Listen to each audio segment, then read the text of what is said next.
We got Leroy. We got some no-limit poker. We got Chin in the background, developing the course, if you will. Let's see what other kind of fun stuff I can dabble with here.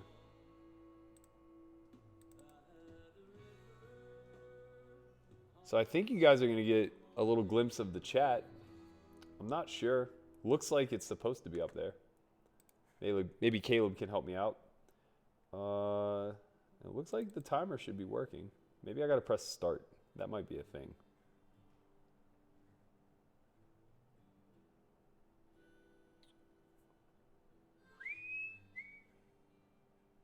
In the meantime, what a song. What a song. I'm going to turn this up a little bit. I don't even care.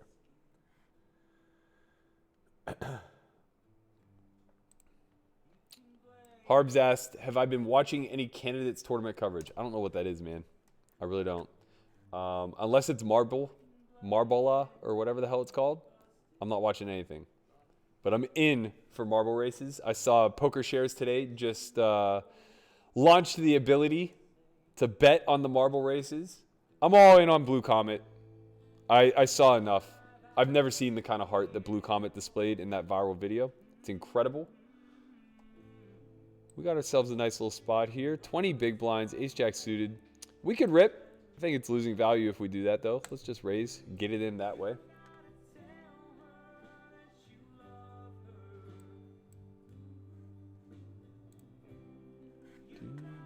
Flat call from the button. It's an interesting approach. I think it's actually pretty good against my opening size.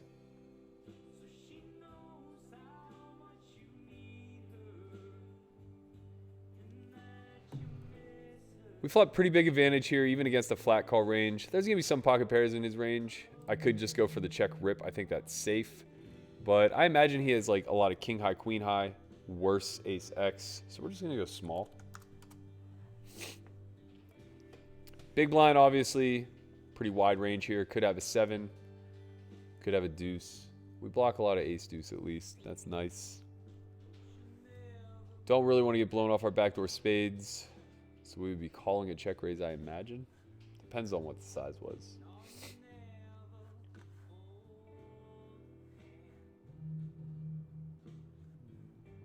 Let's see, how much time? Starting in 70 seconds. Let's go. We got 10s here. We're rolling. Feeling a little frisky. We're gambling.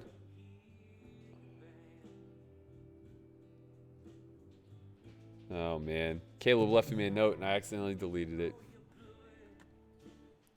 My bad. All right, we got an all-in. Good luck, us. Oh, man. We got the free roll. We got the free roll. Ah. Wouldn't that have been dirty? Wouldn't that have been dirty? 10s versus 10s. We flopped the free roll. Whew. Whew. I'm excited. My heart's palpitating.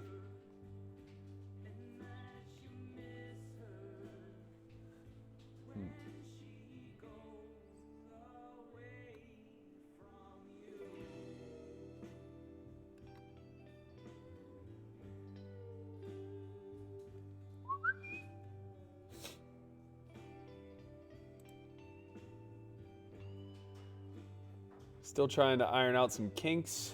Working on it as we speak.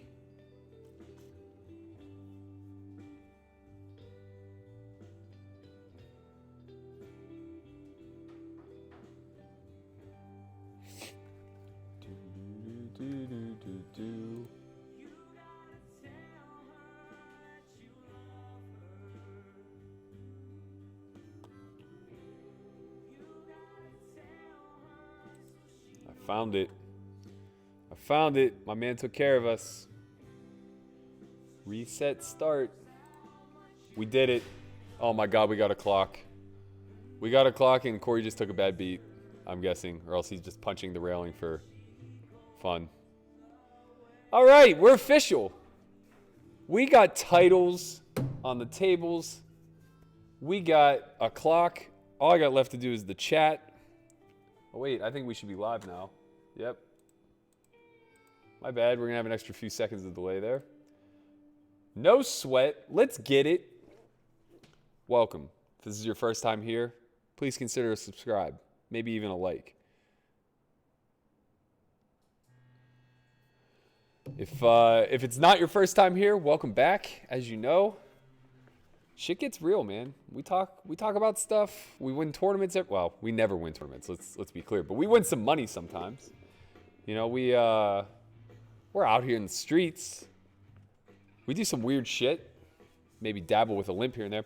If you guys ever listen to the Aces Cracked podcast, it's hosted by Jake Toole, or it's co-hosted by Jake Toole, who went deep with me last night in the circuit event.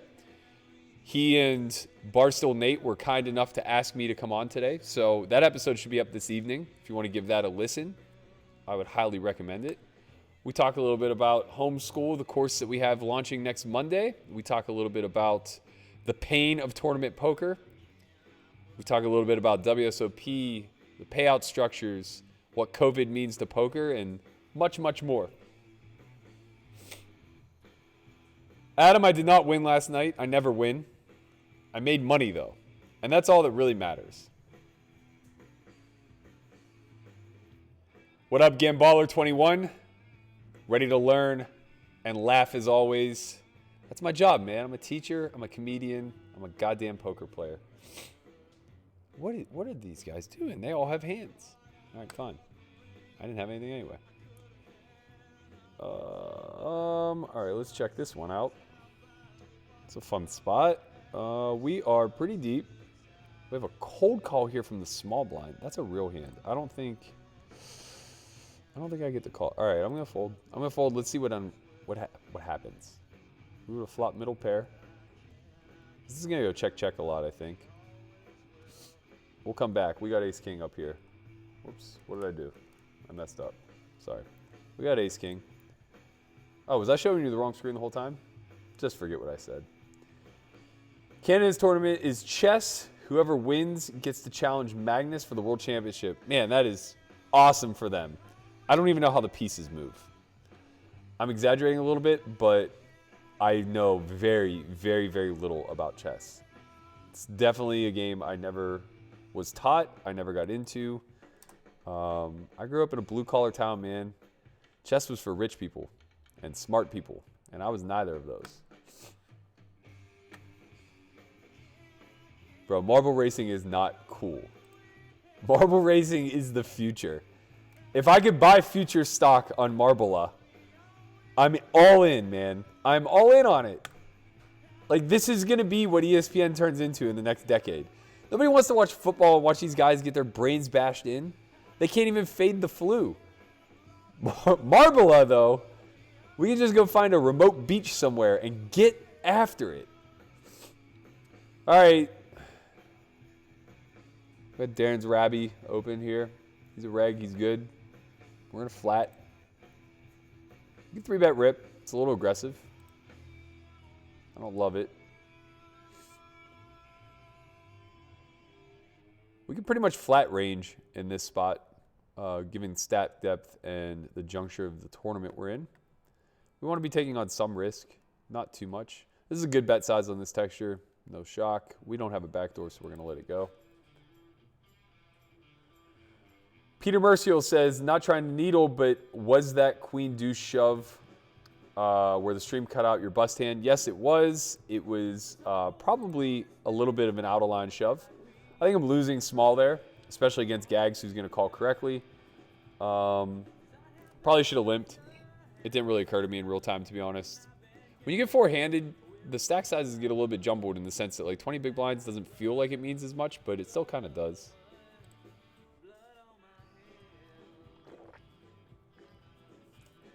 I gotta get caffeinated, guys. I gotta get some juice in my system. Chad Goodrich asks, hey Berkey, how much do you think your fearlessness and detachment to money helped or hindered your success in the game? Well, it helped my success in the game a million times over. I can't say enough what it's done for me as far as like being good at the game. It's hindered my actual net worth and my ability to be rich. When you are detached from money, you don't really care about how much you have. So you spend it frivolously, you invest it frivolously, you give it away a lot. I've done all these things, and I've paid for it. I could be a multimillionaire many, many, many times over, and I'm not even a millionaire. So we got that going for us.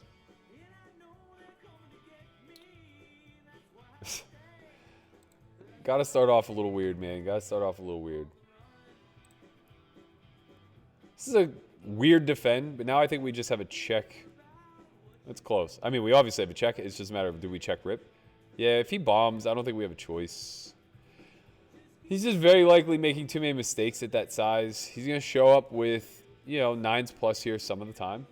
Maybe a lot of the time. But we're going to be live. As long as he doesn't have queens. No snap! Queen? That's a pretty shitty run out for us. Ugh. Frustrating. It's just tough when they telegraph their bet sizings there. I mean, I could like defend and then play cautiously post. But why doesn't it auto rebuy for me? I have it clicked.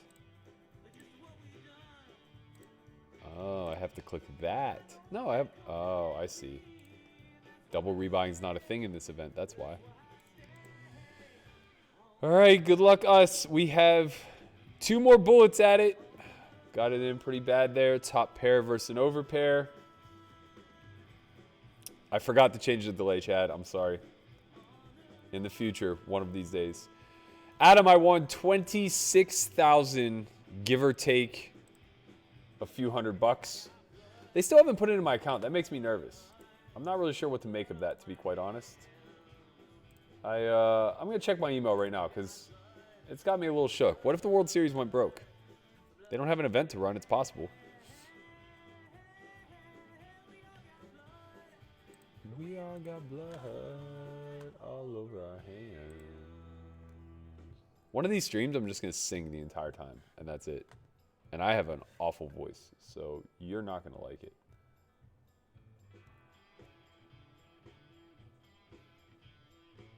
WSOP, congratulations on your win. Thank you. Your funds will be released in the next 24 to 48 hours. Why? Give me my goddamn money. What do they got to wait for?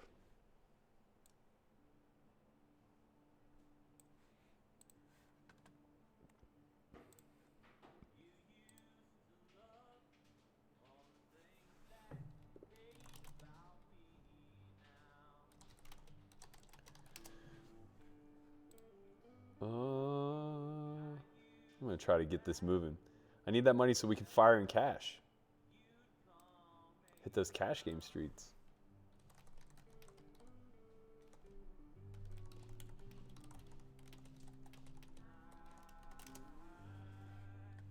All right, good luck us. 13 big blinds. GL. Getting one through, real nice. Getting called by worse, real nice.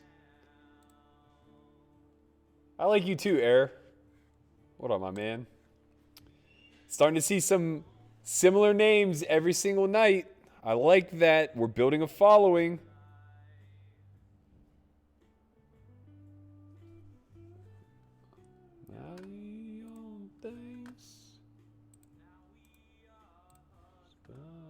All right, gonna get the chat taken care of. My man Caleb takes care of me, man. It's no joke. He's a good dude. We can thank him for helping us set this up. Andre got us the bare bones. Caleb got us a little bit gangster. Oh, there it is. There's that chat. Why is it not moving?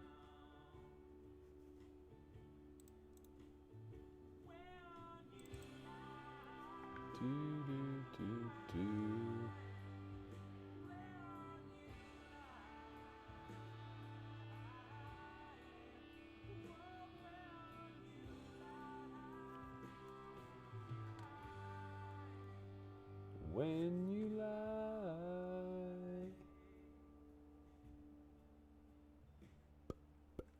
I can't walk home.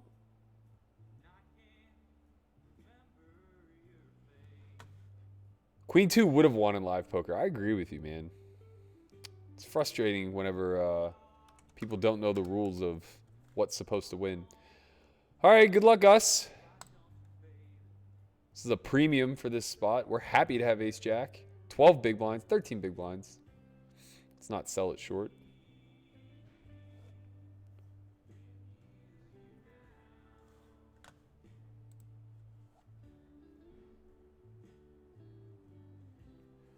Oh no. It's never good whenever there's a call and a reshove. Hopefully this is a flip hand, like tens. And red maybe folds ace. Oh, ace ball. Okay, club. Just a club or a 10. Club or a 10. Let's go. Oh no, it's going to be one of those nights, guys. It's going to be one of those nights. Oh no, I just feel it in my bones already. We're in for the max. This is our final bullet. We have 12 and a half big blinds about to take the big. Pray for us. I don't know what to do. We're just not winning them right now. We've gotten in bad twice. You will not see me on here at 4 a.m. Midnight's my cut. Chin stream is to be determined. It's coming, though. It'll be here. I can promise you that. Man, we flopped huge. Gut shot, flush draw. Hi. We go from 3 outs to infinite. 11 outs. Let's go.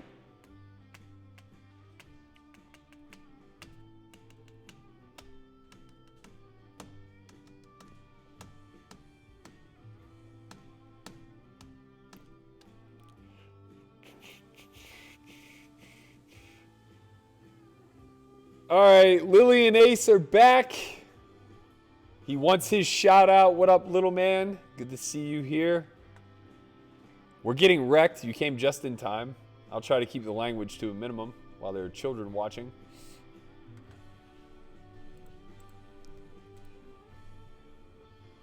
Hello, Chin. There's a Chin sighting. We're getting wrecked. Really? I mean, we bought in short to the circuit. We lost top pair versus over pair. Then ace jack suited versus kings.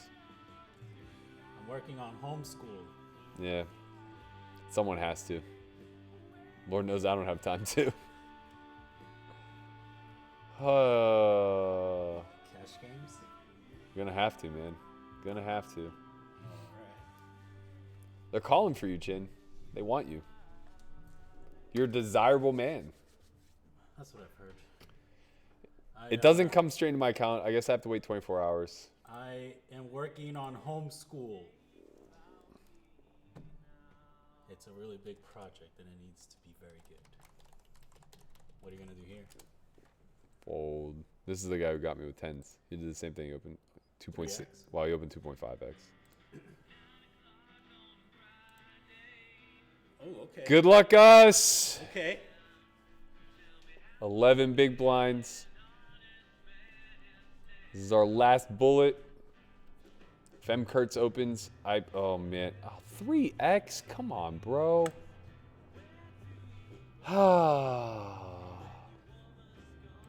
Why do they hate us? Punished. Fold it. Lay it down. We just have to be patient, man. This is our last bullet. We can't take any thin spots. We're just looking to get the aces.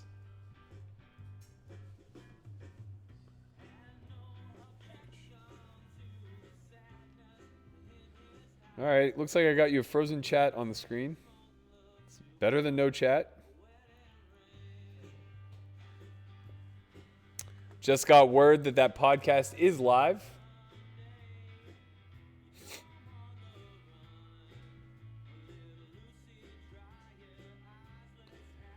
Gamballer says, you said on the pod it would be difficult to liquidate crypto assets if things hit the fan. Is that due to being exposed to too many different spots in crypto or low liquidity overall? I think it's due to low liquidity. I think that if crypto tanks, it's going to tank fast.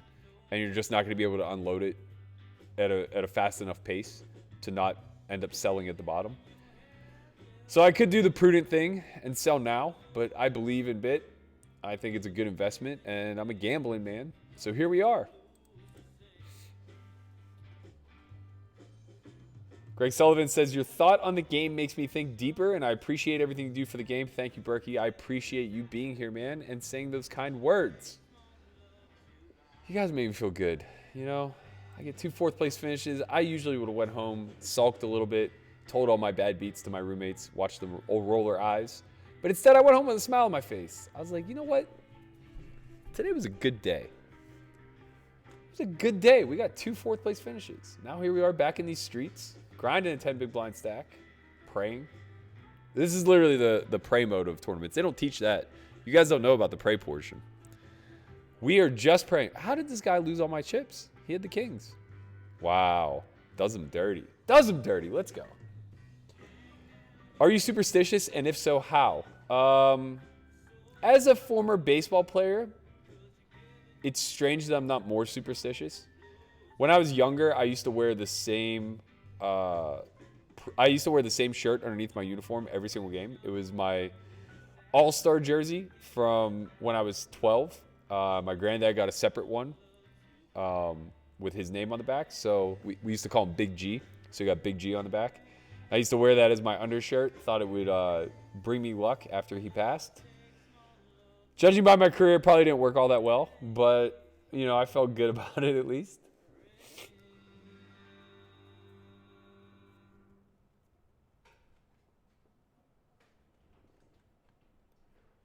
I don't know what you're talking about answering you 3 minutes later. We're on 5-minute delay. You're getting answered 5 minutes later. It's not my fault.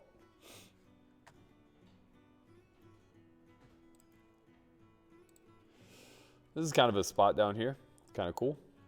We open ace-king under the gun. Get flatted by the cut. Flop 2 overs in the nut flush draw backdoor. Having the ace of clubs mean this is less likely to be a bluff. But given the sizing that he chose, it's actually probably more likely to be a bluff. We actually have a pretty good bluff catcher. We wouldn't have very many no-pair hands that would be check calling here.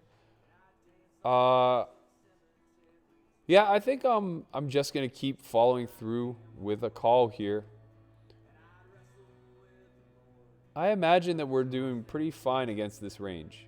I think there's a lot of jack 10, 9, 10 of clubs. 4 is a total brick. I may call this one off. I just think he's so imbalanced to bluffs here. I don't really see a queen taking this line. I mean, he could for sure. He could for sure, and it's going to cost me $250 if I'm wrong.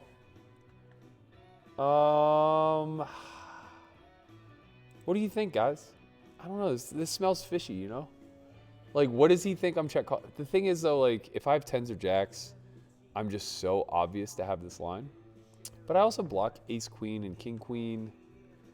Is queen jack really doing this? You know, that's what we have to ask ourselves. I don't know. I'm going to call. I think I'm just going to call. Fuck him. He had it. Rebuy! It's a bit of an overplay. It's exploitative. Made me make a mistake, obviously. Yeah, I mean, just generally speaking, I probably just have a check fold there when he starts sizing up like that. But here we are. We busted. We got another hand. I wish we could drag these hands up to the circuit. Okay, 35 blinds effective. I like this hand playing as a call. I would 3-bet ace-jack suited. I would 3-bet ace-10 suited. Offsuit, I think calling is just better. These sizings, man, they just don't make any sense.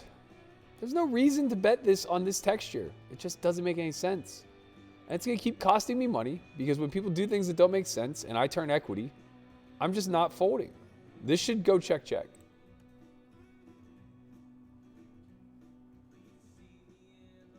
Okay, that at least makes some sense. Now we have a clear block. We get to bet something like a little over a quarter pot. And we win. And he had something dusty, like 6s. Oh, he had king 8. He had king 8. I don't know what's going on here. I don't know what's going on here, but we're just going to have to get lucky, I guess. James Vecchio asks, who was the best baseball player you ever played against? Well, I played with Sergio Romero, who was a longtime closer for the Giants during their World Series run. I think he ultimately ended up being a middle relief guy, maybe for the Rays currently. Yeah, so that was 2007. He was 19, so that was 13 years ago. We're all in here. Good luck, us. So yeah, he's about 32 now. I imagine he's still in the league. Hold. I'm gonna need it. Okay, put a deuce up there. I don't like that he turns out when we turn a set. It's dirty, man. That's dirty.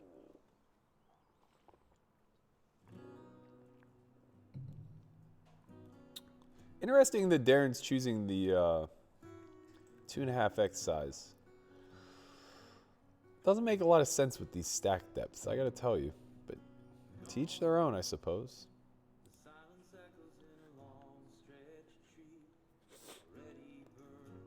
Thank you, Lily. Thank you, Ace. I appreciate you guys. Chin out here, showing some support. Wondering if this is streaming Berkey or thoughts that are composed in his brain during long cash sessions. Your composure and demeanor was stoic back in the day. Oh, it's still stoic. I just can't say these things out loud in a live table. This is what's going on upstairs. You guys are just getting me unfiltered, that's all.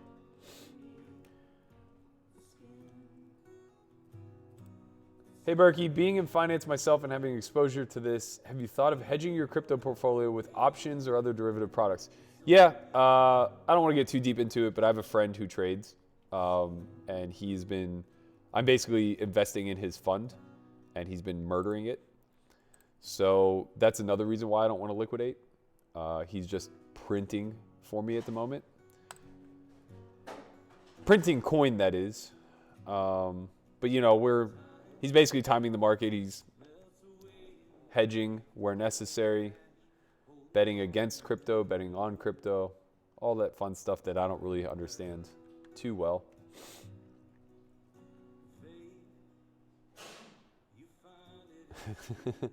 Pitchers are weirdos. That is 100% confirmed. And hitters have to be superstitious. They fail 75% of the time. They don't have a choice. Got to figure out what works that 25% of the time, assuming it's not luck. How many high-dose mushroom ceremonies have you participated in? I've never done drugs in my life. Psilocybin interests me not to take, but it interests me from a scientific level. I think it has probably a lot of benefits. I don't think it benefit me too much. I value my sanity too highly.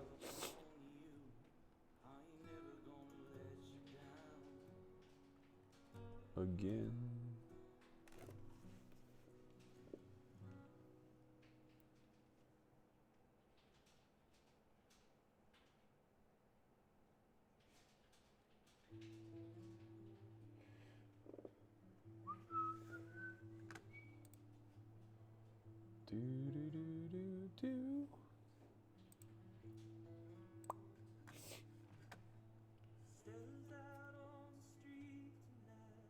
Chin says, sizing on the queen 3 hand from villain is LOL. I see why you call it off. Yeah, I shouldn't when I have the ace of clubs. That makes it pretty bad. I think I should just fold turn. But also, like, what are these fucking guys doing, man? It just reeks of Jack 10. And honestly, if the turn wasn't an 8 or a 9, I probably would have just folded. If it was a 7, 6, 5, something like that, I would have just gave her up. But the 8's good enough, I think, for people who are making mistakes to keep making mistakes.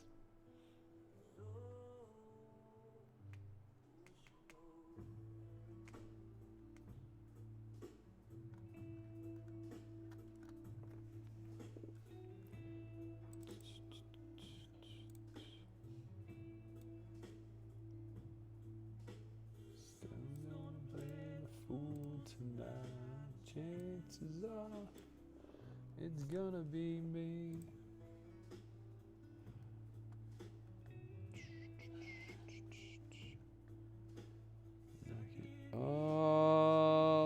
Dicey, dicey, dicey. I think we have to defend. I don't like the 2.8 though. I don't like the 2.8. Now we're in a tricky spot. Probably have too much equity to fold. Hopefully he goes small here. I mean, he should be going small anyway. Jesus Christ. Oh, man. These people, I gotta tell you.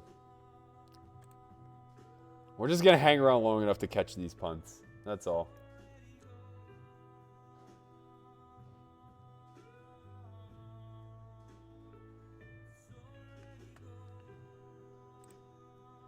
Do, do, do, do, do.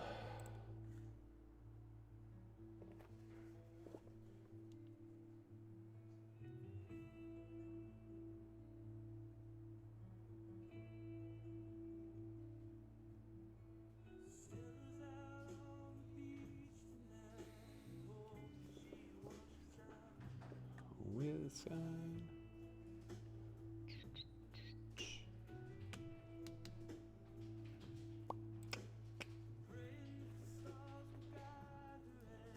I don't know how we're going to turn this 10,000 into 150K, but I have a feeling we're going to do it. Chip leader right now, 170,000. I think we can spin this up. I'm really feeling it.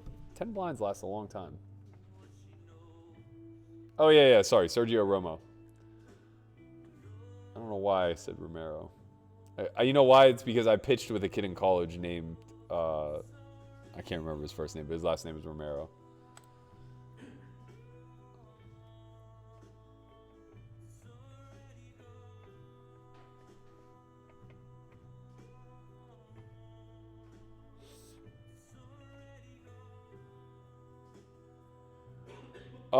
Yeah, I don't. You know what? I think I may have played against Matt Adams his freshman year, my senior. But Slippery Rock wasn't in our conference, so we only played them once a year. And I don't know that I actually pitched against them, to be honest, because they're a non-conference game. And, I was a conference starter, so just saying. So, yeah, Matt Adams, who played for the Cardinals for a long time. I think he might be on the Braves now. Local PA boy, went to Slippery Rock University, just south of where I went to school, about 20-minute drive. I played with, there were a couple studs at Grand Valley University and Wayne State, I believe. But I don't think any of them ever made it to the show. I played with Justin Woodrow in high school. He got drafted right out of high school by the Cardinals in the 3rd or 4th round, but I don't think he ever made it past AAA. All right, we got ourselves a little situation here, Bruin. We're probably going to be all in here a lot. We're going to go somewhere in the neighborhood of half pot to shove river. A little bit more, actually.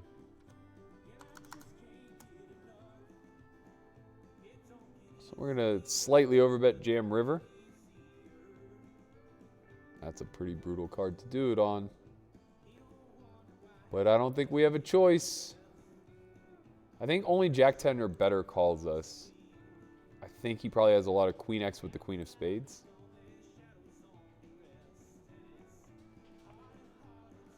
These are the streets that we find ourselves in.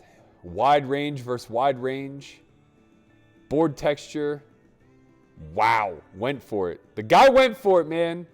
He unblocked the ace of spades. He looked me up. Good for him. It's a tough call to make. That is a tough call to make. What are you going to do? You just rebuy, man. Why is auto not? Because it's not a double rebuy. All right. Oh, man. Can we fold here? I think we have to. Do we have fold equity? 10 blinds. He put in 2.5. We'll let it go. We'll let it go. We're going to try to play good.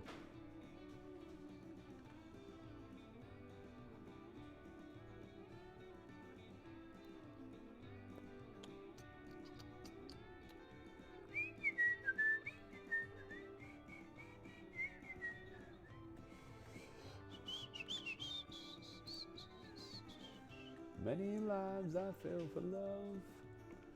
It won't be easier.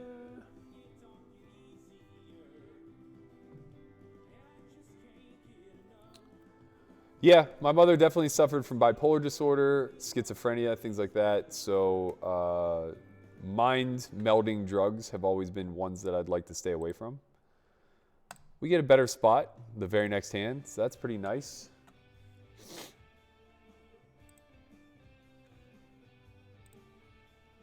Pick it up. 10 big blinds. We dreaming.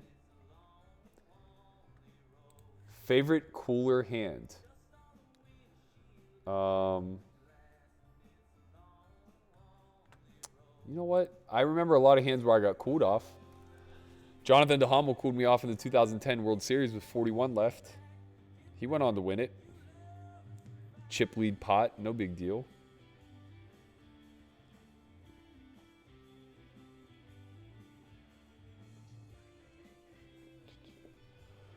All right. What up, Jamin? Good to see you. If you keep showing up every day, I'll keep pronouncing your name correctly. And eventually, muscle memory will kick in, and we won't have this issue any longer. Good to see you here, my man. We need to get you streaming. I feel you got personality for this. These guys and their sizes, man. What is going on? What is going on? I mean, this is an insane fold from the big blind. This is madness. You just can't fold this hand. You can't fold this hand. Can't fold this hand. Wish I would have folded that hand. Really wish I would have folded that hand. Check back one time with your sixes. Just do it, man. Just do it. I know you have sixes or eights. Just check it back. Nice bet. These clowns, man. They're all clowns.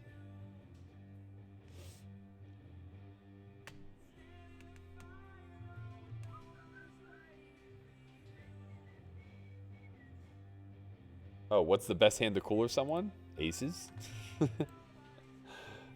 Always aces, man. Always aces.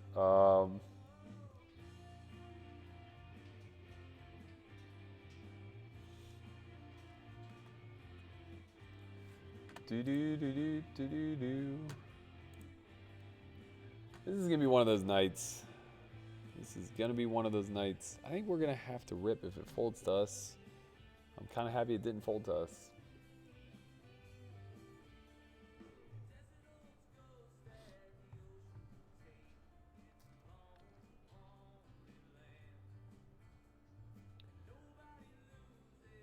There's actually less variance in live poker than in, well, I shouldn't say that. There's the same amount of variance in all forms of poker. There's less volatility in online poker than there is in live. And the reason for that is the volume of hands that you're able to play. What you're likely experiencing is the overall mistakes made by both yourself and the pool creates a larger level of volatility. That larger level of volatility means bigger swings because you guys are all pressing these mistakes over mass quantities of hands.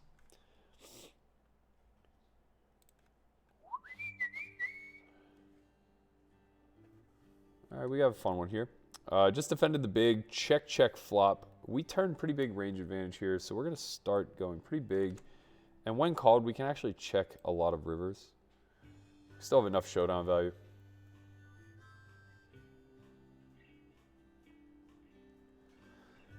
I'm sorry to hear that, Fish Cakes. I know you would have played my spot a whole lot better.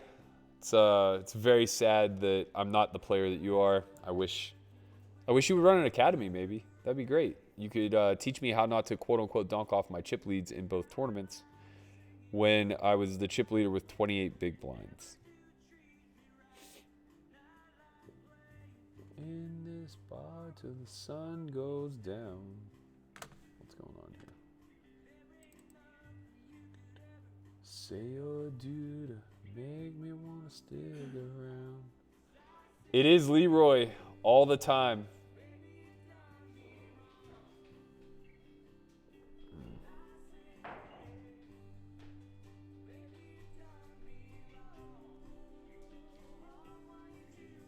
Sorry, I'm trying to get Caleb a glimpse of what's going on in the OBS so we can fix this chat thing.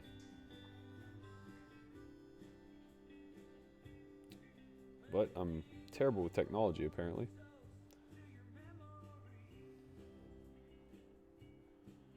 Cause leaving me high and dry, girl's the best damn thing you ever done for me. Now these neon signs shine like a valentine, singing love me tender, find me baby.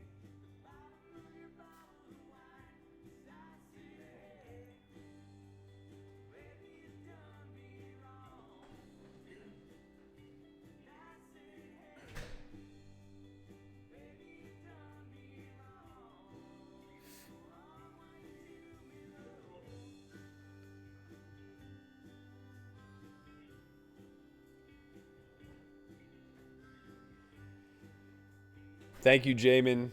He just texted me privately. I appreciate the kind words. We call them Slimy Pebble. Yeah, we do call them Slimy Pebble. Lady No Milk, where are you from? Oh, you played in East Stroudsburg. We used to play them once a year as well. What a long drive for us. So I went to Gannon, which was in Erie, PA. And I think actually, so you guys were in the PSAC East, I assume. Gannon actually moved into the PSAC West after I graduated. So we were in the GLIAC prior, which was us, Mercyhurst, Ashland, Ohio, Finland, Ohio, and then all Michigan schools. So like Wayne State, Hillsdale, man, so many. I can't even remember off the top of my head. Grand Valley State, et cetera, et cetera, et cetera. I said, hey, baby, you done me wrong. Nah, no one's going to fold to me, man. Look at my face.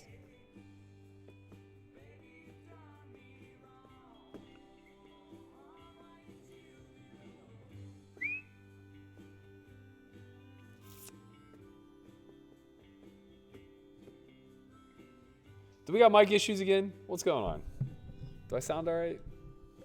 Look, man, it's in a weird spot. It's off to my left. I don't like that. You guys are on fire in the chat tonight. If you want to catch my attention, please tag at S4Y. It pops up in big orange letters for me, so it's easy. Matt Barkley, what was your nickname in high school? Sick puppy? Matt Barkley is a basketball or a football player. He was a quarterback at USC. My name's spelled with an E and no L, so I'll be sure to forward that question on over to Matt Barkley. I imagine they called him Barkey.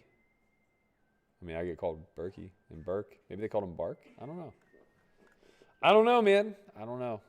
Weird.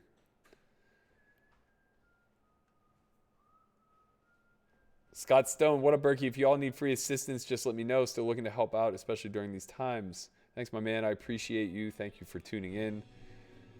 Hopefully we can find something that you can do. Right now, we are scaling the machine back. We just recorded next week's vlogcast, revealing to you all what the plans for S4Y are moving forward. It's going to be S4Y Light, if you will, for a few months. We're going to have to really peel things back a little bit. Do you mind explaining what's wrong with that bet sizing? Are you talking about with the queen on the queen deuce? If you are, ultimately, when I check that board texture, I should be check folding a lot. So all my nothing folds and not all my pocket pairs necessarily check, but even when they do, they can't hold on for three really. So effectively, when you have a queen, what you're trying to do is be able to represent bluffs. On queen deuce, you're not really incentivized to bluff versus a check. I'm very protected there. I'm likely checking all my queen X too. So he should be choosing, much like if I had opened in position and got called by an out of position player, we'd want to choose a smaller size in order to keep our opponent around, let his backdoors peel, things of that nature. So if I checked Jack 10 with the intention of check folding, he wants to lay me a price that won't allow me to fold. But the way he bet, I can only really continue with very strong hands. Sorry, let's get to the one that matters. We're all in. And that wicked desire, my love for you. When you commented on that curveball, oh, baby.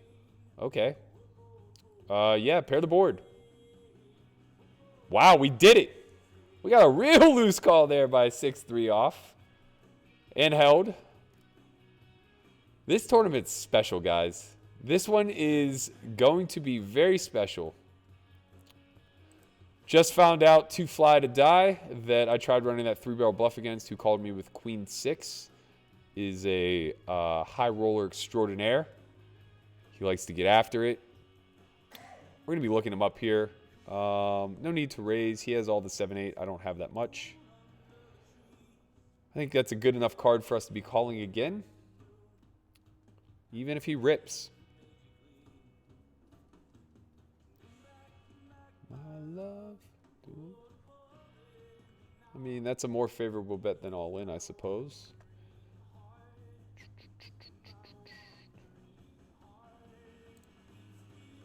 That's unlucky.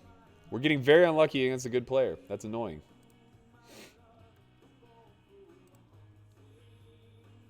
We're born for the hunting.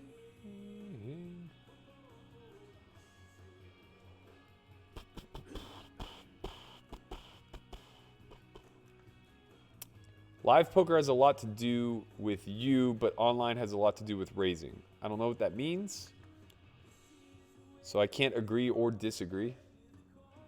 Just sounds like a thing.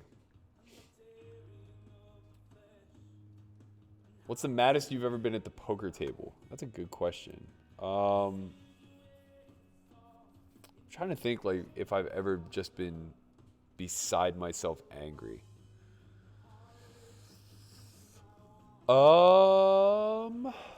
It's to you, my love. What's the maddest I've ever been? I'm sure I've been.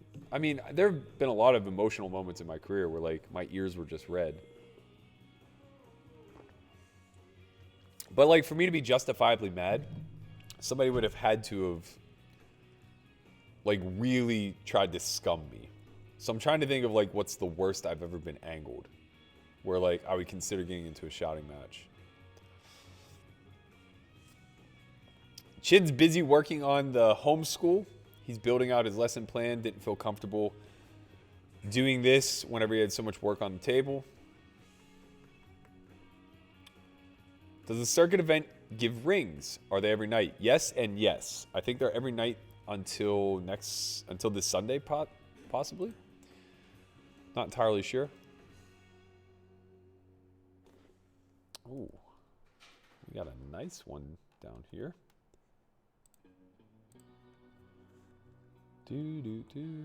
Oh, I should have not raised. I didn't realize I was so short. All right, we finally get our revenge against Honey. Since you were born. We got him. He got his just dues. We're so lucky. We're so lucky. Do you do any meditation, yoga, or similar to help your poker game? I've done a lot of yoga in the past when I was younger, and I struggled a lot with like my nerves and the fight or flight syndrome. The more I learned about it, the better I became with it. But yeah, I think yoga is very helpful. I used to do P90X yoga a lot. Also, I do meditate. I try to do 10 minutes in the morning whenever I'm in the sauna. I use Prime Mind, Elliot Rose app. Find it very helpful, very useful. Corpse Fiend says, hey Matt, I've played all your Instant Poker hand packs and learned a lot. Thanks for sharing your knowledge. Corpse, I have to tell you, man, I made those packs in 2012.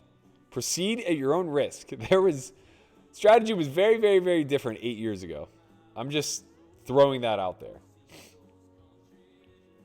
You hear that holy roll, holy roll.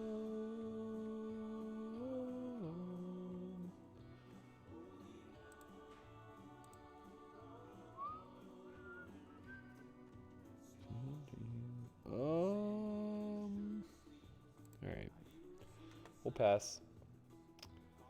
Oh, Walter said he played at Northwood. I didn't know that, man. What did you play in? What years? We weren't there together, were we? Same time?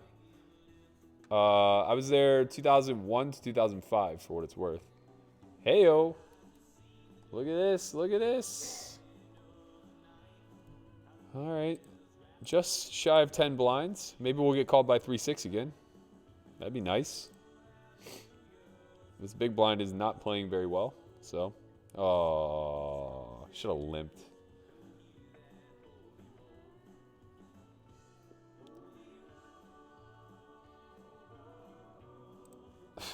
Since you haven't fought since college, you should go beat up Fees since he'd be an easy win to up your confidence. I have no problem with Fees. I don't want to fight him or really anybody for that matter.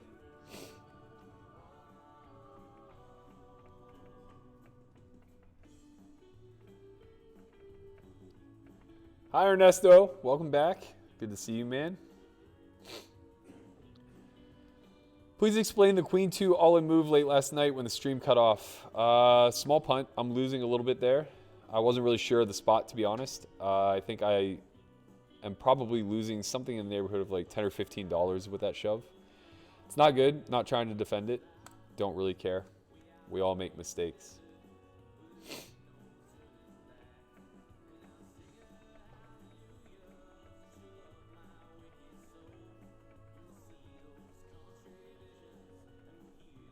Holy road, holy road. I like to keep you guys on your toes. So sometimes I talk about hands that are on the other table. Deal with it. Okay. Nah. We're playing tight tonight. We're rich now. We get to play tight. Mike Zach, blast from the past from Leechburg, Pennsylvania. What up, my man? Hope everything's good back home. Tell the wife, the kids, and anybody else that I might know I said hello and send my best. Okay. We're here. This is a good spot. We're just going to flat. I think some squeezes can come through at this stage. People aren't that considerate of stack depth. Got a 20 blind stack here. We have a 110 big blind stack here. Worst case scenarios, it just gets peeled by the big blind, which would suck. All right, this is a good spot. We kind of have to overplay our hand a little bit on these textures because they need so much protection. So we're hopeful that he's check shoving here. We want to set him up for about a pot size shove. So we're going to go somewhere in the neighborhood of 1800.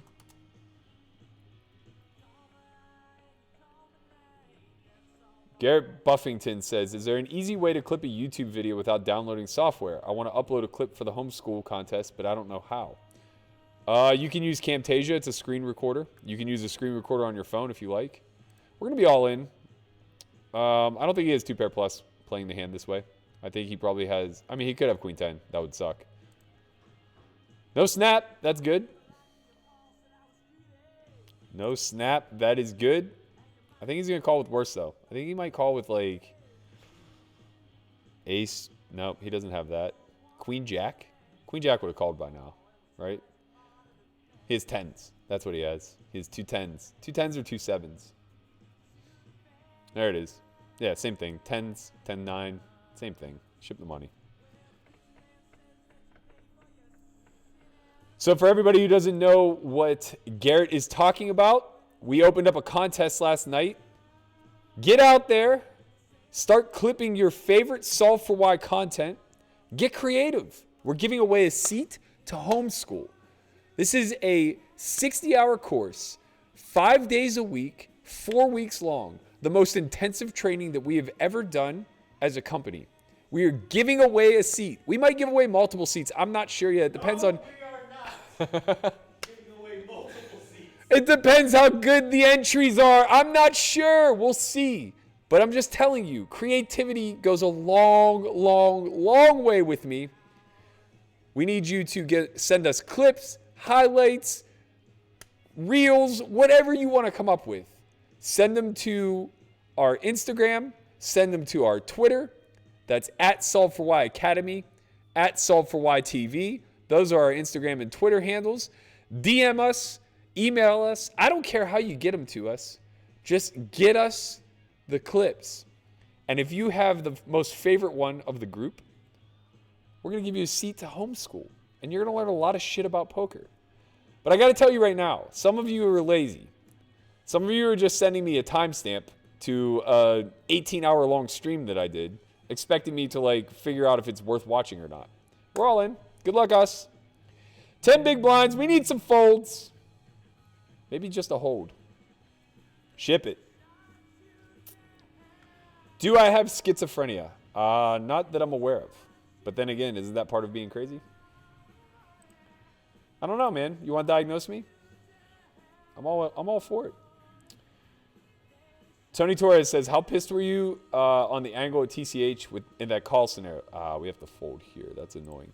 I was only mad because it's young man, so I can't give him the benefit of the doubt. He is a known scumbag. He angles. He makes a career out of angling. So I was only pissed because nobody there seemed to know him. So they were unaware of the fact that he was scummy. And I didn't want to be the one to bring it to their attention since I was a guest at the card house, you know?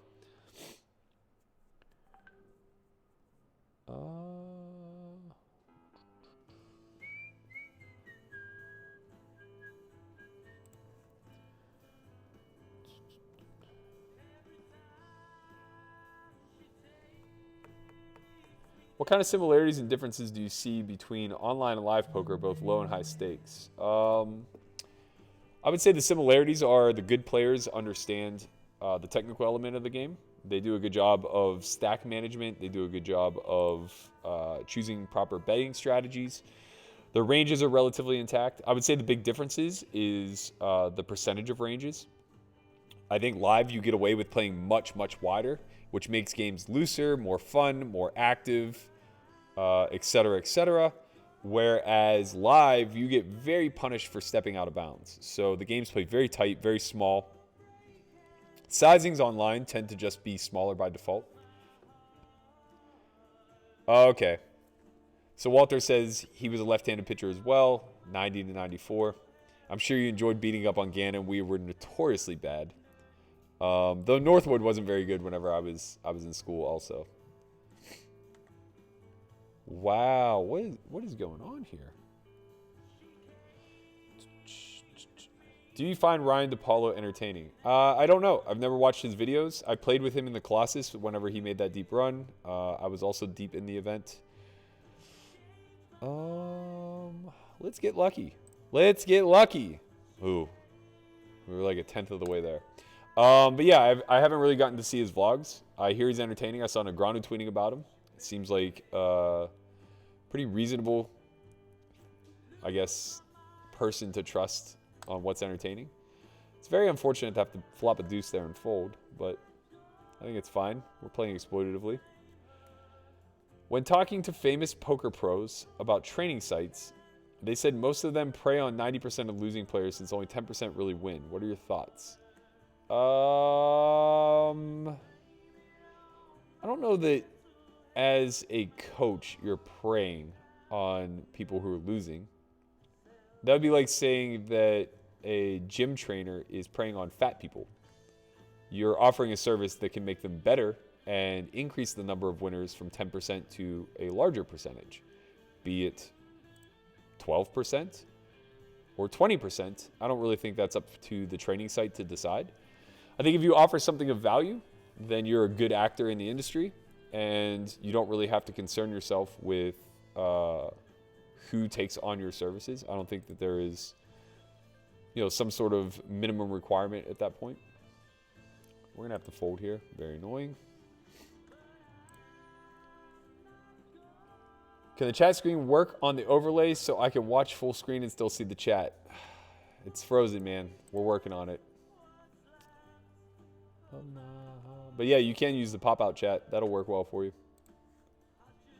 The stream ended early last night. What place did you finish on the second final table? What was the total cash? I finished in fourth. I busted the hand that the stream cut out on. I have yet to figure out how to end a stream. I'm still working on it. I think I finally have it dialed in. We're going to try tonight. But yeah, I shoved queen deuce, got called by a6, and we did not improve. Please tell the hashtag story if you have any. You're too cool to be in hashtag crud games, so if not, we understand. I've never played with him. Christian got to play with him and embarrassed him on Live at the Bike, which was very pleasurable because I had a nice piece of that. Oh, man. 7 big blinds. 3 stacks to get through. There's just too much value in this event. I just can't do it. I can't do it. I'm not going to do it. I'm just not going to do it. I did, however, get to play with Dennis Blyden, if you guys are familiar with who he is. And I have a nice story there. So he was...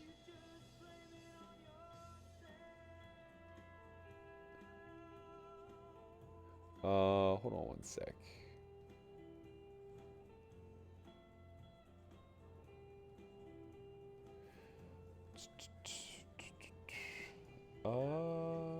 That's a fold. Oh, good non-shove. We ran right fucking into it. Queens and deuces. Both of them calling. We would have whiffed. We would have flopped the open ender, though. All right, now we're all in. Very comfortable shoving ace high. That's fine. Let's get some folds. Ace. There it is. Club. And another club. Hey-o. That's the dub we were looking for. Now we're dangerous, kids. We got 15 big blinds. Let's go.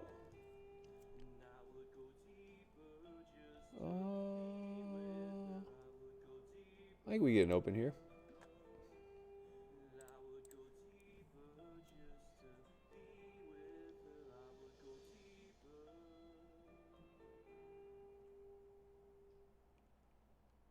Wow. Look at this one. Whoops. Hold. Diamond. Hey-o. This went open on the button off of 22. I reshove for about that effective. We got punished here. This is annoying. Getting over 3-1. This is... I think we have to call. We still have 10 blinds behind. Yep, I think we have to call. Even if we're against aces, this is fine. That didn't work out the way I had hoped. Oh. What up, Mr. Camacho from Australia? I think you like every hand. I like you think every hand, and I will become like you one day. I hope so, man. I'm rooting for you. All right, we squandered some there. That's annoying. That small 3-bet is so frustrating. Anyway.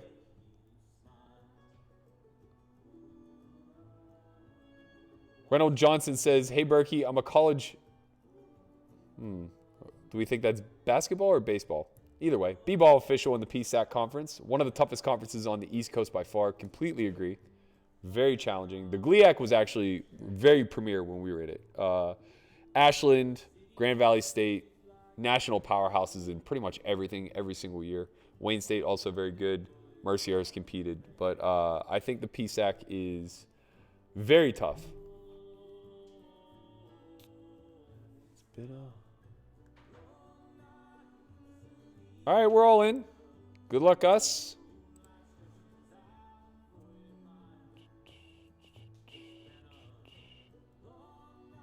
You're going to play on High Stakes Poker Singer Season 8. I don't know, man. Live poker is in limbo right now. Help! Let's win a flip. This just feels like ace-queen. And I think we're going to flop a 4 anyway. Yeah, I'm pretty sure. This tournament's super soft, and they want to keep us in. Yeah, we're going to need that 4. We're going to need the 4 now. It's all that's left.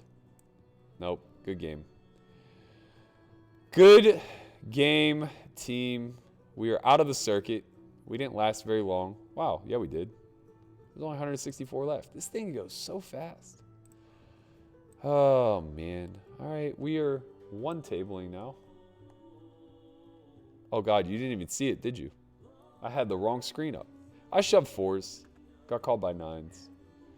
Shoved for 10 blinds. I don't really think there's anything I got. else I could do there? Yeah, I don't know about playing on high stakes poker. I would have to sell a lot of action, and I also don't know when the hell we're going to play again, to be quite honest. It's going to be a while.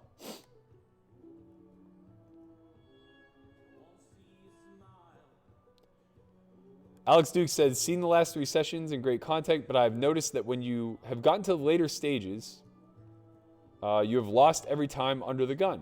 Surely position is the key. Actually, Alex, if you were watching closely and you want to go back and reevaluate, I lose blind versus blind more than anything. Position obviously does matter, but we're just playing our ranges as they're dealt to us. Being under the gun doesn't suddenly mean you can't play. Also, no offense, but I'm not going to trust your observation versus the actual data. So, like, if you actually ran through all my hand histories and noticed that I'm losing under the gun, that's a different story. But if you're just observing that I lost a few hands under the gun, that's how life works.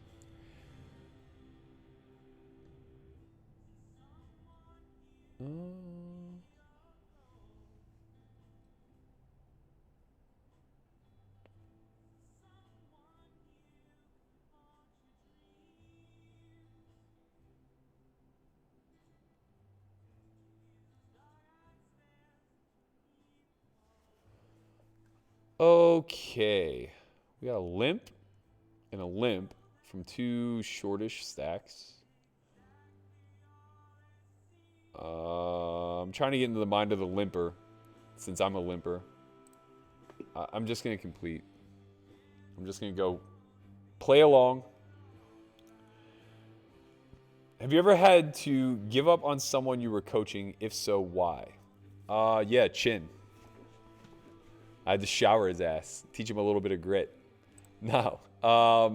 That's a good term for us. No. Usually I am pretty diligent about sticking with somebody as long as they're willing to put the work in. If I ever had to quit somebody, it was because they just weren't willing to put the work in. I worked with... this is spicy now. Yep, we're going to whack it. I worked with an older gentleman who was very, very, very wealthy and very unwilling and stubborn. So he was difficult. We just casually weaned off of our coaching as the years went by. And I would just talk hand histories with him because that was really all he wanted, was somebody to complain to. But in a general sense, I think that I'm willing to put in the work as long as the person I'm working with is also doing their due diligence. Can you use story time with Berkey when you start telling stories? One of the best non-strategic parts of the stream. Yeah, I kind of like that. Let's get the hashtag story time with Berkey trending. I'm totally into this. The problem is I get distracted. I started to tell you a story about Dennis Blyden, and I didn't get anywhere. I'll come back to it, though. Hi, Berkey. Great watching. I noticed that you've been limping with premium hands to induce. However, I've not seen you limp with regular hands. Do you think there needs to be a balance there? I switch depending upon stack size and opportunity. What you see happen at a final table is very unique to that specific situation. What's happening in middle of the tournament game flow is going to be a lot more balanced. Did Berkey go busto the hand he admitted was a punt with the queen 2 suited blind versus blind for 19 bigs? Yes, I did. I ran into a6 and lost.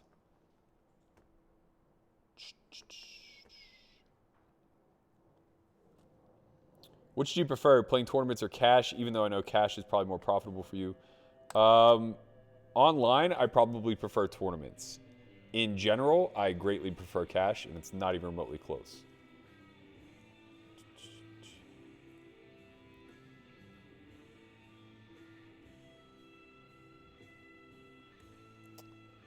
All right, I think I'm caught up.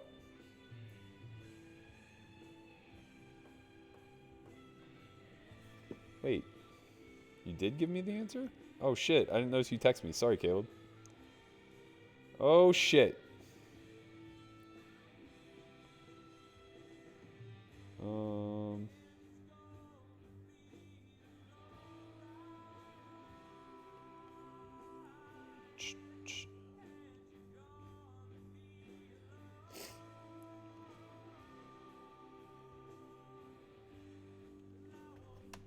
Okay, I think we might have it fixed.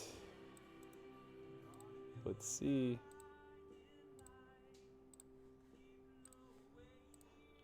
Let's see. I won't be your Don Quixote. Do.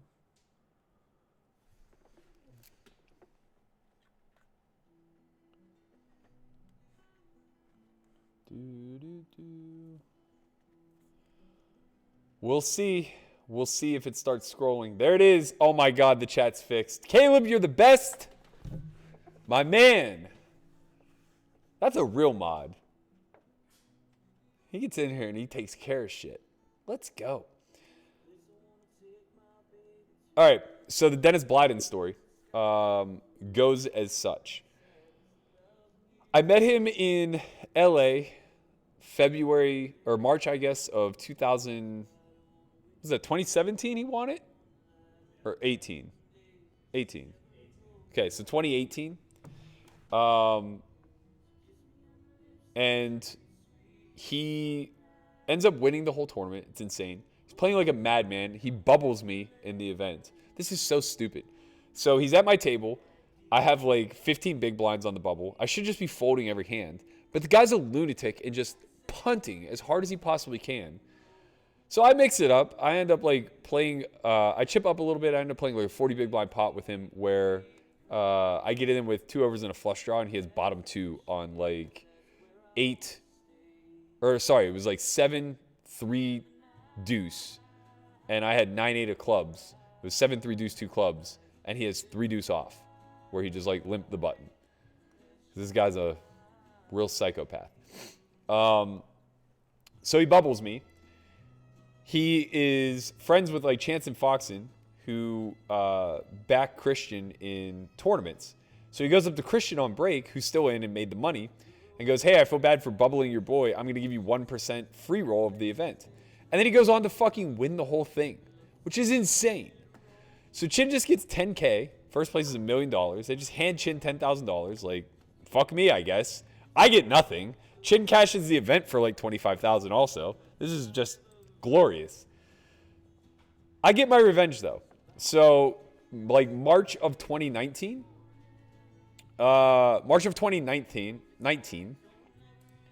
he I'm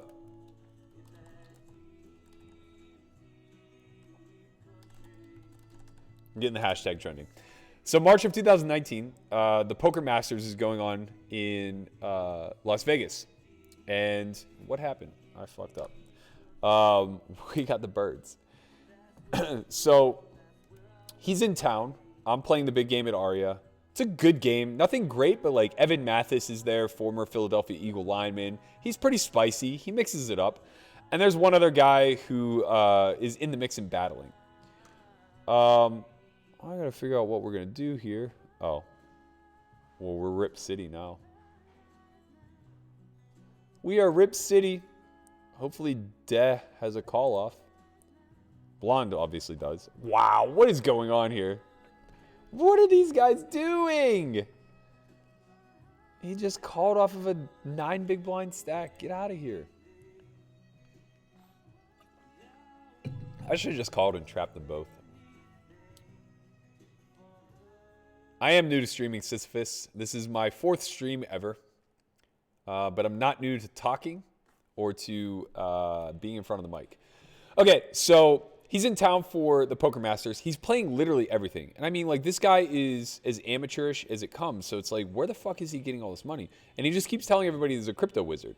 So we just believe him. No big deal. It's like, whatever. He did just win LAPC main for $1 million. Maybe he has it, you know?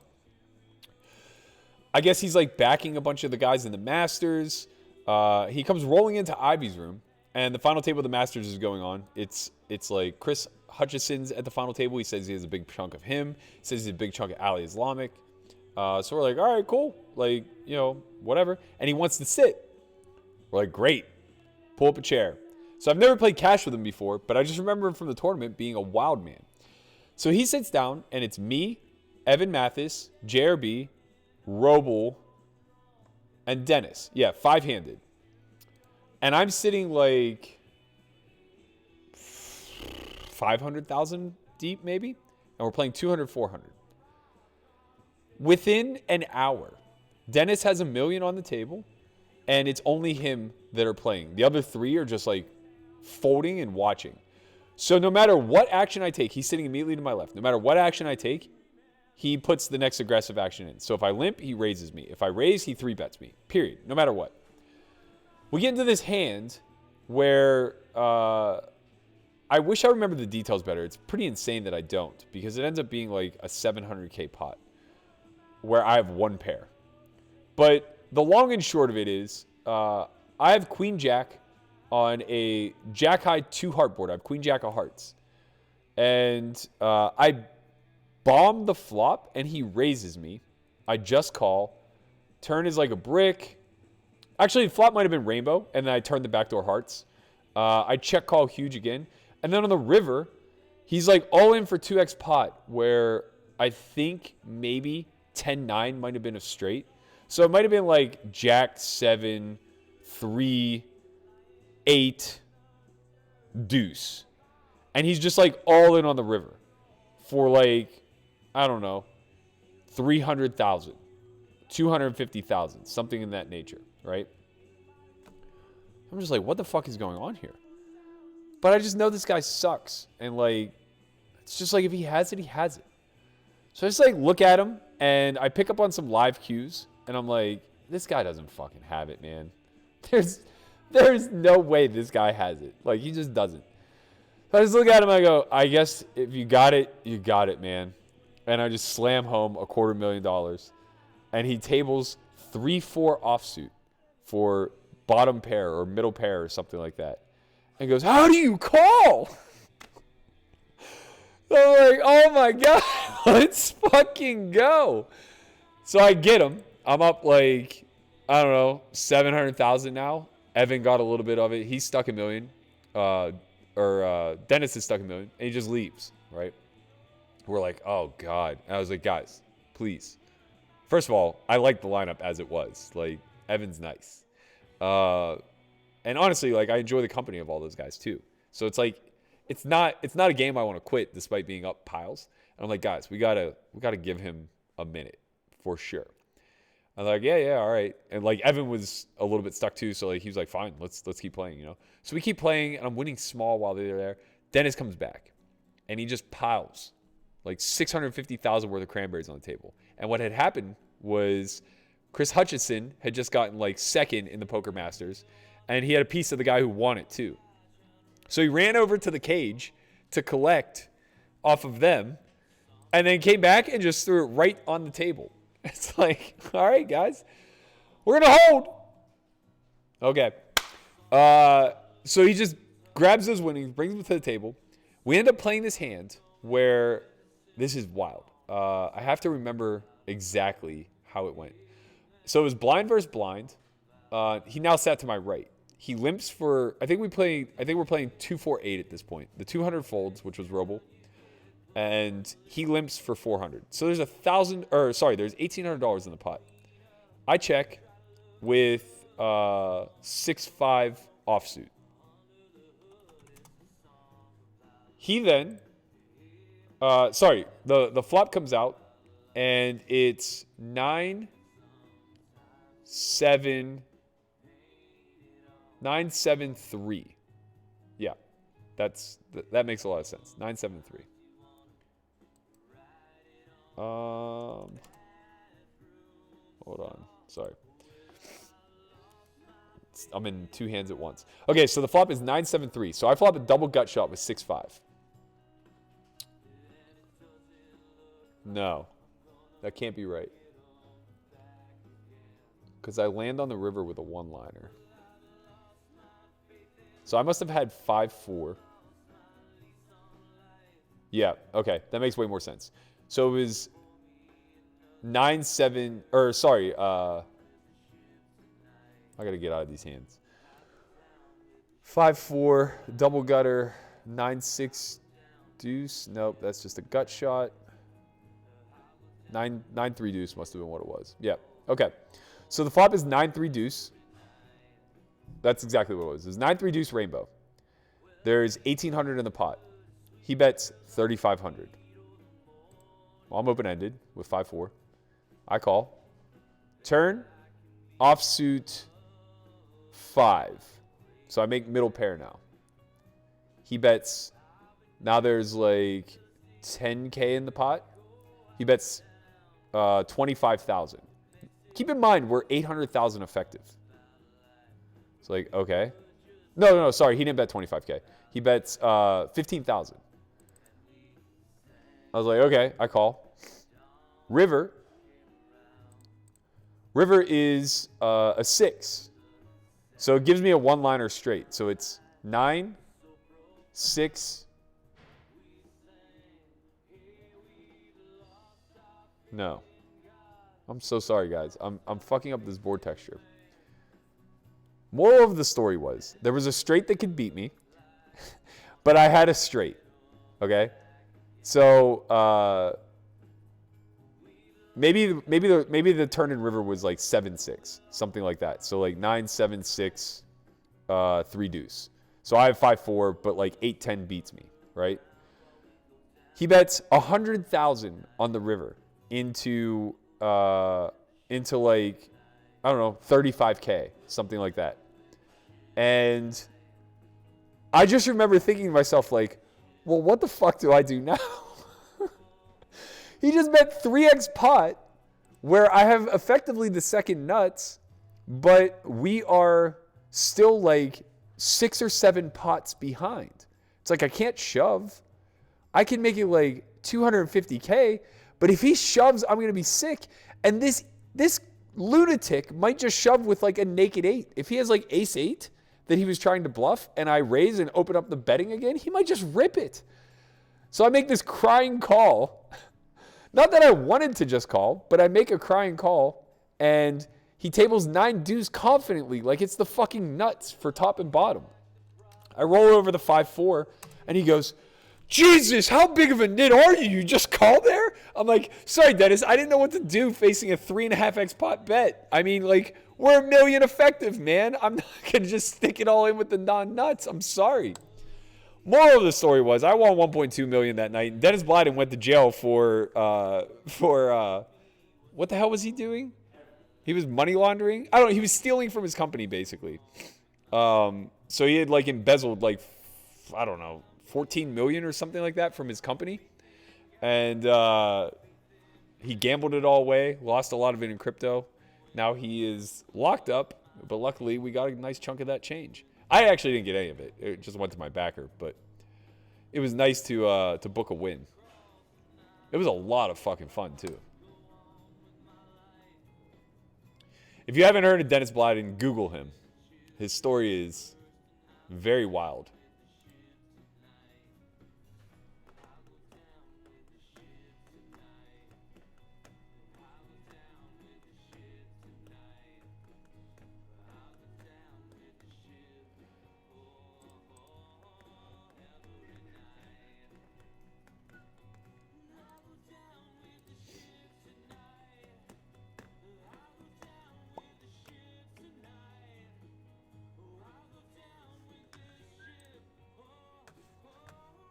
Every night.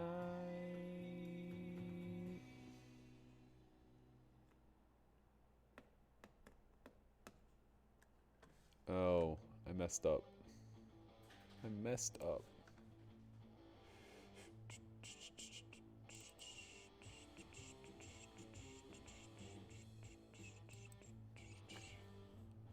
no, I didn't. Nice.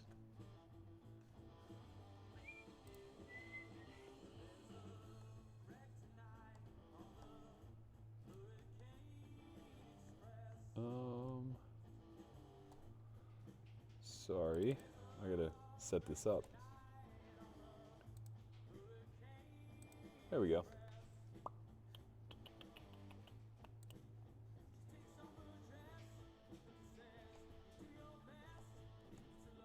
There it is. Okay, we got this figured out now.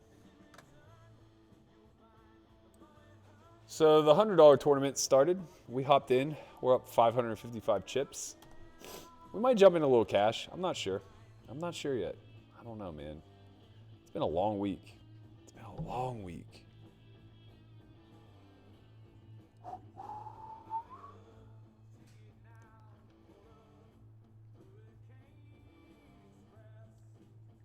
Thank you, Alex. I appreciate it. I'm glad I could do my part to fill the void that Live at the Bike has left. Hopefully, whenever we get back to live streaming again, we're going to partner up with Run It Up, rather. My apologies. I always do that. The funny part is I call Run It Once, Run It Up. But yeah, hopefully we're going to collab with them to get some live streams of our own going. We were doing some 1025 prior to all this shutting down. We have the means, man. We have the means. We have the space. We have the crew. Just got to get to work.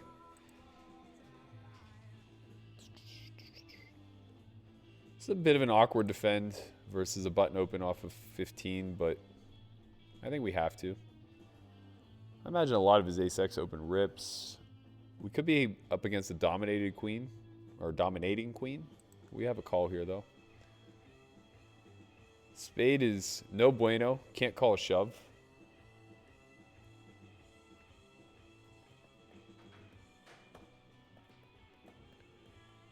Interesting. He's taking the milking approach.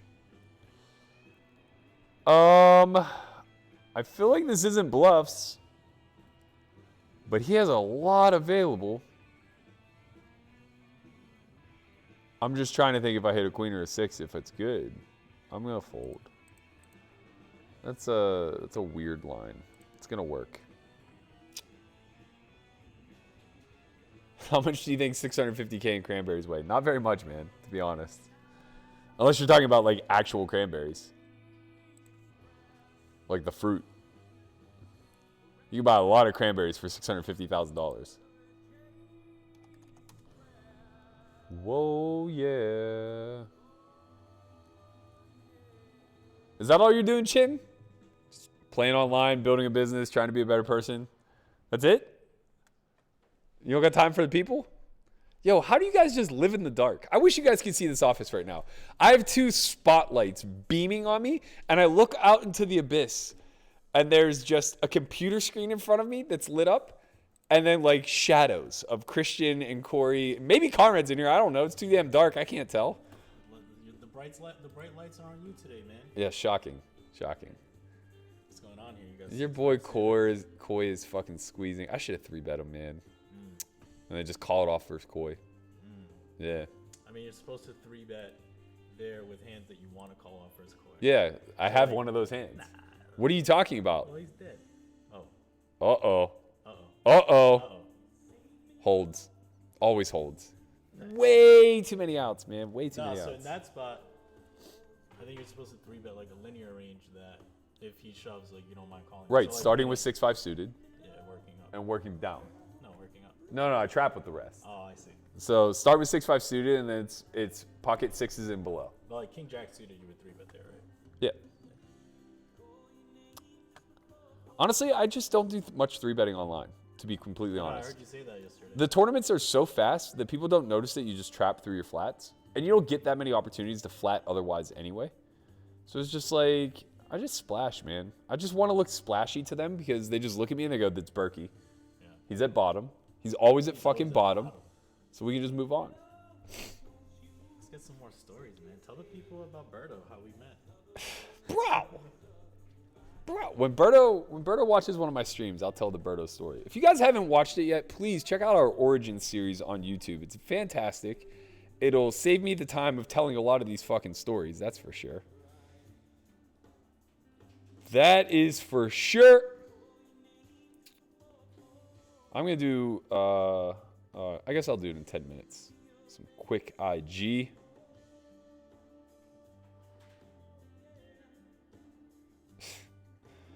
Oh boy. Oh boy, oh boy, oh boy. Cracking Aces podcast is out. I want to shout out Barstool Nate and my man, Mr. Tool himself, the co-host of Cracking Aces, Jake Tool. Deep run last night. I put some very unfortunate beats on him to make him finish 5th. And I told him I felt bad for him, but not because I put beats on him, but because I gave him such awful beats and then only finished one place ahead of him. That feels bad, man. Like, when somebody does you dirty, you want them to win. Or die in a grease fire. One or the other.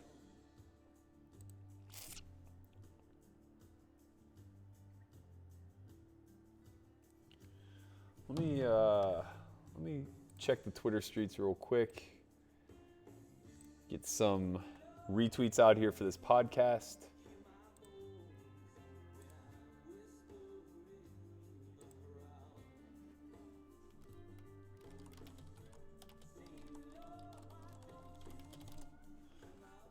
Ooh, this is spicy. We're gonna go 500. Feels right. 400 is probably fine. We're deep.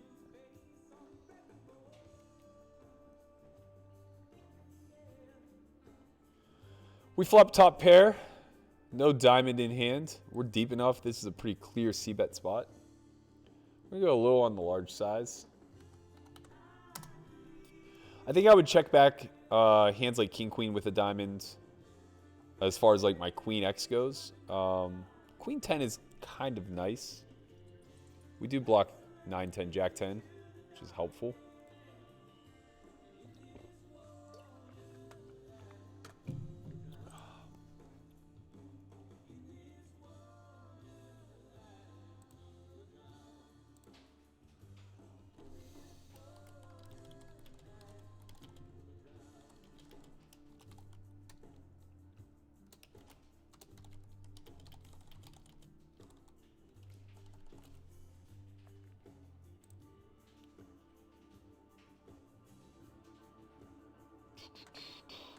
Ten three off. That's not going to cut it.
All right, we're gonna, sorry, I should probably cut there.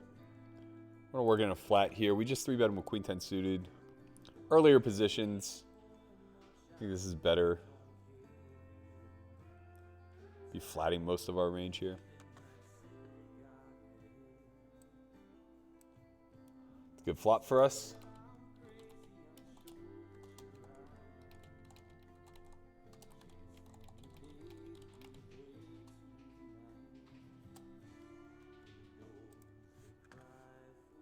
No reason to raise. We could. I would raise jack 10 of spades. I would raise jack 9 of spades. Whenever we have the kicker that's an under, I think we're more inclined to raise. I would raise some 6 7, specifically of spades. It's not a bad card for us. Not the best, but not bad.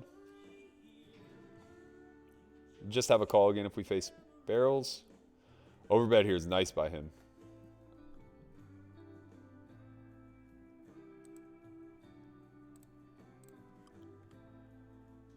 I mean, we have way too much equity to fold, so we still have a call.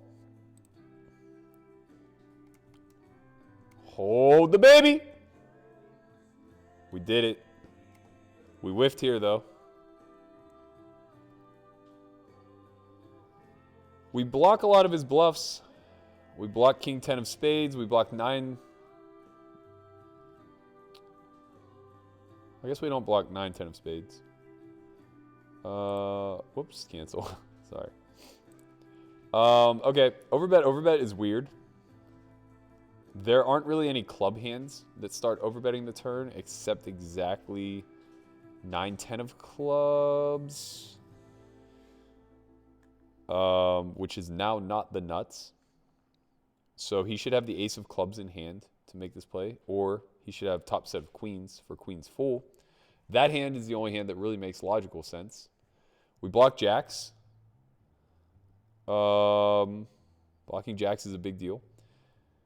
We unblock nut flush draws that are spades. So ace deuce of spades, ace three of spades, ace six of spades, ace seven of spades, ace eight, ace nine, ace 10. It's a lot of spade draws that miss. He only has 3 combos with queens full. Those are the only hands that are doing this. No ace x of clubs. All right, I'm going to call. That is insane. I just get wrecked by people merging all day long, man. That's not a value hand that you can go overbet with. Like, when I call, I'm just supposed to have 2 pair plus always. Better clubs, something of that nature. But it worked. When it works, it's right? That's the way this whole game is played.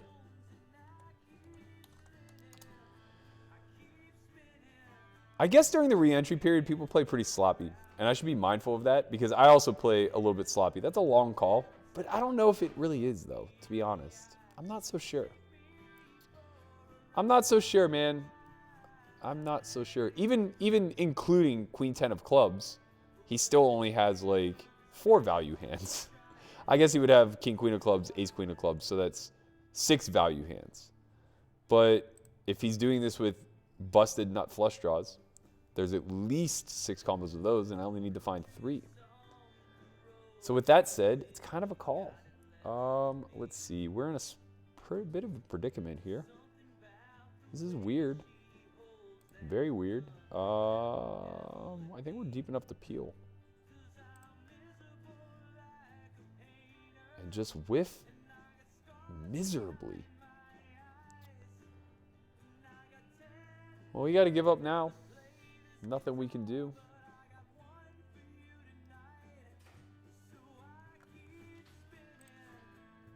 I'll tell you the funniest Dan O'Brien story that I have momentarily. I got to catch up. David says, how did you mentally handle being in makeup? Any advice for somebody in that spot asking for a friend, LOL? You just have to understand what your EV is in the spots that you're constantly playing, right? So like, even when I was 5 million in makeup, I was playing in a game where the average swing per session was somewhere in the neighborhood of 300,000 to 400,000. So if you just think about it in the terms of putting a win together, I could potentially go on a 4 million upswing over the course of 10 sessions. So that's just not that big of a deal, right? Essentially, I was down something in the neighborhood of like 15 buy-ins. You can get that back. When you get absolutely buried is when you're stuck like 100 buy-ins at a certain stake level, but that's really hard to do without your backer making you move down somewhere along the lines. Now, it gets frustrating whenever you're stuck like 25 buy-ins at a certain level. Say you're playing 510 and you're stuck like 25K, and your backer says, hey, move down to 2.5, and now all of a sudden you're stuck 50 buy-ins because you're playing smaller. But you can't think of it that way. The way you have to think about it is if you make back 25 buy-ins at 2.5, you'll now get to move up again, and you'll only be stuck 12 and a half buy-ins at 510. So it's really just about understanding bottom line, EV, measuring what your hourly is worth, all types of things to that degree. I gotta do an IG real quick. Let the people know in the stories that we're here, that we're doing some shit.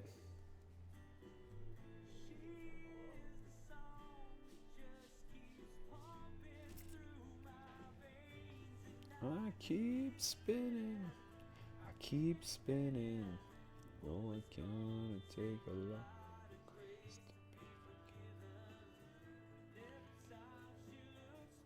Let's put a filter on this. I never use filters. Oh yeah, oh my God. This is gorgeous. Now I see why girls do this shit all day long. Yo, I can get behind this. If you guys aren't already, follow me on Instagram, Berkey11. Follow S4Y, goddammit. We need to get the swipe up feature, and we need like 1,500 more followers to do it. So at S4Y Academy, please.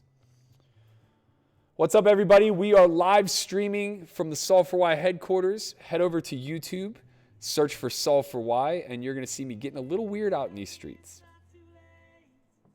What's up, everybody? We are live streaming from the S4Y headquarters. Head over to YouTube, search for S4Y, and you're going to see me getting a little weird out in these streets.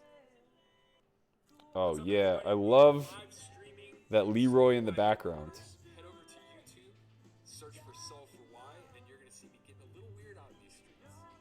All right.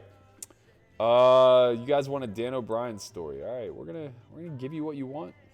That it's never.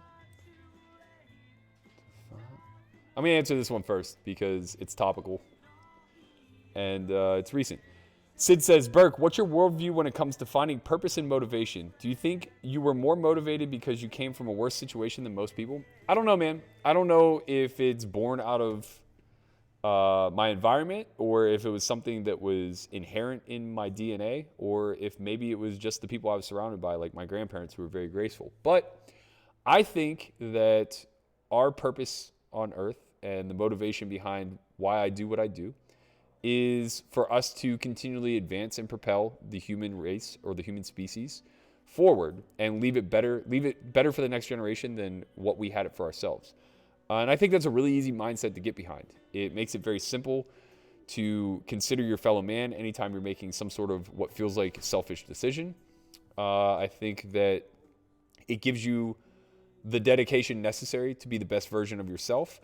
And I think that it also allows you to kind of have a long-term infinite game point of view where you're striving to provide value and leave a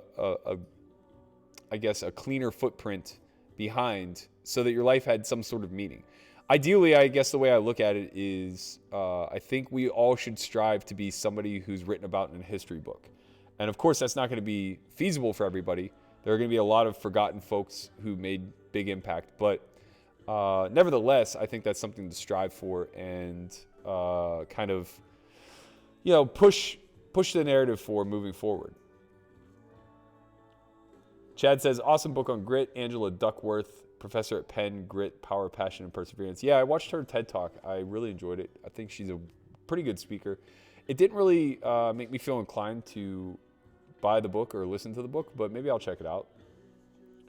Let me get caught up real quick.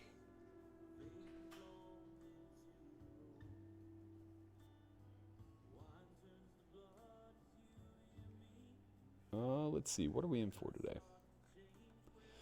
We are in for 750 in the 250, and we were in for 860 in the other one.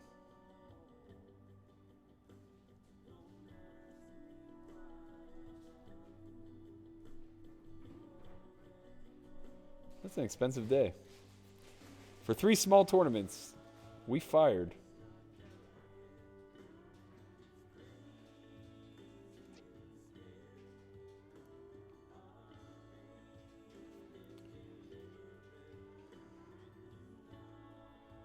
What's not there? All right. What else is going on in the chat before I get to this DOB story? Look, man, I'm a sucker for a price. You lay me 3-1, you're going to get my action. That's just the way it goes. Sometimes I'm going to flop. Sometimes I'm going to outflop him. And he's going to get punished for it. I'm going to like that.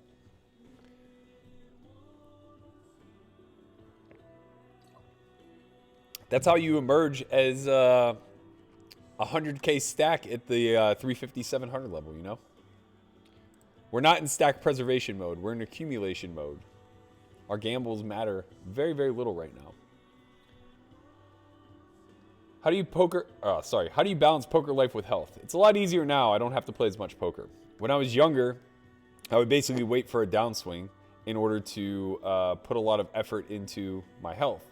Now I just prioritize health. I think it is. I think it's necessary in order to play well in poker. I think it's necessary in order to keep your scruples about you, keep your sanity about you. I can't imagine a scenario where I could ever play my best if I weren't living my best life and attempting to stay in really good shape.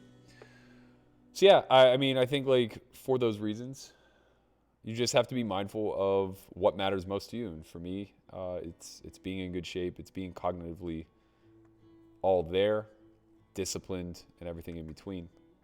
This is annoying. I mean, it's fine if it folds to us, but B Water probably doesn't have a raise fold range under the gun versus a less than 10 big blind shove.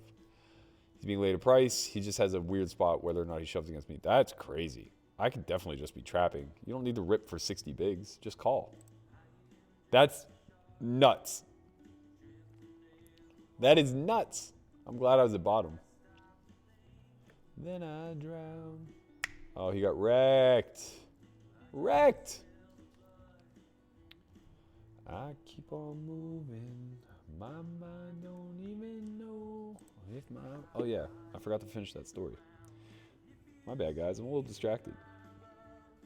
You tell her that I miss her since I smile. I got to tell you this much.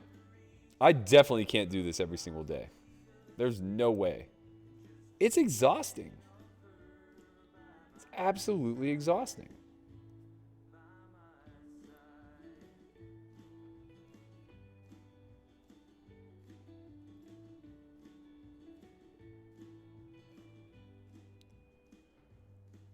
Well, the Lord didn't make my soul for the city, and He didn't make my feet for the floor.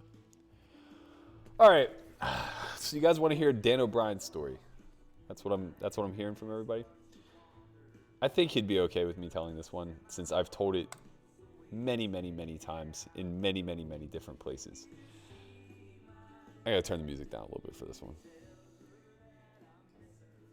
This is going to be one of those ones that you guys want to clip out. All right. Now, I need you to visually get there with me, right? So I'm going to be very descriptive. I need you to listen closely. I need you to envision what's happening, okay? For all you potheads out here, you're really going to appreciate this one. So the year was 2014. I had just come off one of the worst years of my life. Well, half a year. The first half of 2013 was very bad. I was broke. Second half of 2013 was great. I made $500,000 at the World Series, got into the big game, and I was big dicking it a little bit. So, you know, I was around the house a little bit more often, let's say, because my need to play poker wasn't all that great.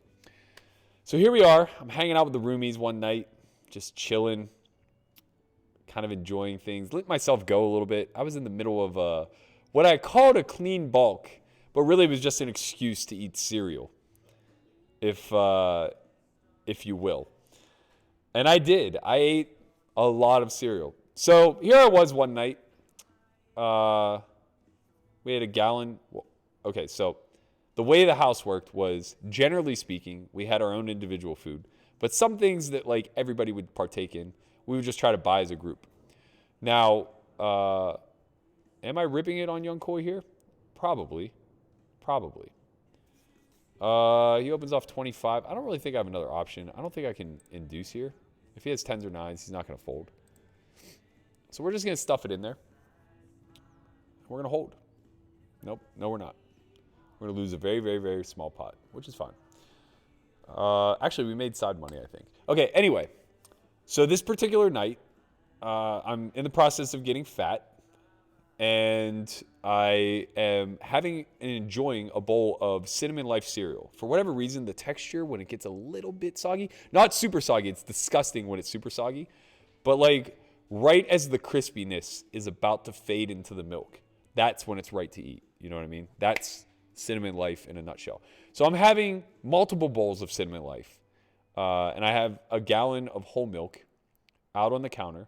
And the way our kitchen was set up, we have a giant island so if I'm between the island and the stove, I'd be staring at the refrigerator, right? So the island's on my left, the stove and countertop is on my right, and the refrigerator is directly in front of me. So I took a gallon of whole milk out of there, and we had a little bit of another gallon of whole milk. Now, my other roommate, Tyler, is very, very, very high. And he is finishing off the other. Well, we got him. We got him. Young Koi's not going to be happy with what he saw. Are we ever folding if? No. Let's get him. Let's get him. Hold, baby. Hold, baby. Okay. Oh, my God. We lose again to this short stacking scrub. We win the one that matters, though. We win the one that matters. Okay, so painting this picture for you, right? I'm on my second bowl of Cinnamon Life. God, they just keep giving me premiums. I'm on my second bowl of Cinnamon Life.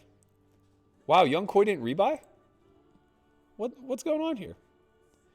I thought he was a mid-stakes reg, high-stakes reg. Anyway, on my second bowl of Cinnamon Life, my roommate Tyler is on his second peanut butter and jelly sandwich and has just finished off the other gallon of milk. So he has an empty gallon of milk behind him on the island, standing very close to the refrigerator, right? I am between the island and the stove with my bowl of Life cereal on the countertop and a fresh gallon of vitamin D, or of whole milk. Oh, that's dirty. That is dirty. We got done dirty down here. We got set over set. It's pretty brutal. We brick city here after checking back flop.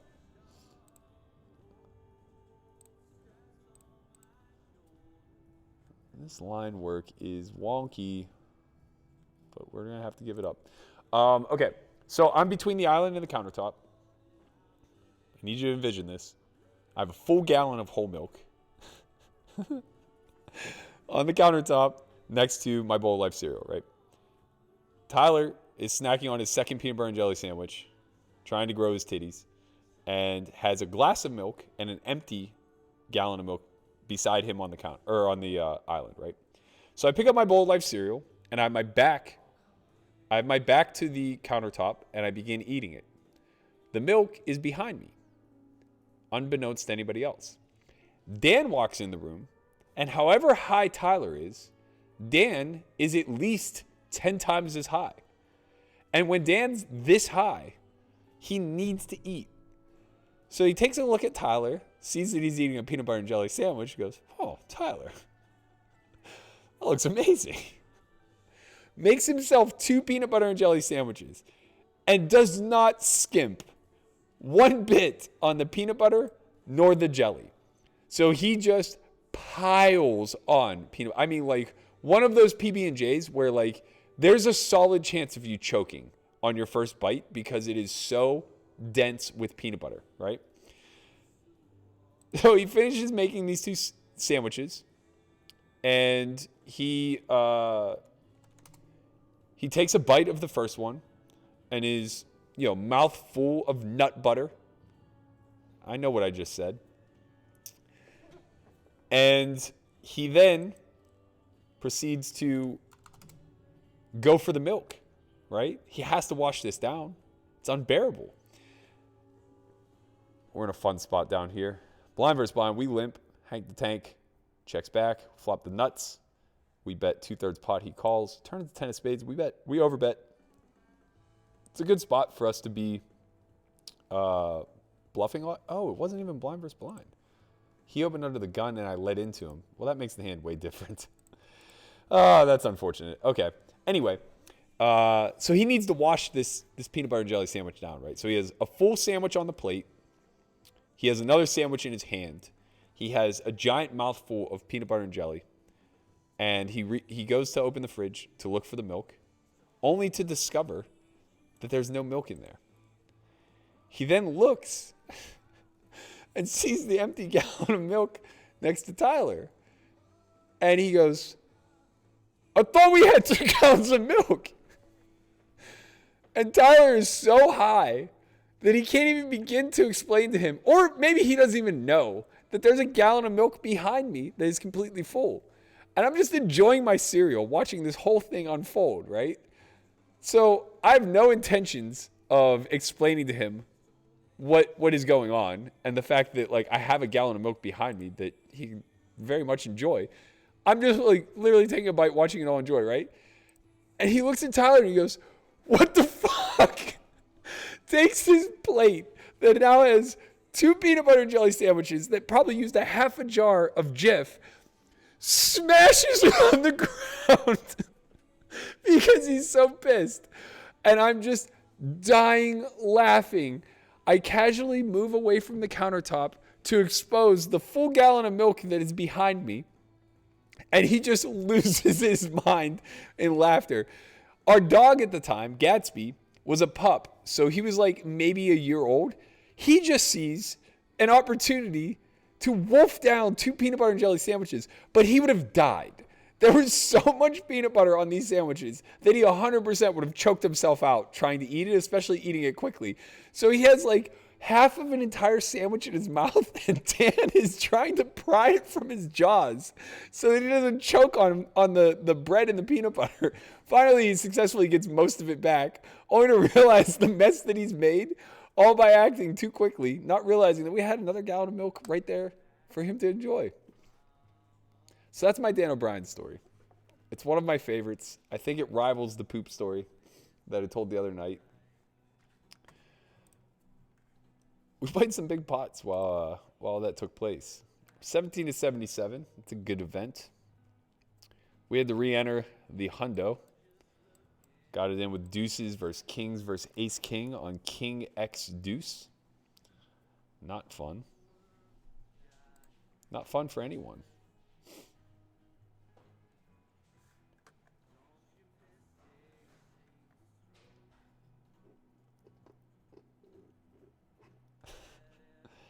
Gallons of milk.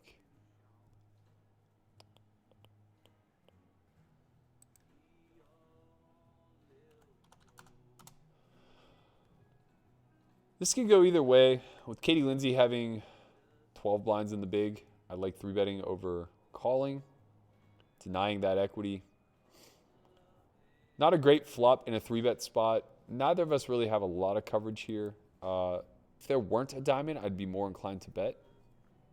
I don't really think I have any need to now. I'm going to check back here. I'm going to check back. It's a pretty neutral card for both ranges. We do block king, queen of diamonds, which is nice. I think we start betting here for sure. About half pot seems good.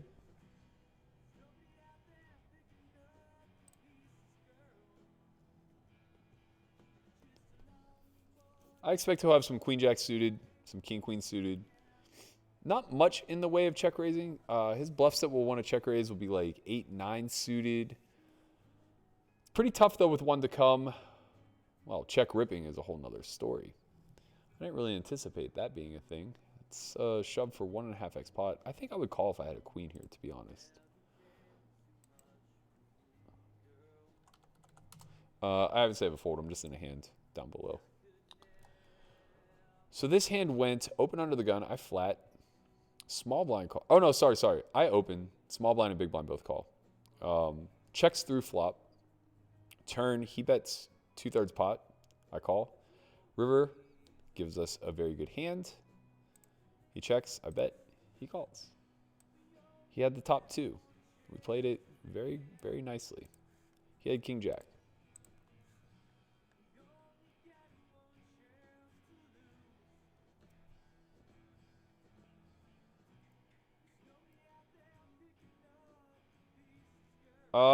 I doubt that I've ever been contact high. My friends have always had the courtesy to not smoke in front of me. Usually they'll smoke outside or in the room or whatever the case may be. I haven't really ever been in close quarters where somebody was smoking or getting high. Yet. Corey has other plans.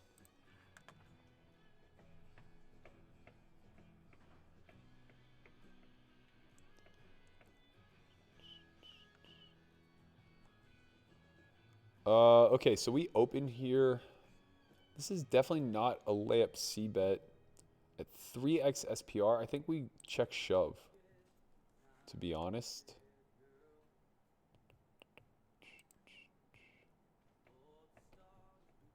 Oh, especially to that bet size. That's nice. We could raise small. I like being all in better.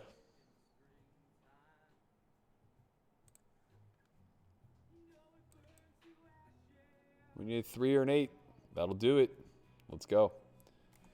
We flop a set here, blind versus blind. He opened 3x and then checked. We're about half pot. You really shouldn't have check folds. I mean, I guess he's just like bluffing too much pre. Just opening like king 4 or some shit like that. It's nice when a plan comes together. That jack 9 flat pre, a little optimistic, I think. Maybe. Let's see. What did he have? He had 18,000. 18 big blinds. Yeah, that's a pretty optimistic flat.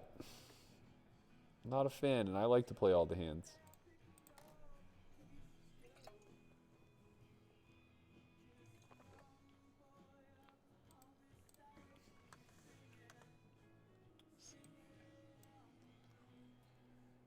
Cash streets are dead.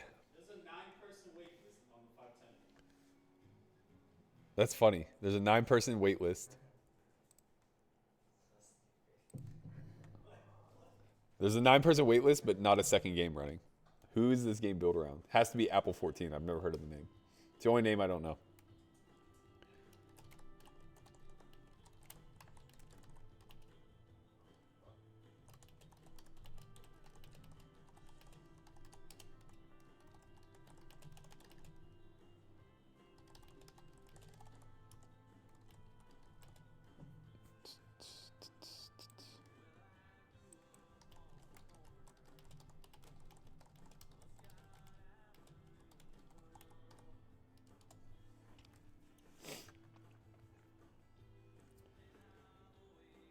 I kind of want a PBJ right now, too. I won't lie.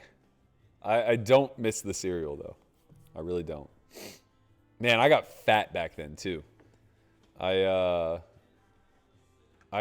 bulked myself up to 230. I literally ate a ribeye every single night for like 8 months.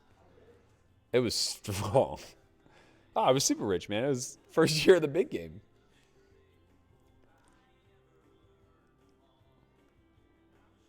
Oh, it wasn't a real plate. We were very, very, very low key.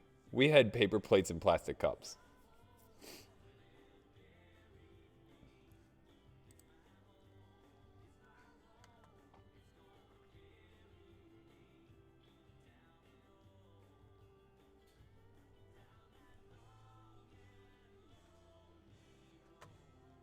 I mean, if you're going to be the sober guy when everybody's super high and you don't fuck with them, you're doing it wrong. I think that that's just pretty standard.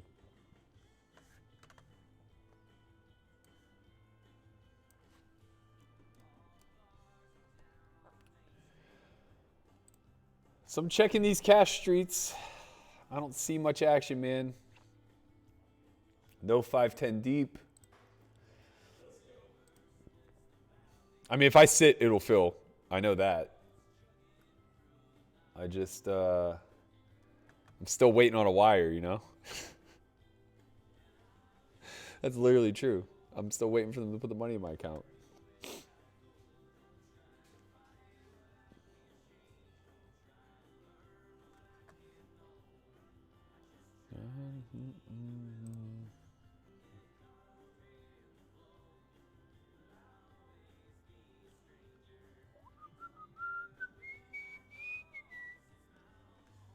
It's my home, bury me.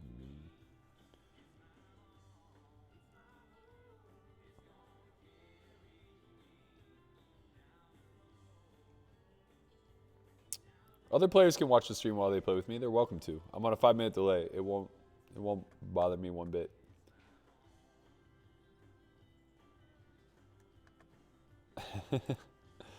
I hope you're right, Brog.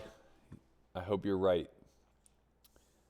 I am interested in mushrooms as a whole, not the magical kind, but there's this guy Paul Stanowitz, I think, or Stamis maybe. Stamis sounds right.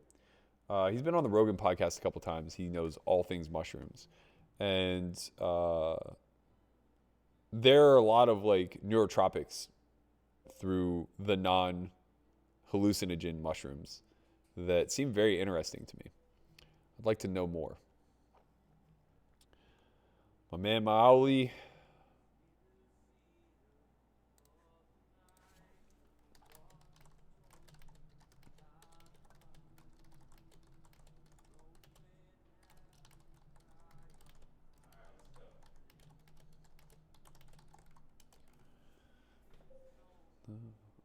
What's chinning? Oh, he just started a deep game. Oh, Capone's a nit.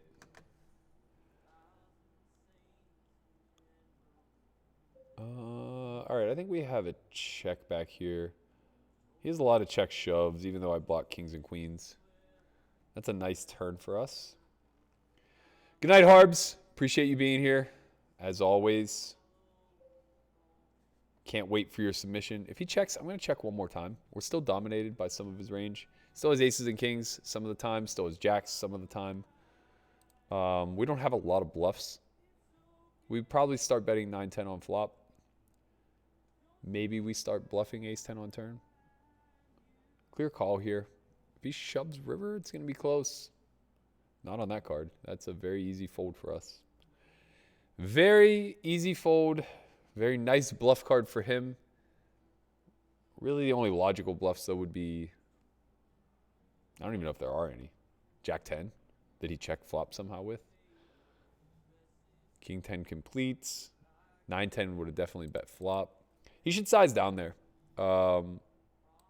If you're watching, I know we were chatting a little bit. You should size down there. Your range is like almost exclusively value. I can pretty easily exploitively fold pretty good hands there. I think I could fold a hand like Queen Jack even for that size. I don't even think you're betting Ace King that large. So I would expect there to be only 2 pair plus in that betting size. And if you have wider hands than 2 pair plus for that size, it's a problem because I'm only calling with 2 pair plus. Go insane. Wow. Chin sits in 5-10 deep, and the game snap fills. Snap fills. I can't open the table because we're on the same IP. Let's see. All regs.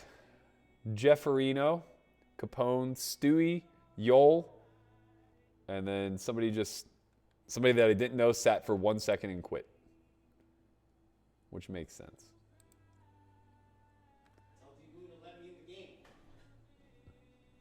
You don't get it. Anybody sits in that game, it'll just fill. Anybody that isn't Yol, Jefferino, or Capone.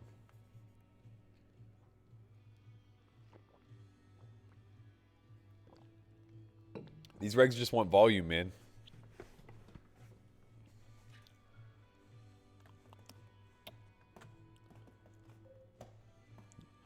GGB Water. That's it for you, my man. We are down to 59 already. This thing goes so fast. 25 pay. We're in 19th place. Looking pretty nice. Her name is, I can't remember, but she's a middle-aged Asian woman who plays live, or used to play live. It's the one that I played heads up that we got that pattern tell on.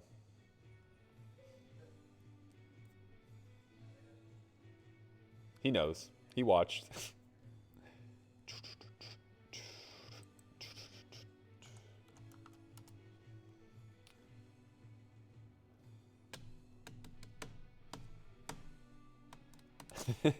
The high guys think that they fuck with the sober guy. They don't. They just like think of stuff while they're high and laugh and then go to sleep. I'm just answering old Connie.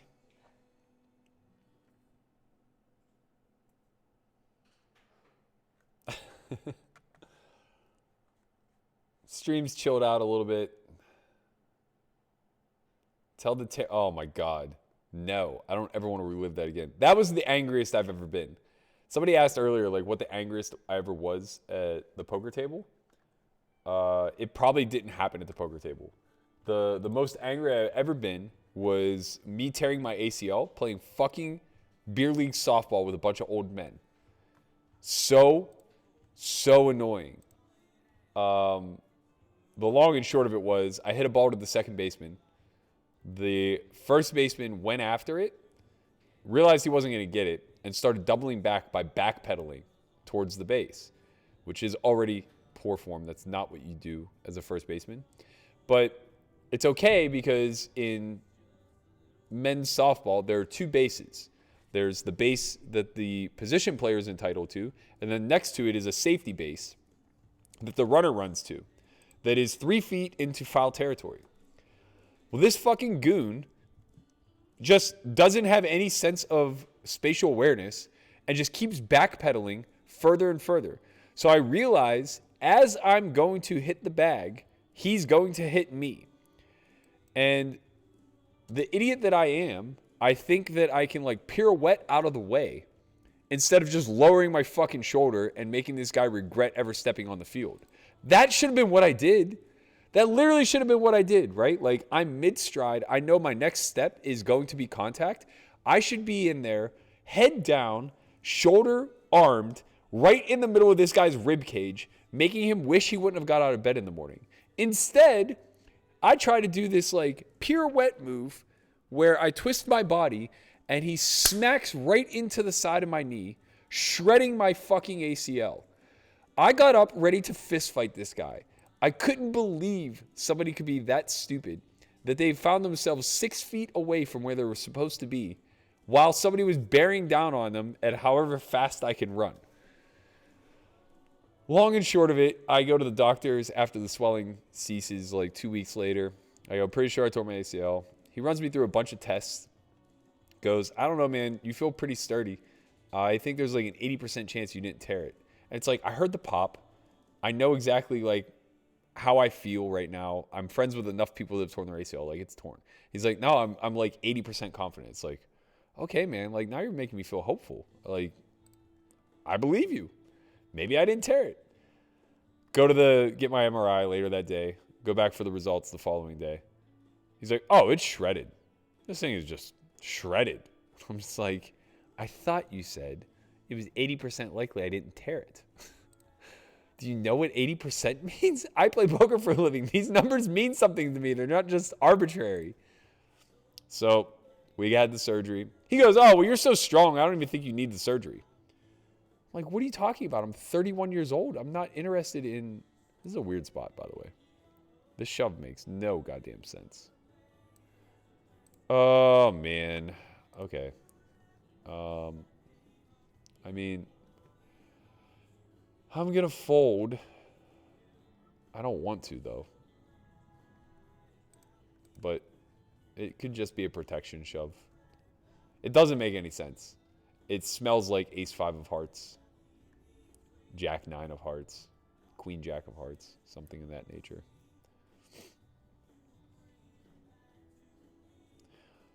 You were right about me. What up, Jimmy Bluffett? Welcome. It's good to see you. Playing good tonight. We're playing good tonight. We're playing good tonight. Just keep saying it. Honey, you. Oh, what are these guys doing? Okay, I'll play along.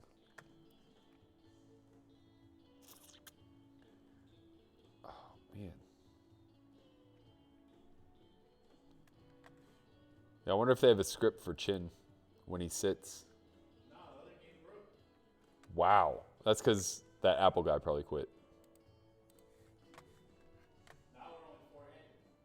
I guess they figured out how to handle. Who quit?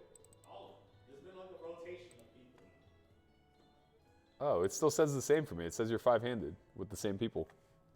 No, one guy. Maybe this guy is way further.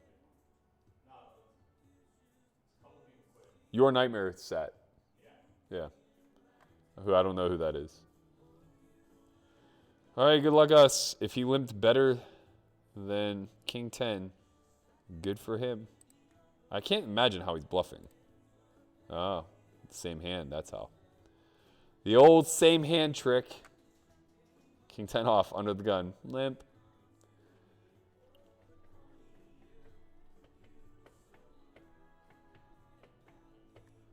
Is be water the speech you like? This is water is the speech that I like. Be water is somebody who just busted this tournament. Oh, man. I need a day off, guys. I need a day off. I'm playing in these poker games because there's nothing else to do, man. We're all fucking trapped. Have you looked around? Have you seen pictures of Vegas? It's a goddamn ghost town. We've turned into a truck stop.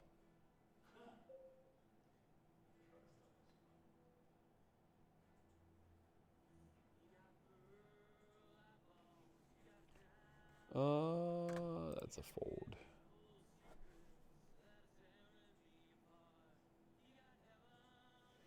Gonna make me choose.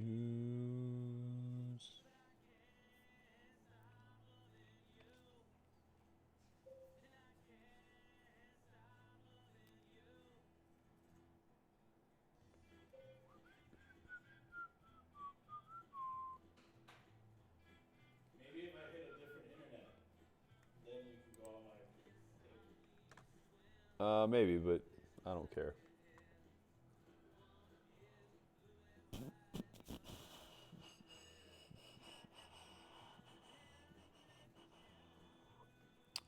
Nothing's wrong with psychedelics. I'm just personally hesitant. I have a family history of psychosis, and it's not something I want to dabble with. I feel very stable in my thought process and comfortable keeping it as is.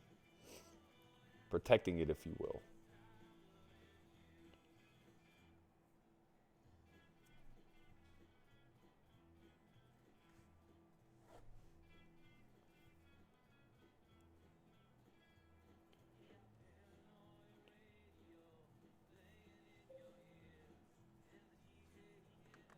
We're gonna fold.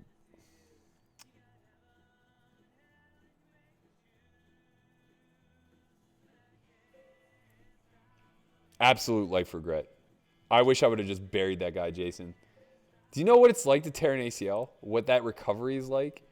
It was a year before I could do a layup in basketball again. It was probably like 6 months before I was able to like get back to close to normal and run and stuff like that. But things that required even the smallest amount of impact, like basketball, I was petrified. You just like lose all capacity to do the things that you used to do. Luckily, I had a really good doctor, and I've had zero pain since.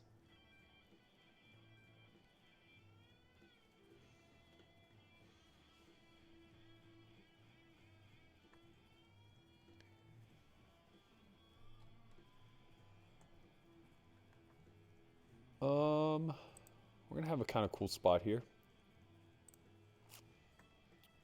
Versus this large of an open, when we are this deep, I could just flat. I kind of like just going huge though. I like going like 5,200. Oops. Or all in. That was a mistake. Oh my God. Oh my God. It worked better than I could ever imagine. Oh man, what are these guys doing? What are they doing? Oh no. Why am I? Oh, I know why. God damn it, Caleb. When I switch tables, 1 or 3, it puts that number in the box. So instead of betting 3-2-5-0 like I wanted to, I had already had a 1 in the box and didn't realize it. Same thing down here. I wanted to make it 5K or whatever. I made it 35K. This one worked out. I don't think this one's going to work out. It's funny, though, that it left me with a round number.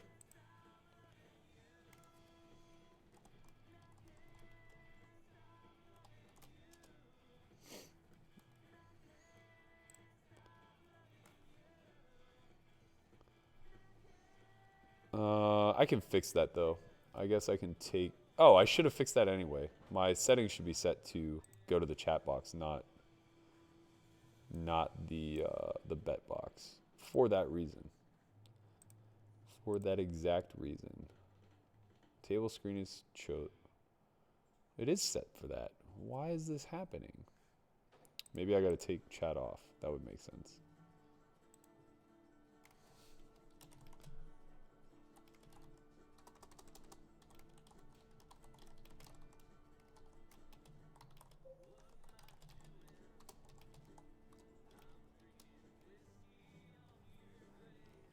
And I'm waiting for a phone that don't call. I gotta stop being so nice and chatting to people. It's costing me misclicks.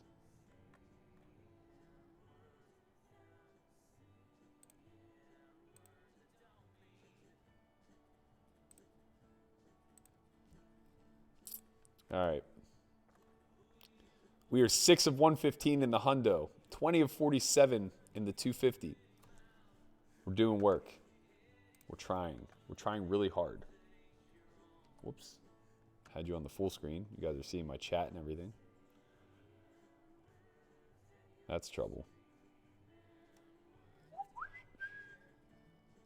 Man, good thing the nudie pictures weren't up there. Whew. Whew. Saved. Thank God. It's just the roommates.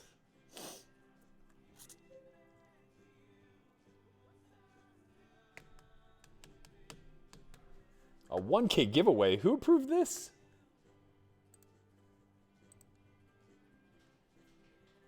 I say no.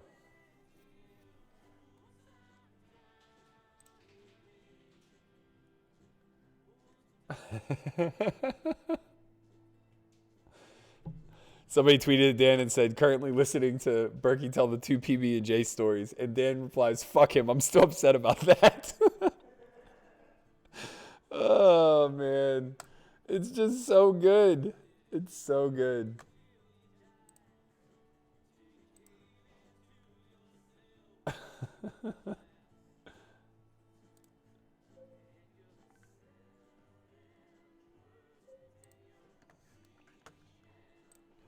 Don't mean...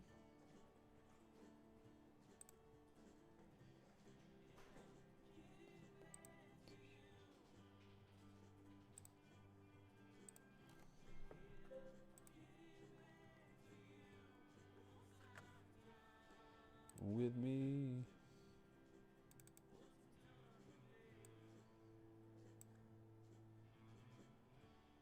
I know you wanna take me home.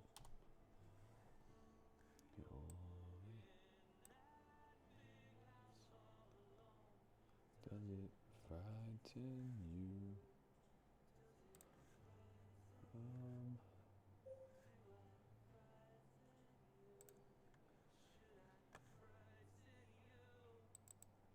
Whoops. Hold on, I'll look.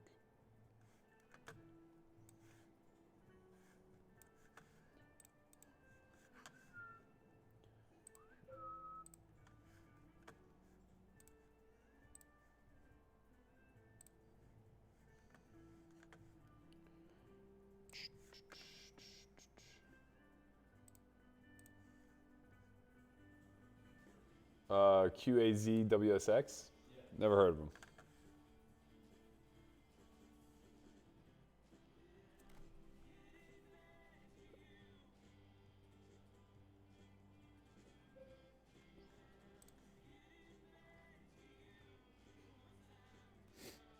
Why is the table for... What is that? Tormunds and fake Neos? I don't even know what those words mean. And I'm your guy who uses too big of words. What does that mean, man?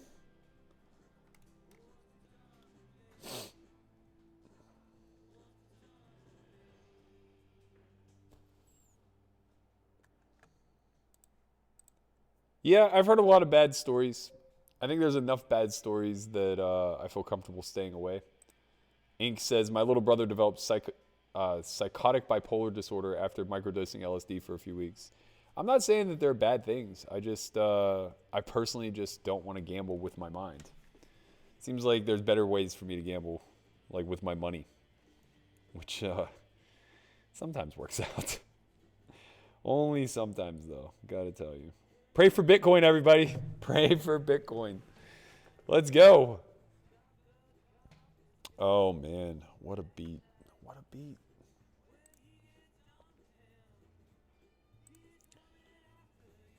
Yo, you seat hopped? I'm embarrassed by you. No, what do you mean? Like, everyone, my two lefts were open. And everybody kept switching into those seats.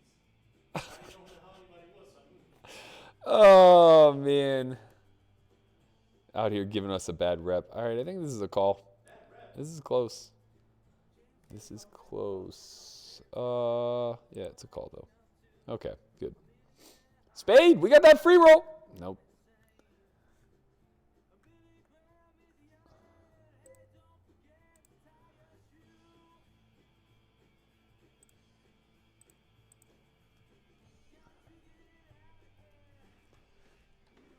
I have a very short Jungle Man story for Hogan Head. It's nothing that you guys can't see if you go back and watch the live at the bike, but you weren't there, so it might come better from my mouth. Don't sweat the hotkeys thing. That was my fault. I should have just been off of chat. You didn't cost me anything. The misclick worked. That guy called off 30,000 chips with Queen 10. So my Jungle Man story is we were playing live at the bike, and we were playing 50, 100, 200 with a $100 ante, I think. It was me, Polk, Fee, Jungle, Danmere, Garrett, and English kid whose name Jason McConnon. Yeah, Jason McConnon. So Jungle decides he wants to get drunk for whatever reason. I don't know what the reason is, but he just makes that decision. I think Doug was kind of encouraging him a little bit, whatever. So he gets a couple Long Islands deep, and we're having some conversation. He's visibly drunk at this point, right? And we're playing bomb pots every hour when the new dealer, every half hour when the dealer switches, right? So we play this bomb pot, and something strange happens, I guess.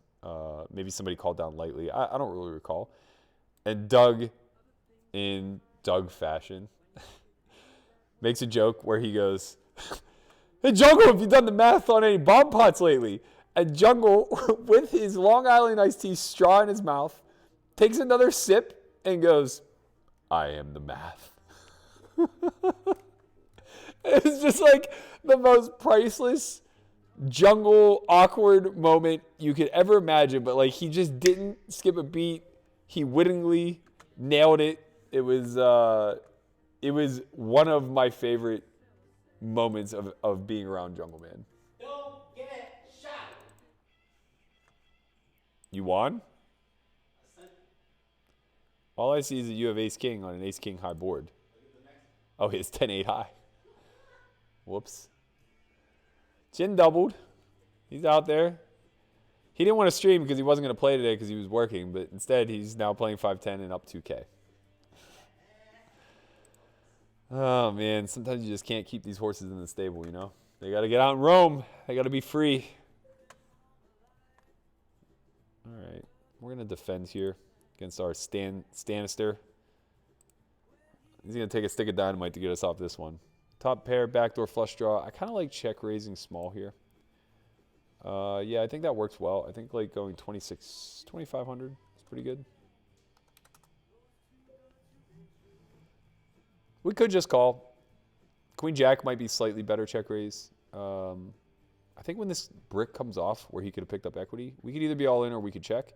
I kind of like checking. I like checking our weaker queens, being all in with our stronger ones. We unblock all the spades. He could just be ripping here. 10x of spades. Jack 9, King Jack, Ace Jack. See an opportunity. Having a Jack is a really negative event for him because most of our bluffs that would check come from the Jack X range. So we just have a call again. If we had a hand like 8-9, I guess we would check and give up. But King Jack completes. That's one of our value combos. We're going to check. We really wouldn't be checking anything here, but he's set up for this shove. It's very strange. His small bet on the turn indicated to me that he was trying to buy showdown value. Or just set up a really good price on the river. The thing is that like I'm pretty under-repped whenever I go check raise, check call, check call. So could he do this with worse value? It's possible. He's on the button. I mean, his range is just so wide. I think I just can't fold top pair. That's unfortunate. We just got very unlucky on the turn. That's all. We played the hand well. We got unlucky. Now we live to fight another day. No defend there.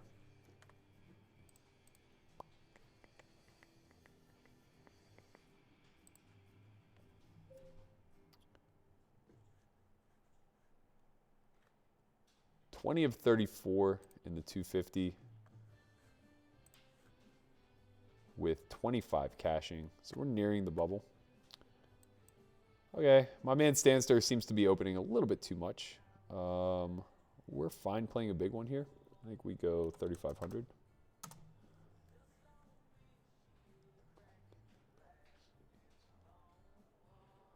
Great flop for us. Great flop for us. I think we down bet in the attempt to get him to shove. The alternative would be that we size up. We could check. This is probably one of our most protected hands to check.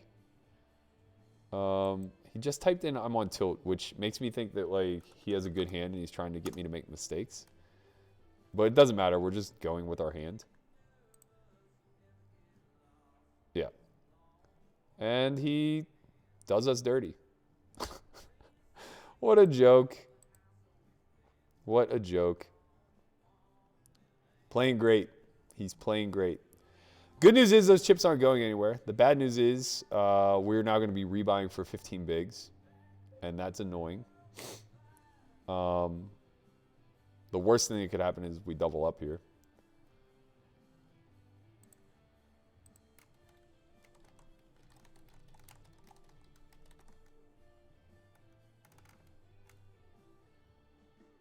We're rooting against ourselves here, but it looks like we're going to triple. Okay. We will triple up here.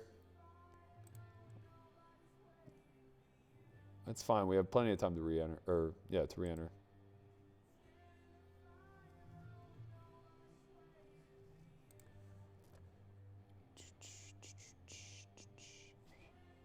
Oh, actually, I guess we'll be coming in with 20 blinds. So that's good. We'll come back in with 15K if we bust. Giving us a chance to crack a little bit of his stack. It's just very frustrating that he punted to us already. Claims he misclicked, but judging by the way he's playing, I don't think that's true. So we were as high as 43,000. We gave it all to Stanster. He's playing great. He's playing great. Let's get back to the chat while I detilt.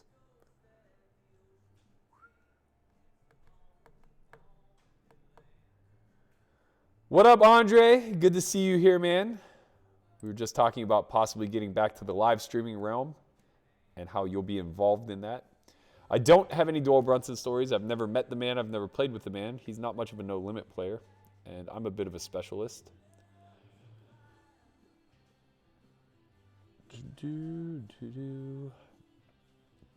Bitcoin did bounce back a little bit. I agree.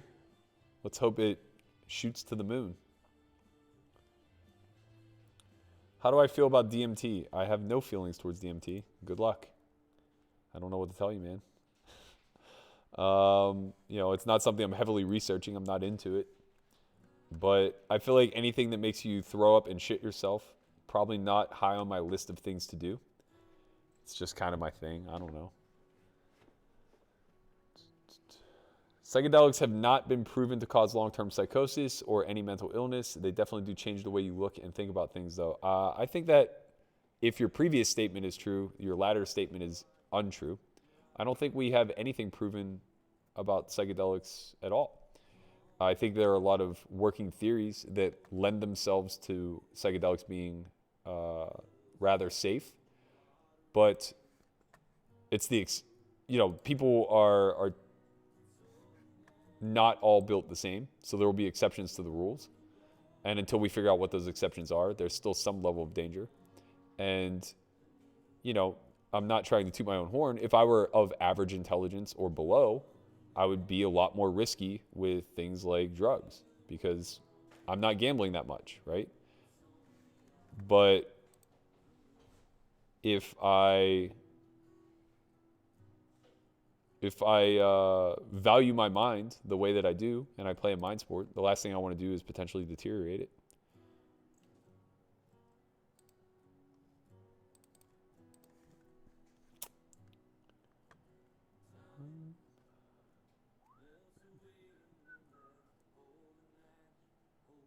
Why do you think Bitcoin's going back up? What do you think the price drives are?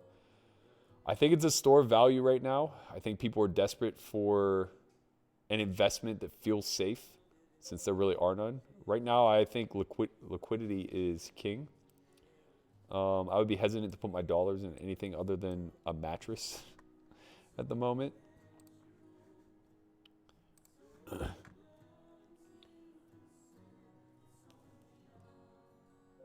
I am the solve.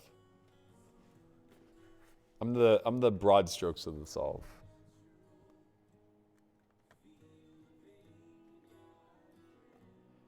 I could dig through that hand with chin, I guess. Let me see the action. So, it picks up on the turn, so it's pretty difficult for me to say. I'm assuming that he got... Huh? Okay. Okay. He opens 2.25x on the button. Small blind makes it 100. He flats with ace king. Flop ace of spades, 5 of hearts, 3 hearts. He bets 70 into 200. Yeah, we're gonna gamble here. Good luck us. Oh man, we're just gonna keep doubling. We are gonna keep doubling. Okay, fine. It's fine. So he bets 70 to 200. Chin just calls. He has the board on lockdown there with the ace of hearts in hand, obviously. Turn is the king of spades, giving him top 2. And again, absolutely smashing the texture. Brings backdoor spades, which is what's most relevant because that's where the majority of the small blind's bluffing combinations are going to come from. 3-betting the small blind, he's not going to have very many bluffs that contain hearts. He won't have very many suited connector type holdings. And even if he does, us having the ace of hearts is totally irrelevant to that. Basically, if we unblock the ace of hearts, him having the nut flush draw wouldn't suddenly polarize. So if he has like ace 10 of hearts or worse, even ace queen of hearts or worse, he's not suddenly going to go down bet, up bet, right? If anything, he'd be more inclined to just check the flop and then choose like a catch-all size of say 60% pot on the turn, something of that nature. So he goes down bet, over bet, which indicates polarization. We block the polar end of his value. So it's very unlikely that he has 2 pair plus, and he can't really be taking this size with 1 pair. We have an awkward spot here. We can fold.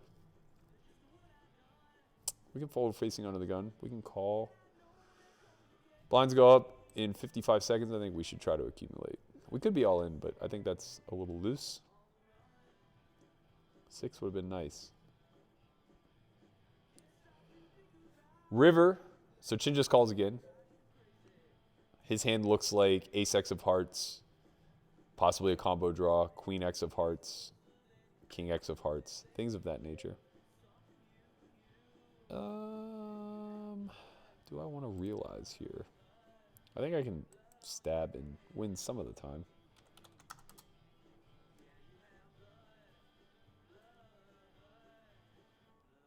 Speedy's not going to have a lot of check shoves, especially with Katie in the big. He has enough, though. It's fine. That's not really incentivized because I just check back a lot, and then Katie, who has him covered, just gets to, like, over-realize. We finally got the best hand and got it in, and we lose.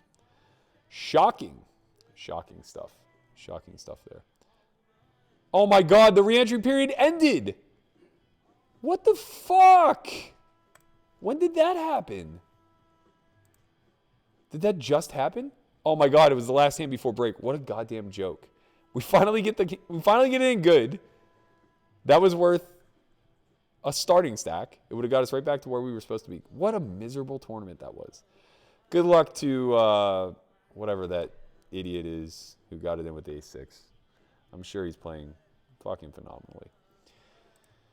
We're one tabling. Back to the chin hand. River, jack of diamonds. Pot now 1,100.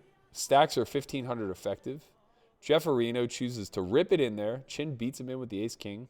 Obviously, the fucking nuts. And Jefferino has the 10-8 of spades.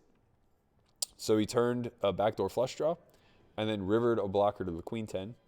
Also was at dead bottom of where he could be at. So he got wrecked. He kind of got wrecked. Shout out to my man Jefferino. Getting a little wrecked there. No big deal. It happens. Happens to the best of us, man. Happens to the best of us. We're going to try to fire up some 5-10. We're going to sit the other table. See if we can get some folks to join us. I imagine they will come calling.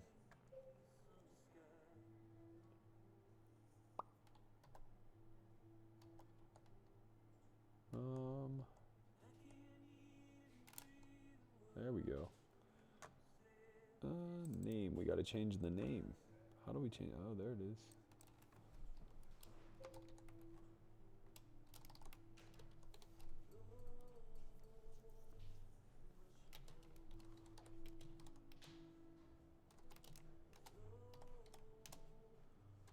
What she knows. All right, man. I think I got this Twitch thing down. It's not Twitch. Oh, I don't have shit down. This is YouTube. God damn it. Ay, ay, ay.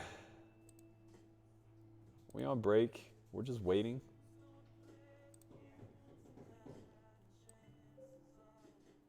Let me resize this for you.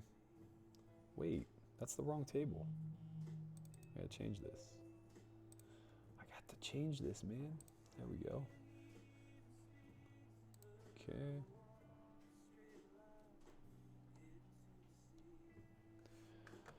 Let them come calling. What happened to my WhatsApp?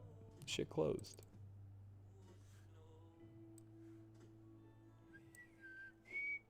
Oh, what she knows already gone.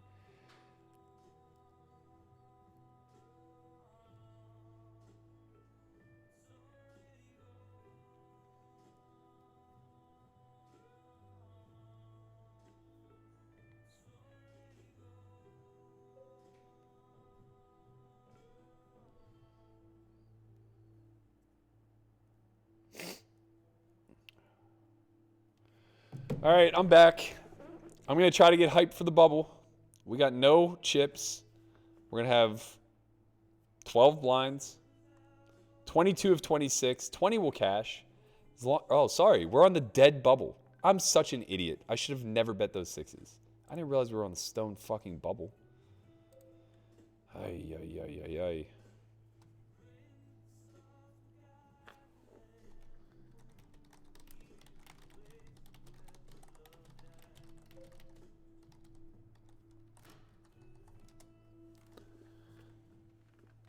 Oh, man, what a boo-boo that sixes hand was. I didn't realize we were on the stone bubble. My bad.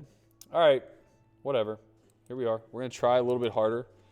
Maybe get a little cash action rolling if these guys want their hands on stream. I thought Chin won a big one. He's just excited that I'm going to play.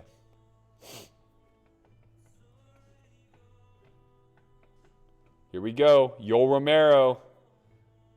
A reg, a battler. He doesn't give a shit. He'll start a game.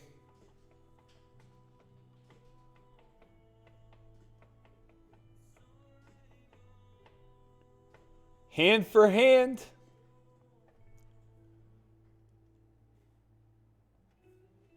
Stoiff88 says he would argue that I'm missing out on enlightening my mind even more. Higher intelligence could mean you get more value from the experience. I do agree those substances need to be respected. I also kind of disagree that we can just tangibly say that you increase your intelligence or enlightenment through a drug. I don't know what goes on in your head. You don't know what goes on in mine. So it's very difficult to know what pathways our minds explore to expansion. And not everybody necessarily needs a drug to get to the same place. We're all just born with different DNA. You know, whatever the drug unlocks for you, it could potentially be unlocked in me naturally. And I'm not saying that it is. I'm just saying I think it's arrogant for us to assume that we know specifically what paths are explored through altering our state of mind. And even if I am a little bit on the rigid side when it's all said and done, what does it matter? You know, we're all going to die. We're all going to get buried. All right, we got a spot in this cash game. I'm going to 4-bet this fucker. That's what I'm going to do. Doesn't need to be big. 275 seems fine. Still on the bubble in the other one. We are one of the smaller stacks.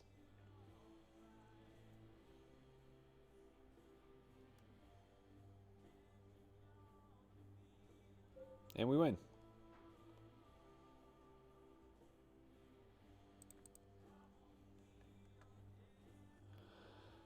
I'm in these streets, man. I'm in these streets. Playing head up. My weakest game. Just giving you all action.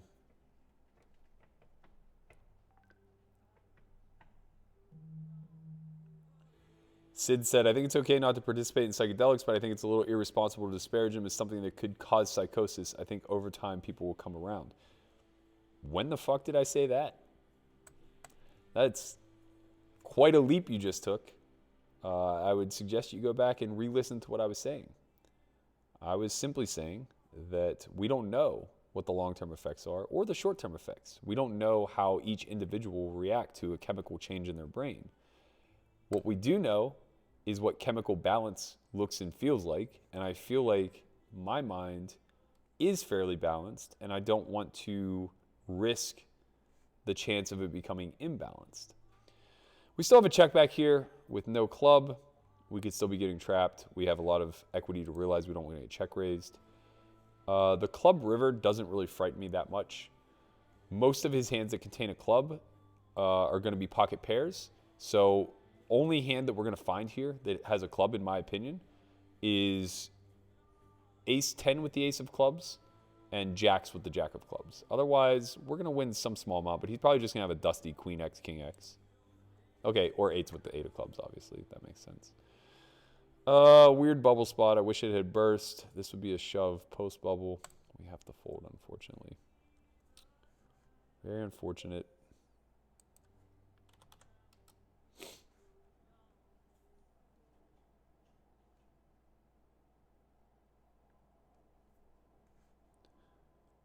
Flop bottom pair. Fairly neutralish texture. I like going a little larger here with the bottom pair trip draw. Choose 66% pot. Yeah, Katie Lindsay won a huge one, ace king versus ace king, where she free rolled him. She had ace king of diamonds, he had ace king off.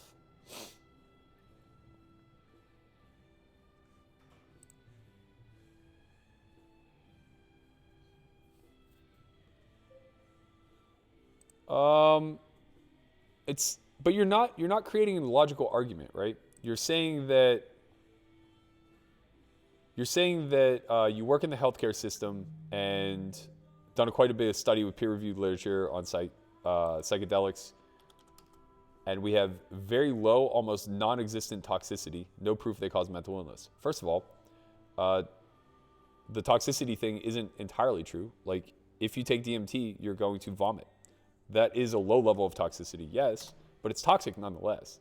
And secondly, you're saying that there's no proof they cause mental illness. Okay, fine. That doesn't then mean they don't cause mental illness, right? The key word there is there's no proof. There's a lot of things we have no proof on. That doesn't mean that we can just willfully write it off. We're just trying to have like I think the difference here is bias versus unbiased. Like I don't care about psychedelics at all. I have no emotional attachment whatsoever. I have already said many times I think they're probably good for a lot of people, and I'm sure a lot of people have positive experiences with them.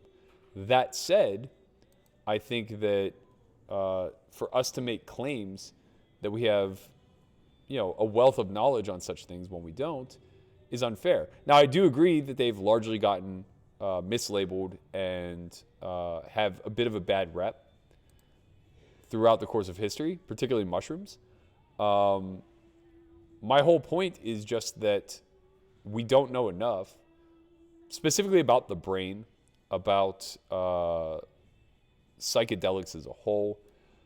I beat 4-5 here, which I block. That's a problem. I beat some floats. Not enough, though. I'm going to lay it down. Yeah, anyway, that's just not a scientific argument, saying that we have no proof that they cause any harm. We also have no proof that they cause no harm, right? The absence of proof is not proof. Irvin Magic sits, another strong reg.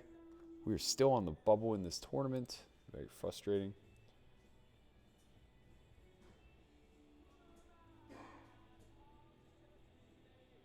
Yeah, I totally agree, Jimmy. It's very frustrating that we don't know when the reentry is going to end.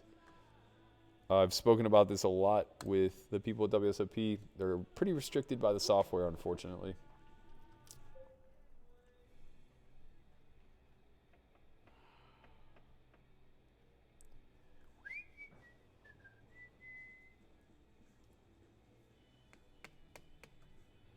We have a defend here. Flop the old middle pair. No backdoors.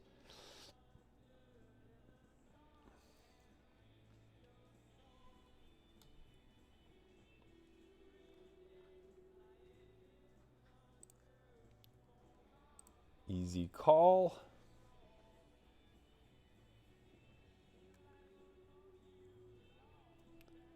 Yeah, Sid, that's a fair point. I don't think that's what I'm doing, though.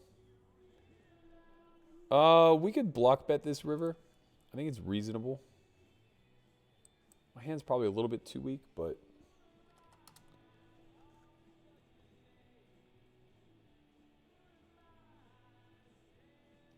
No, that's not how it works, fish cakes. I was going to be all in that hand no matter what, but there's no rebuy period, right? So I go all in while there's still time on the clock. The time runs out while I'm all in, and I lose. I don't get the option to re-enter. I'm just out. It has nothing to do with paying attention.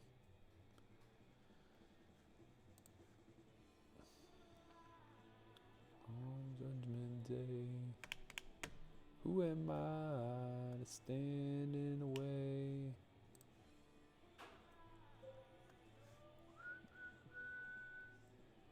Who am I? Liar Die says, how do I join the academy? Be honest, Burke. You can't right now. We can't run them. Right now, everybody is in quarantine, and we are buried.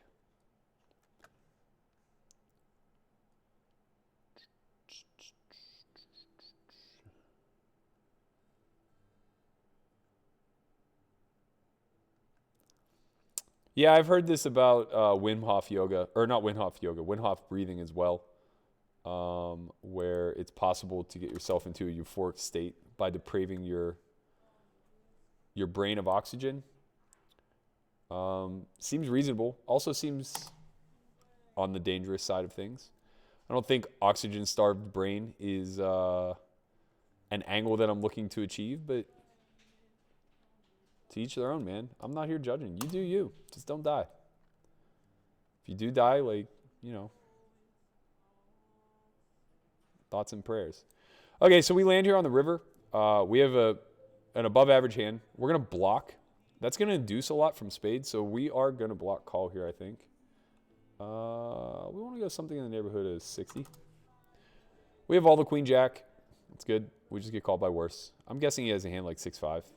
Maybe Jack X of spades. Oh, he had a worse queen. That's unfortunate. We missed value. Can't know that, though.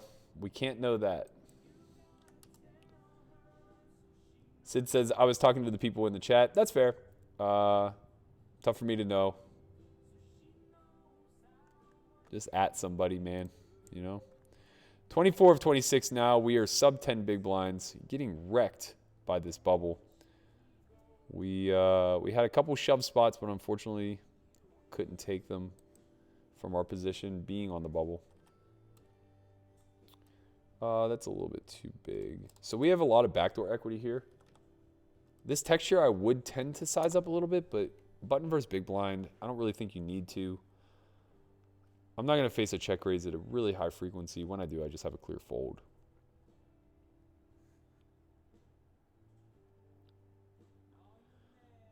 That is not one of the cards that we are going to follow through on. I'm just going to have to shove this at this point. We're 24 of 26.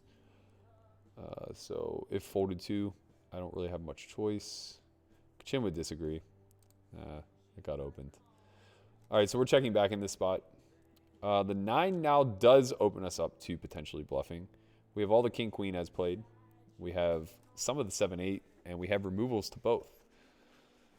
Those are pretty good events. If we face a block, I think we could bet small. So in this particular instance, we want to be able to rep 10-9. We want to be able to rep 7-8. We want to be able to rep queen-8. We want to be able to rep king-queen. So we're going to go something in the neighborhood of like 80%. It's unfortunate when he has that hand because it blocks the same way that our hand blocks. But he has more showdown value.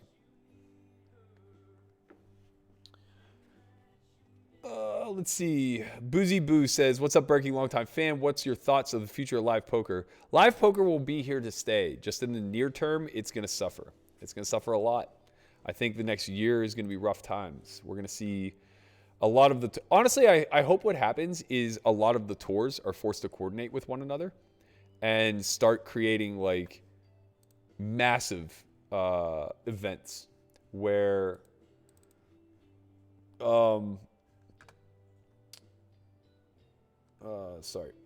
I would like to see them creating like massive events together. Like, WSOP coordinates with WPT, which coordinates with Heartland Poker Tour, and they just do like a festival that is, I don't know, maybe 45 days long or something to that effect. And they just do these like 3 or 4 times a year. So Heartland covers the small stakes buy-ins. Let's say that WPT covers the mid-stakes buy-ins. WSOP covers the 5Ks to 10Ks, and then like we have Poker Go or somebody else get in there and cover the high rollers. I think that would ultimately be the best thing that ever happened to live poker. It's optimistic. You're asking a lot of people to forego short-term profit in order to advance the game long run, in order to advance the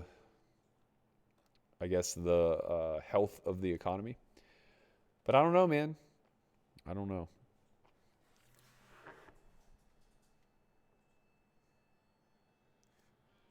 Our game filled. That's nice.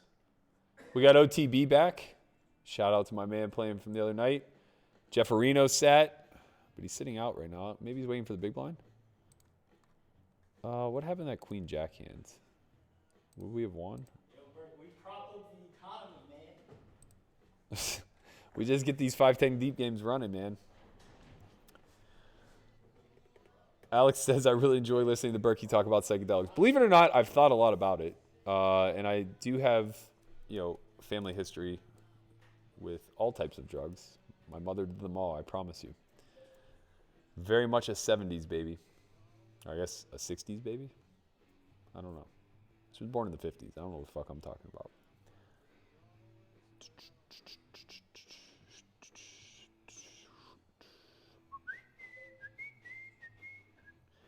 You guys can derail this to whatever you want, man. I'll talk. Why is OTB tanking so long? What's going on, man? If you raise, you're getting 3-bet. If you limp, you're getting raised. Like, that's how it works. He must not even be there. Kid checked out. Most of these drugs were outlawed in the Nixon era during the war on drugs. I agree that we don't know enough yet about them, but I think anecdotally the experience is universal. Yeah, I wholeheartedly listen. Go listen to Paul Stamets. Listen to Paulin about it. I think these guys are authorities on psychedelics. Even listening to Sam Harris, I think, is a good listen.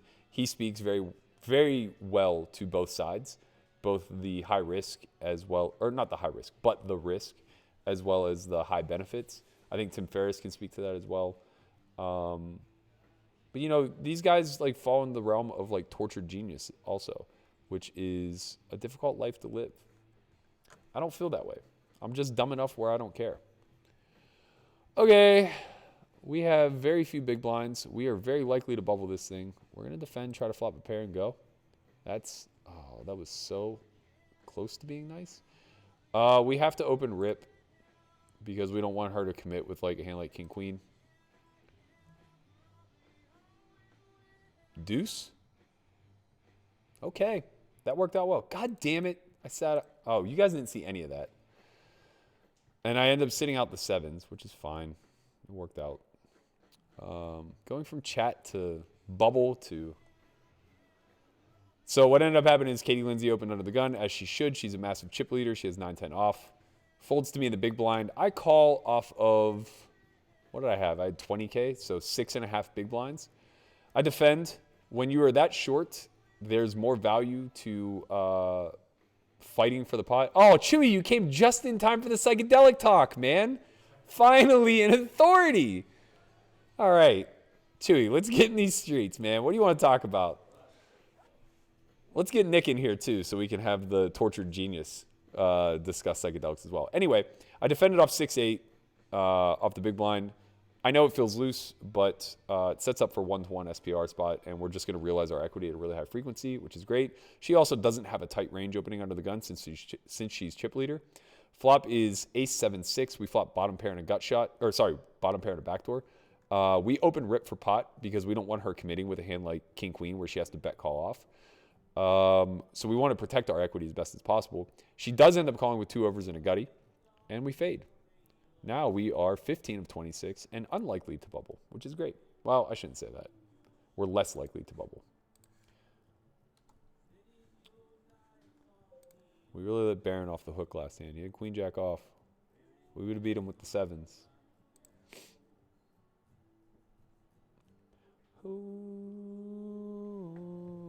Yeah, I thought the war on drugs was rigging initiative, but I am in wholehearted agreement. It's a lost cause.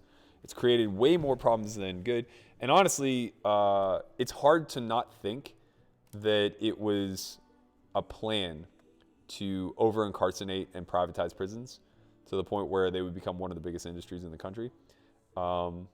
Maybe that's just retroactively looking at how it shook out, where there was so much opportunity that just ended up being the case. But it seems like that was predictable. It seems like it would have been very easy to understand minorities were going to be targeted and we were going to make a lot of money off each head.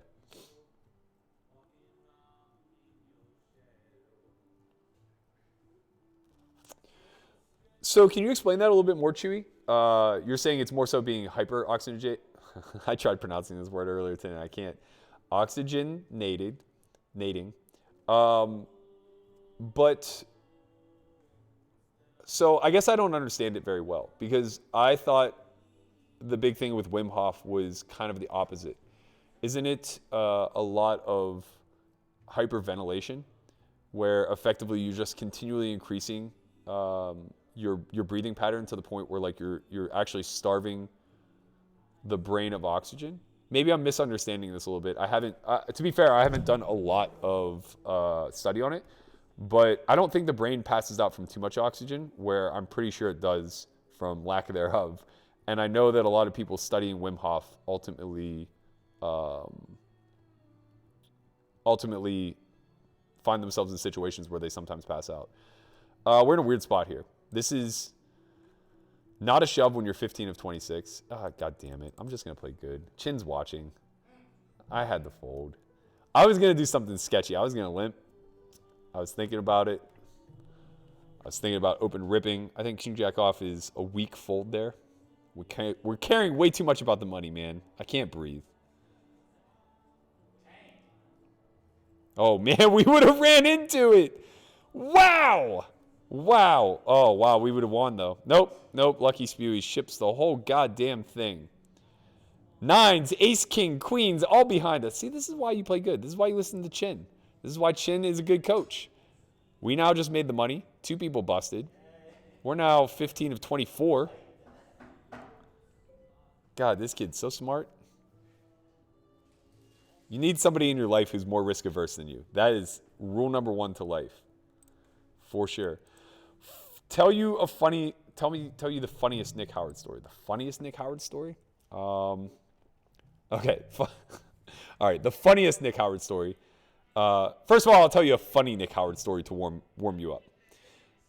The funny Nick Howard story is I go hiking with him one day, and we are at Mount Charleston, and he's telling me how one of his students has been living in the woods of Mount Charleston for a week, drinking his own urine, and that they had like done this research where it's supposed to be some sort of like toxin cleanse. I don't know, man. It just sounds like some wild shit. But he's like a big experimenter. So like he's done all the drugs. He's dabbled in pretty much everything. And he's just like willing to try anything once for, the sake of science. So I guess his friend is like living in the woods of Mount Charleston, just roughing it, drinking his own piss.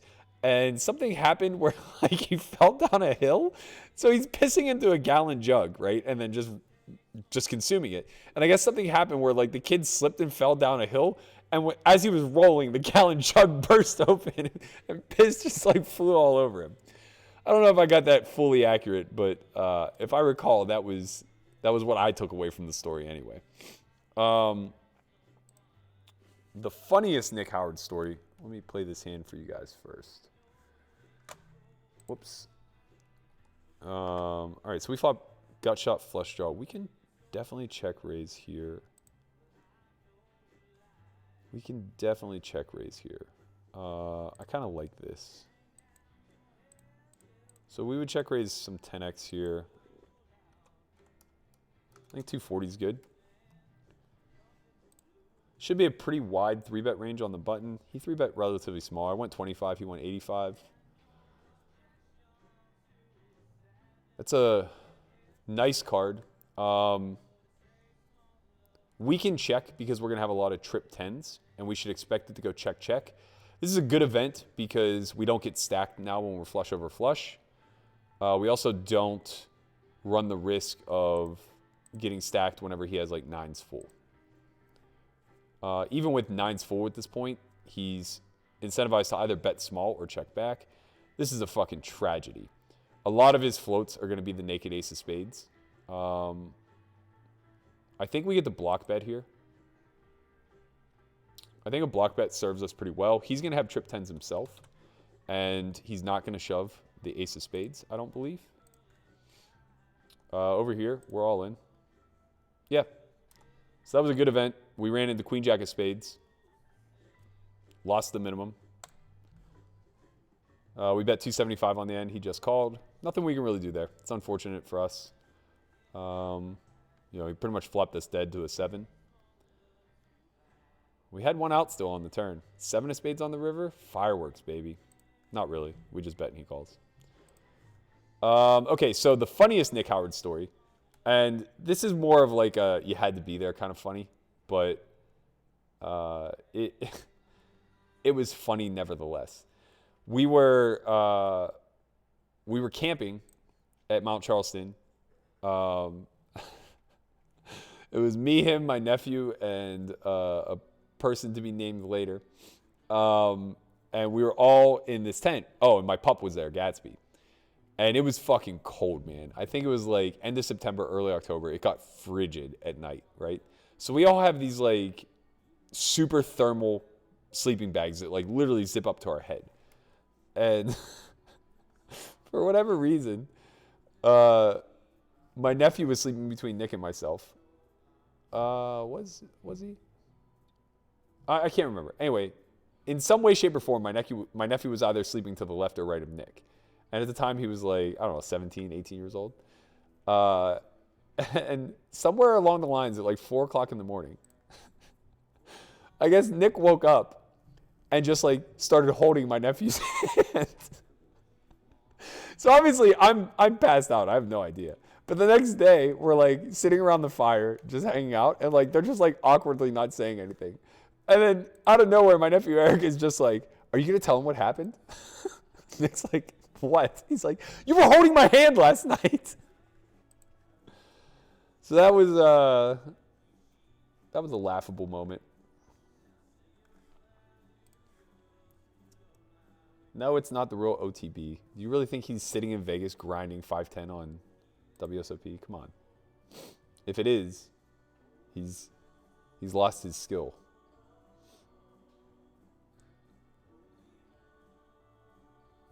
Oh.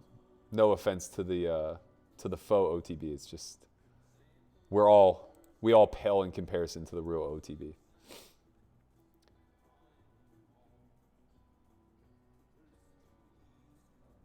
Yeah, Lisa has a good point.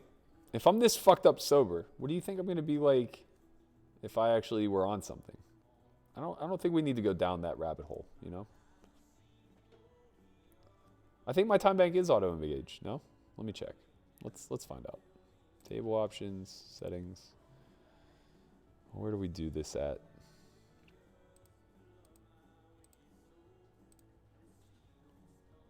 There we go. That's what we want. Rebuy whenever possible. Holy Road.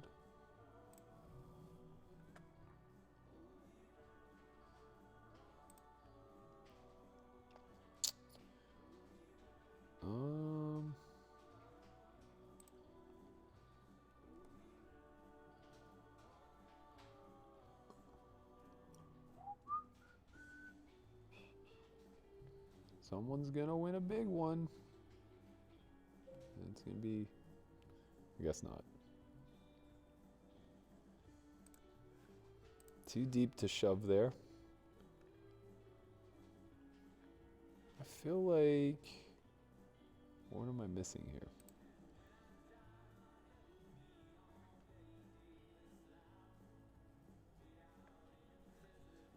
And there ain't no turning back. I'll see your hallelujah. I gotta tell you, man, wherever you auto engage time bank, I don't see it. I'm pretty sure it just does it automatically. I'm pretty positive of that, but maybe I'm wrong. I don't know. They're trying us, man. They're giving us marginal hands. Nothing we can do. Nothing we can do. Table options, game settings, Okay. the time bank activation. Oh, yeah. See, automatic. It's already there. Why do I listen to you, chat? You just fuck with me, man. Are you high right now fucking with me? Was that the to get revenge from what I said earlier? Fucking with the high guy? God damn it.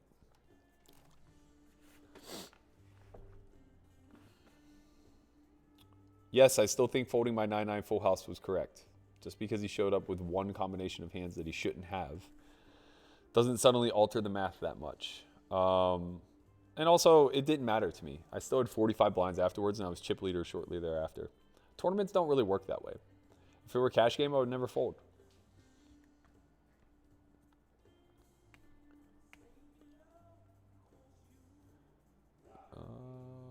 Wait, I got to catch up on what Chewy was saying so I know if I'm wrong about Wim Hof.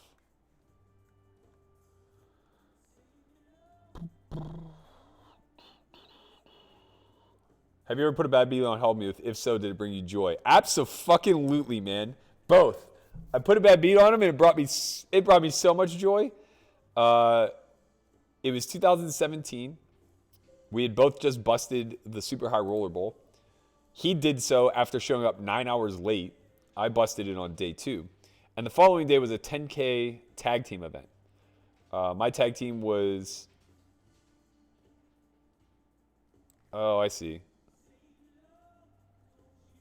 And after you do the breath retention, so I guess it's a little bit of both, but the hyperventilating can definitely make you lightheaded.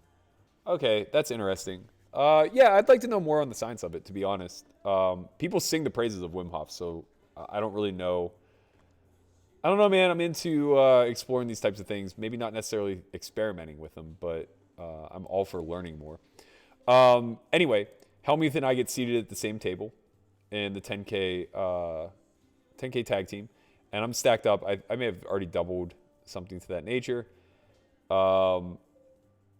And this hand comes up where he does something very weird. I can't recall what it was, but basically I think he opens min pre. I defend out of the big blind with 5-4 suited, and it comes like 4-3 deuce rainbow with maybe like one of my suit. I check, and he just like bombs, I think. Oh, no. I apologize. This is what it was. It was queen 3 deuce. I check, he checks back. Turn is turn is a 4, giving me a pair. I check, and he bets like half pot with like probably pot and a half behind. And I just call, obviously with a pair and an open ender. River is a 6 or an ace, one or the other. I think it was an ace. That would make more sense. So I check, and he jams for like 1.5x pot. And I'm just like, I call. And he goes, if you got the 5, you got me. And I go, I got the 5. And he tables top set of queens. And he just can't fucking believe it. He's screaming, so it's a tag team event, right? So he's screaming for Cantu, who's his tag team partner. He's like, where's Cantu? Where's Cantu? You're not going to believe this. They did it to me again. They did it. You got to see this, man. You got to see this. And he's shouting at the top of his lungs. Cantu doesn't give a fuck. He's nowhere around. He has to finally just be like, nice hand, man. Nice hand. And like, Helmuth and I don't exactly get along to begin with. So I'm just like thinking like, what are you doing? And he makes some comment about like, this is the only way they can bust me, kid. And I go, didn't you just bust from the super high roller because you blinded yourself out for a day? And he just was like, I got unlucky in that one too. Stormed off, had a day. This is what we're dealing with the old guard, man. It's time for them to move on. Jack Wilson, we are doing a homeschool giveaway. If you would like to participate, all you have to do is come up with your best highlight reel, your best clip, your best whatever, man, get creative. Anything that illustrates a moment from S4Y's history. Would prefer it to be from one of these streams, but if you want to take it from the vlogcast, if you want to take it from our old vlogs, I don't care. Just get creative. Submit it to our social media account, S4Y TV on Twitter, or S4Y Academy on Instagram, or shoot it through a DM to myself, to Christian. I don't care, man. Just get it to us in some way, shape, or form. We're going to pick the winner on Sunday during my stream. And one of you will be getting a seat to homeschool, a 4-week course, 3 hours a day, 5 days a week, 60 hours in total, teaching you all of the underlying principles of No Limit Hold'em. This is a good hand. This is a real nice hand. About that 8-6 of spades versus Queen Jack of spades. Why villain checked back the turn? I explained it in real time. You did? Yeah. Why they were asking? I said, That's a good hand. we get to check here because we have a lot of 10x, and he's in a situation where he has to respect that we also have full houses. So even his naked ace of spades, this is going to be a rip. Even his naked ace of spades, his trips, all of his strongest hands are still almost certainly checking back. I said that 9's full should probably check back because it would be imbalanced by betting. And then the river's a 4 spade. We just get the block. We're going to get called by some of his 10x. That's annoying. We're all in here in the tournament. Ooh, that's nice. Everybody folded. Nice. Yeah.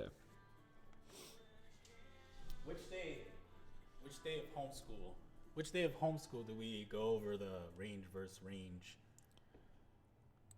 check back flushes? That'll be somewhere on turn play, I'm sure. So week 3.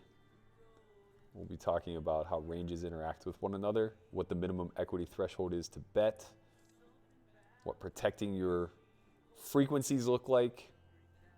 These guys are going to be really good. Yeah. Yeah, they're going to be nice. This is painful. 16 of 20. Trying to make another final table run. $15,000 up top. We need it. Company's going under. We got to keep this thing funded somehow. We have to make a final table every fucking night. That's what it's going to take. Do you guys understand?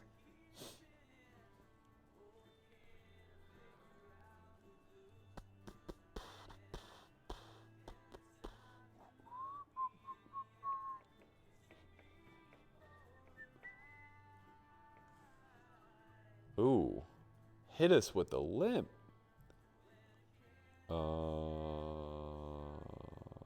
Okay. Okay. I imagine he's trapping a fair amount. It'd be nice to just flop him dead. Just 7-7-10. Jorge Malta says, Poker Out Loud is really cool. It made me give poker another shot. Thank you, man. I'm really glad you're appreciating the product. Very soon, you're going to get to see all 4 seasons. Look forward to that. This is annoying. I think we have to just fold, preserve our stack. Could be drawing dead. He could have a hand like ace 10, king 10.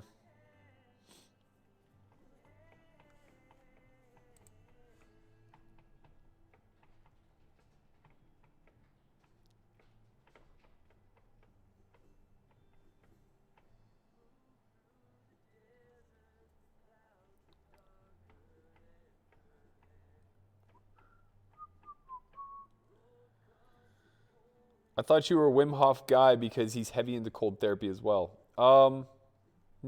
I know most of the, I take away most of the cold therapy stuff from Rhonda Patrick. She's my main source in basically healthy living, anti-carcinogenic living. I think he's into it for different reasons. He's like a psychopath who wants to like press the threshold of what his mind can tolerate. He's like Goggins, which I highly respect for what it's worth. I totally dig it. I'm into it. Hello. We finally did it. We finally found the reshove spot. What is this open? I hope that's a misclick. It doesn't matter. We're so far ahead. Like this might be a pair. It's kind of whatever if it is.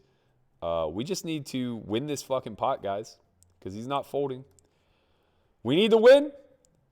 We need to win this one. The 4.5x open. Wow. 4.5 raise fold. What are these guys doing? What island of misfits has this player pool come from? Chewy, you've been making all the money quietly, haven't you? You sneaky son of a bitch. Look at you. Look at you. Just on here ravaging. I know how you work, man. I know how you work. Good for you, man. Nobody I root harder for, that's for sure.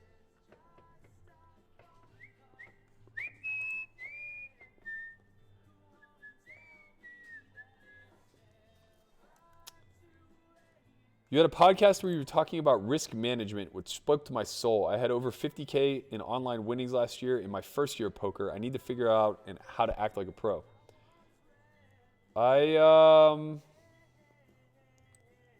I want to say I can help. I can help. We talked about this today on the podcast. I can help. And I would be willing to help. But what's very important is that it's a mutual value exchange. And I understand that you're in need of guidance. I also understand you're probably smart enough to figure it out on your own. So it's one of those things where I'm willing to help. I just, I have to be mindful of my time. So the more work you put in and present before asking for help, the more likely I am to say yes and give you a clear path. You called me with 5-4, honey. It's true. It's true. I did it.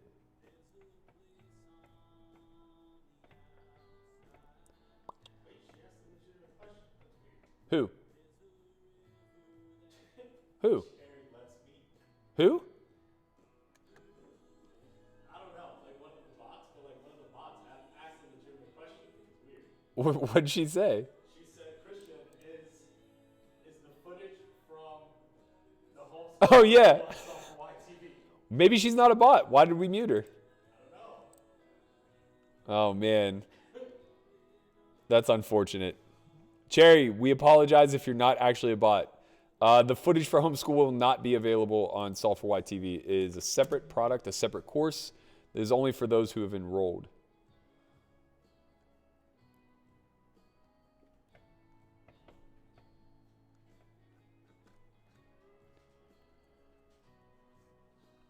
All right, we flop top pair here. On this texture, I think our hand plays pretty well as a check.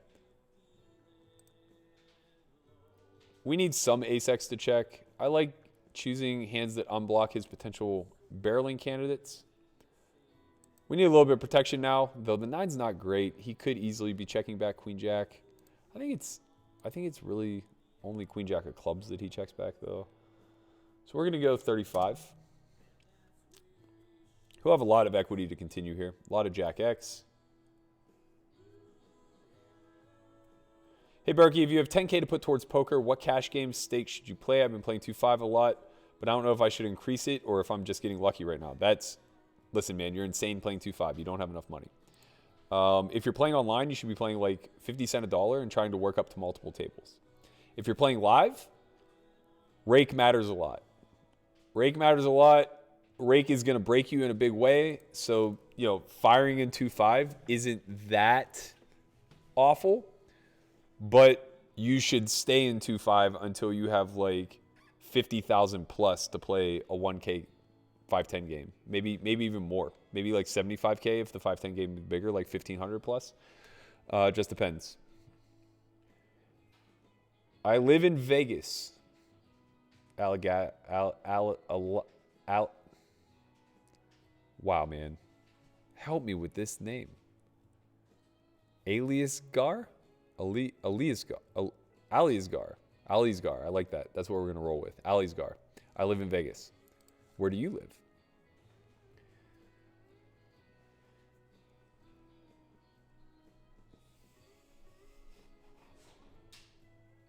Deanna says, I thought when you raise flop on that board with the 8-6, your range wants to block on the turn since you make so many strong hands. But so does he. He had to continue with something, right? So what are we increasing the pot with? We definitely don't want to do it with bottom of range. 8-6 of spades is definitely the bottom of our value range. I guess you could argue that 10x is the bottom of our value range. But 8-6 of spades at least has removal effect from the hands that beat us, where when we have 10x... Yeah, okay, so 10x is probably bottom of range, fine. That said, 8-6 of spades would protect 10x, and they kind of want to take the same action. Both of them, I believe, fall into a check. How many students are we expecting? Is there a maximum? It's capped out at 100. I think we're expecting somewhere in the neighborhood of 30. Oh, man, this is tough. 14 of 18. Oh, 13 big blinds. Six-handed, I think we're all in. Let's get some folds. Okay, let's flop them. Every time aces. Put it. Oh, I'm dead. I'm stone dead. God damn it, man. Oh, you guys didn't even get to see it. I'm sorry. I was under the gun with 13 big blinds.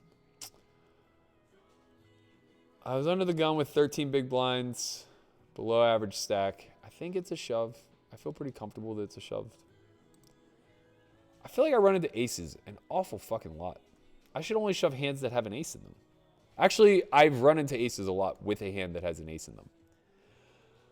All right, lackluster day. We finished 18th for $700. This cash game is not exactly popping, but we'll stick around for a little bit. It's 9:45. I'll give it an hour. I'll see what happens. In the next hour.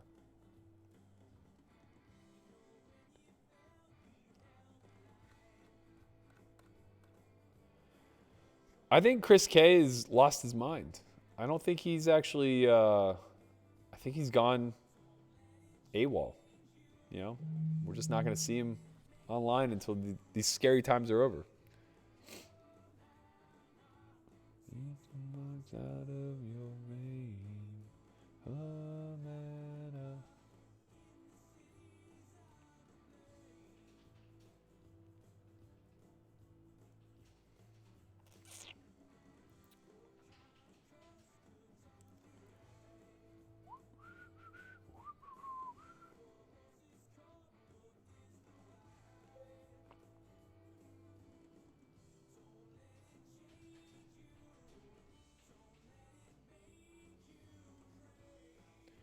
Havana.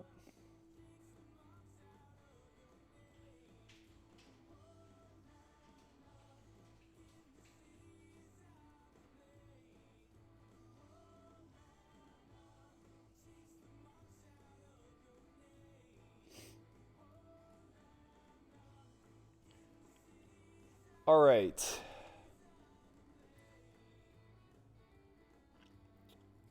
Chin says, I've never played short deck, but I was asked to do analysis for PokerGo High Roller Short Deck Final Table. I took it. But I knew oh. Okay. I was asked to do analysis for PokerGo High Roller Short Deck Final Table. I took it, but I knew the first principles of poker. I knew how EV was derived. The best short deck player in the world messaged me saying, I crushed and that he would invest anytime. Berkey can tell the story. I don't know if he's the best short deck player in the world, but it was Jonathan Deppa, who is certainly a very good short deck player, for sure. And he basically sent Chin a message saying that, like, you know, usually he mutes the commentary on short deck and PLO specifically because they're games that are pretty misunderstood, but that Christian just absolutely mashed it. And he's right. It's a byproduct of just recognizing what the first principles and the driving forces in this game are. And that's just EV, largely. But it's not as simple as just saying, like, understand what expected value means. You need to understand expected value in the context of a myriad of strategic options, where it actually is derived from to begin with.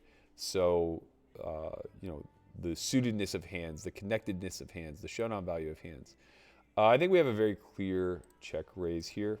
We're going to go something in the neighborhood of 58. That's a little bit big. I feel like 50 was better.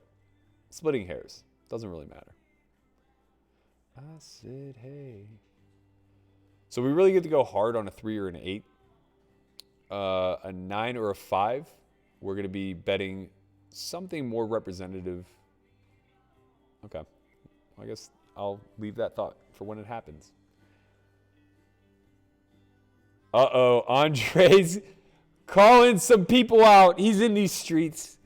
He's saying, yo, Chin, what up with those workouts, man? What's going on?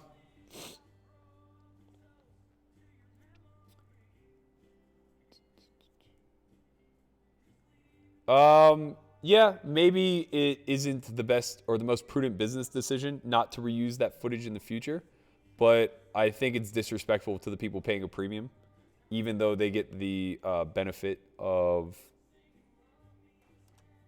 I think we get to go pretty big here. We want to avoid hands like...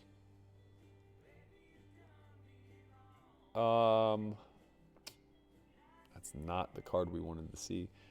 But it being a Badoogie card makes us barrel again, I think. So what I was going to say is a lot of his continues are going to contain backdoors as well as Jack X.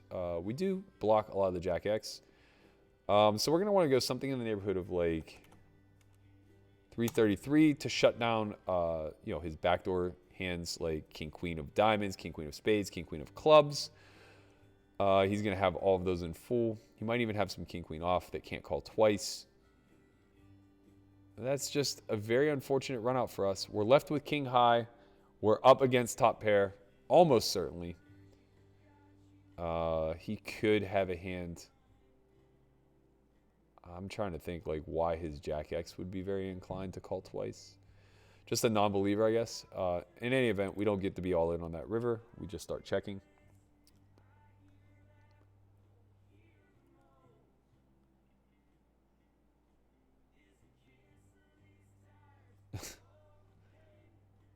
Me towards the coast, I said, hey.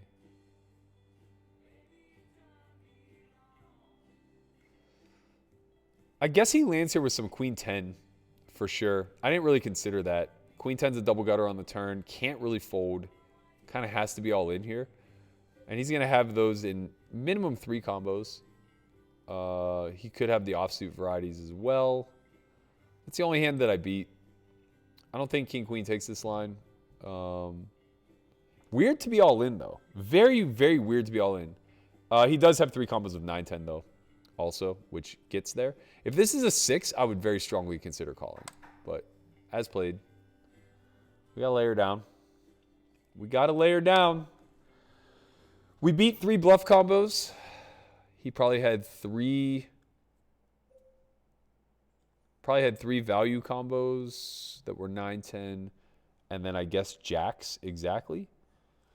So 6 combos, not good enough to call. Not confident enough that he shoves all of his queen 10 on the end either.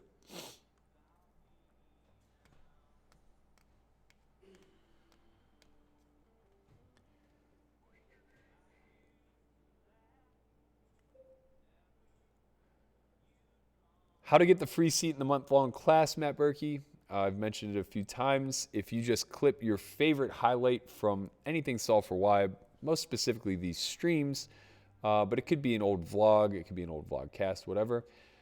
Whoever is the most creative, whoever comes up with the best reel, we are going to utilize that as promotion in the future, and we are going to give them a free seat to the homeschool course.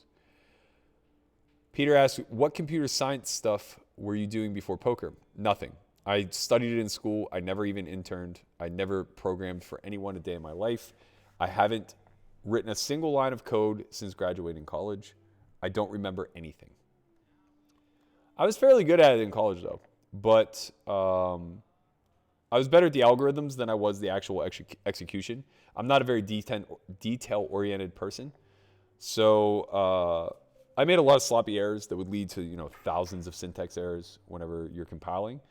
But I was really good at drawing up like creative solutions through the algorithm. And, basically me teaming up with a programmer would be a good event. But me having to be the programmer, not so good.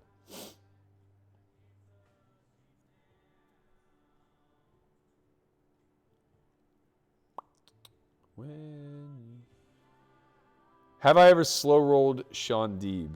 No, but he slow rolled me for a chop, which was dumb. When's the next Nick Howard vlogcast? He's always the best guest. I don't know. Nick's been in hibernation. I haven't really heard from him. Honestly, I miss Andre. Chin's been nice, though. He's been nice being back. We had a really good one today. You're going to look forward to Mondays for sure. We talk about the state of S4Y, what the future looks like with this pandemic upon us, and how we're going to be treating the next 3 to 8 months, maybe longer. Who knows?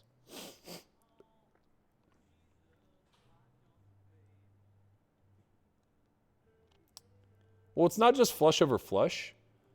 Think of it this way, D. When we choose to check the turn, what are we losing value from? So what worse hands would we be charging at that point that then we could also get another bet from on the river, right? Because that's the main reason to bet the turn, is because you think you can get 2 more streets. Because if it just goes check, check, we're certain to get river value, right? There's nothing that would call the turn really that would then fold the river, with maybe the exception being ace high floats with the ace of spades. But he can, those are also his only bluffing candidates. So us giving him rope to choose bluffs on the turn isn't that bad of a thing. Like I said, I thought he should be incentivized to check back 9s full. So when that bet comes through on the turn, I feel pretty confident that our hand is not only best, but is going to get 2 streets of bluffs now from our opponent. I'm going to choose a 4-bet here. Dabaloo, he's been pretty in line, but I just think this hand's too good on the button to fold. I don't really want to continue through a call. I like going 275. Congratulations, Jorge. I don't know what you won. All I know is Conrad's giving away way too much shit. Lily, we didn't win anything. We got 18th in the 250. We're down about $2,000 on the day. We just got 5-bet, holding the king high. A big 5-bet too. Guys, this size. You want me to peel, man. It's not that bad. It's not that bad. I'm just being a baby. 650 feels better. 715 is fine. But I just feel like that's indicative of like ace king, where it's like, oh no, like if I don't get the SPR below 1, I don't know what I'm going to do after the flop.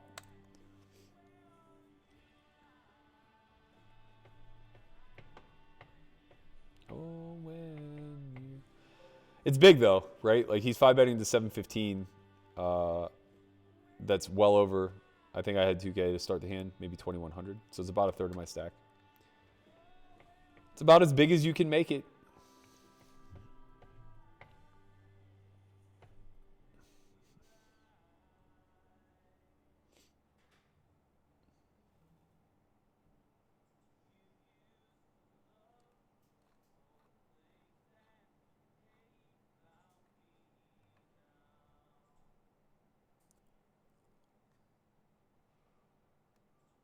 Roll me over. Give it to somebody else.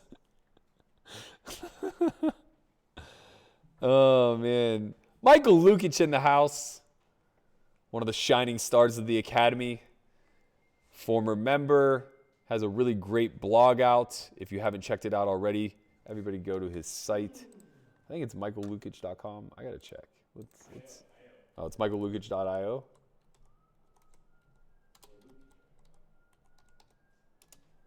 Let's see. It's lukic.io. All right, we'll get it in the chat. Corey got it. Lukic.io. I think if we had a www,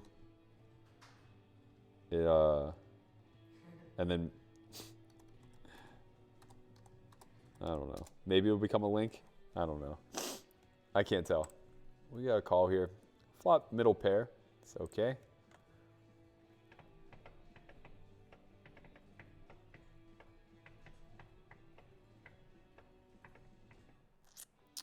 I disagree. All 3 10-9s have a backdoor. They're almost certainly going to be calling.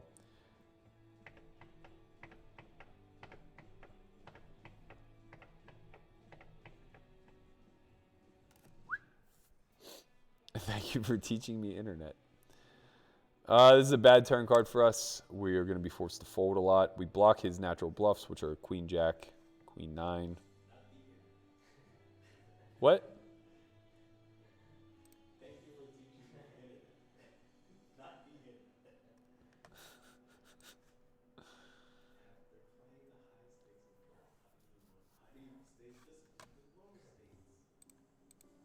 Is Chin still playing cash? Are you winning? One of us needs to be winning.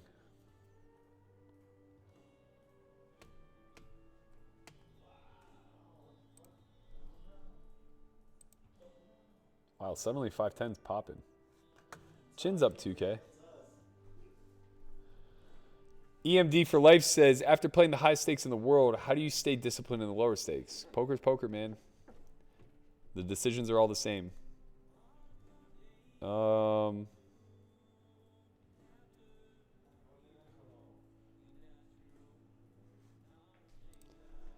don't really have any incentive to not play according to my strategy. I spent a lot of time working on it to get to where it is. So whether I'm playing 50 cents a dollar or 100, 200, I should probably play the same. Just ask the students. They keep demanding that I fucking go play home games after the academy. And so far I've done 2. Playing 1-2 no limit, I've won $7,000. I don't know how to make them stop. They just keep asking for the pain. Lukic being one of them.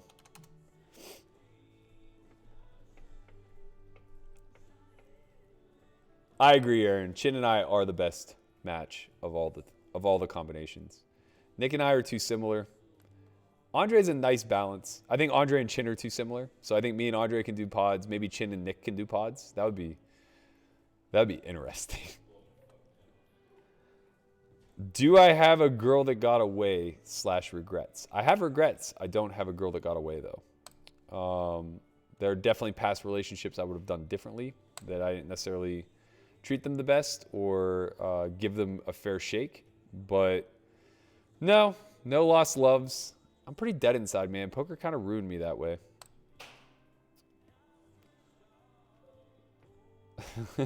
How's Jordan doing? Win 5-10 misses him. We know, man. We know.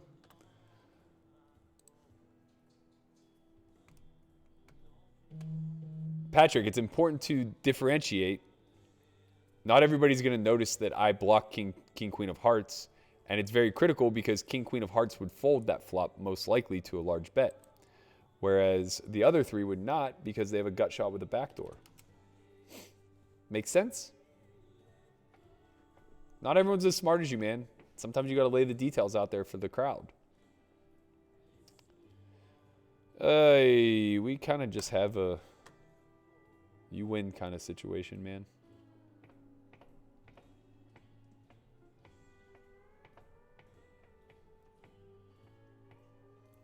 If it's George, then spell it with a J or a G. God damn it. You got me. Jorge, Jorge. You don't get to get upset whenever somebody says Jorge and you want it to be pronounced George. Yo, chill. Am I wrong? That's George. How do you spell George in Spanish? Like that. Yeah. J-O. How do you pronounce it? Jorge. Okay. If you're going to take this... Jorge. It's Jorge. Okay, well, I'm not Spanish, so you're going to get the American bastardized version of Jorge. He said he's Portuguese. Well, you have a Spanish name, man. I don't know what to tell you. If my name was spelled M-A-T-E-O and somebody called me Mateo, I wouldn't be like, bro, it's Matt. All right? Don't be fucking trolling our followers. I'm not trolling. We're having an exchange here. Relax.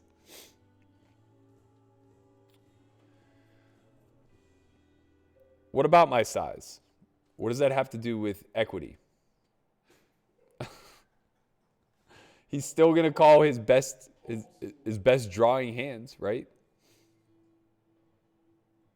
All right, we're gonna try to pull something off here.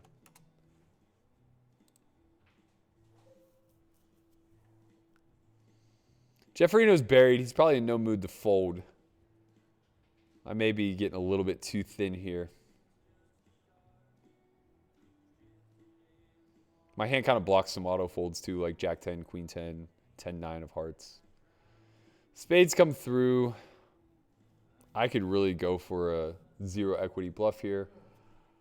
He did check awfully fast. I don't know how many spade combinations he actually has. I think he's 3-betting ace-x of spades, so I'm gonna try something a little crazy here, guys. I'm gonna go for it. I'm gonna try it. The problem is that he could have ace-x off with the ace of spades, in which case he's just going to wreck me here. I hope that's not what happens. I hope he has a hand like 4-5 that doesn't know what to do right now.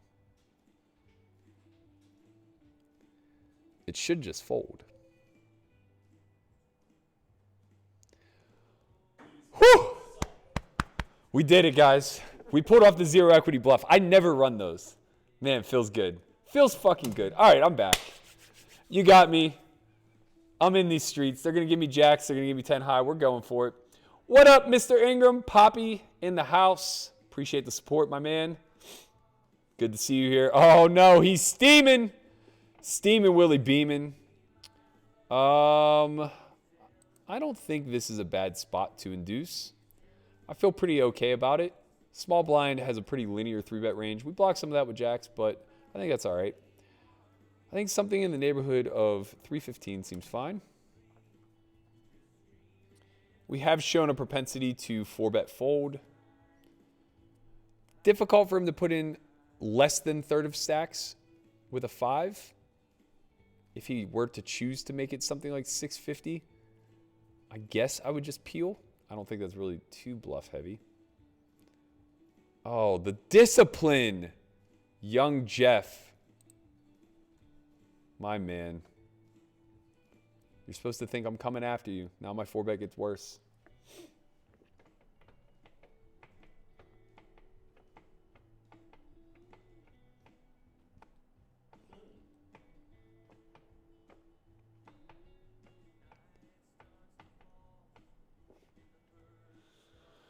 All right, Jason, shutting her down. We'll see you. Ingram trying to live that affiliate poppy life. We're about to launch our affiliate April 1st, actually. I'll be sure to talk to you on the side. Got to tell you, though, there's not going to be much money in it. We are going into hibernation mode. I think we're gonna fucking crush 2,000. Barbode, man. You crazy. This is a scary time to be pregnant. He says wife is 40 weeks pregnant, and we're watching you scream. She's a champ. Give her a shout out, please. Her name is Molly. Molly, best of luck. It sounds like you are right on the verge of giving birth to a beautiful baby. Your husband is a very good man. I met him recently. He came to Vegas. We were talking all things psychology. It was a lot of fun. Very interesting conversation. We flop Bubkiss. Bubkiss. Bad Bunny. Who's Bad Bunny? Bad Bunny's the dude who called me with Ace King High the other day. Why, is he playing at your table? Yeah. Oh, yeah, that call was trash. And then he just talked shit and left. He goes, don't fuck with me. And then sat out his next big blind.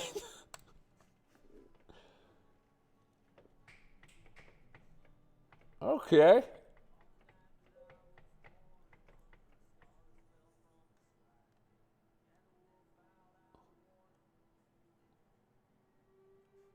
All right.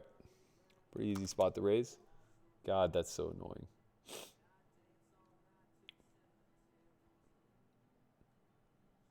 Poppy, you been working? I don't want you in this 5-10 game. I see you, man. I see you in that lab.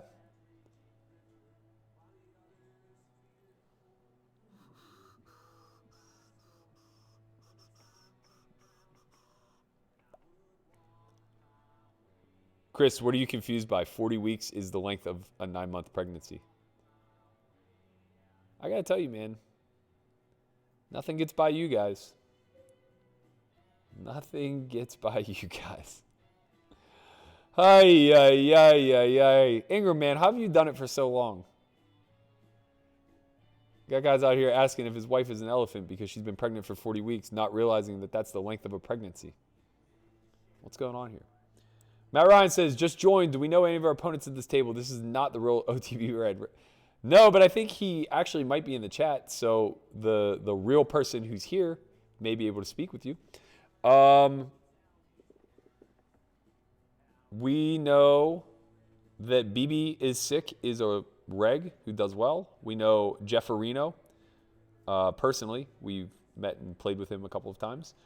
Shay, we played with the other day. Don't know anything about him. OTB, we got some notes on, but I can't expose him because he's watching the stream. And he's probably already changing the way he plays. I can't say any more.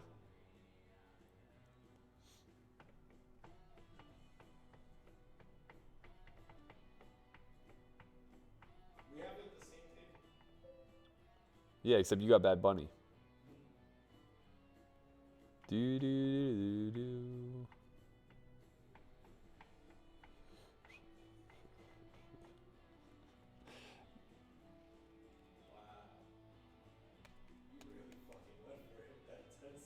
Yeah.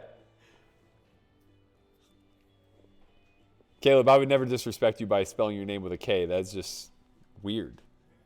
However, if it were actually spelled with a K, I would probably continue to spell it with a C because that's the normal spelling. What am I supposed to do, man? I go with phonetics. Ay. That's a good hand. Let's see what Dallo had. Oh, that's a good hand, too. Oh, wow. Ace King of Diamonds not that good in that spot. Oh, you guys can't even see what I'm talking about. I'm sorry. He called it off with Ace King of Diamonds. I don't know, man. I mean, you block Ace 10 of Diamonds, which is important, I suppose. Oh, poor Jeff. R.I.P. Jeff. I'm sorry, man. You keep 3-betting the small blind. I'm just going to keep hammering you with it. He goes 120 again. We're still just going to go 315. Same thing. Keep piling it on him. If he were to click here, he would get the horns. If he has it, he has it. Nothing I could do there. He might just like smash through with a king-queen type hand.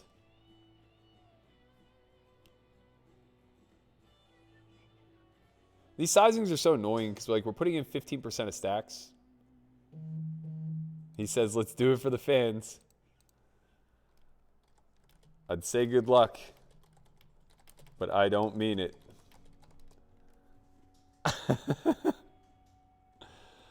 Good flop for us. I think we can go a couple ways. I think a down bet is standard. I think a check or a check back is not good. I think we can go big also. We can go something in the neighborhood of like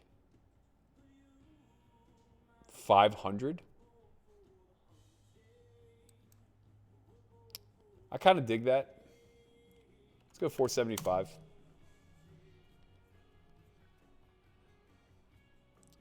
He may have some overpairs. He's still going to retain Queen Jack of diamonds, 9-10 of diamonds, Jack 10 of diamonds, Queen Jack of diamonds, Queen 10 of diamonds, etc.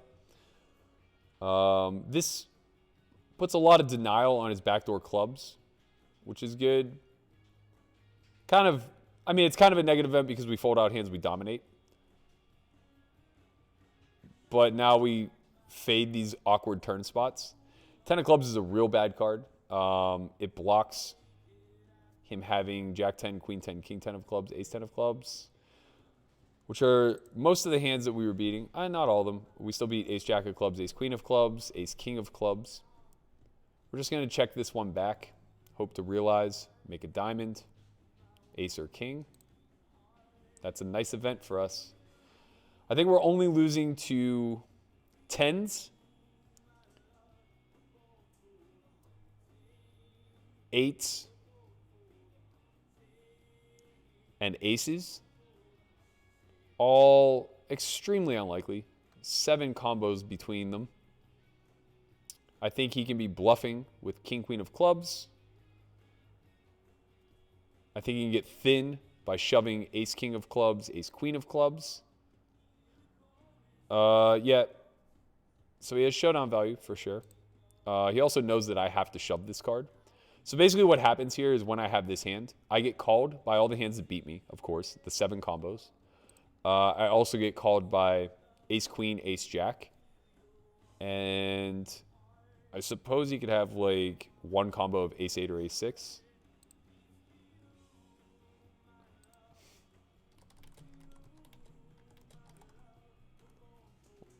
What happened? Oh, because I hit 5.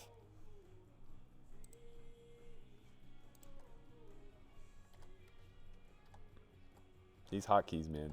I'm not good with them. There we are.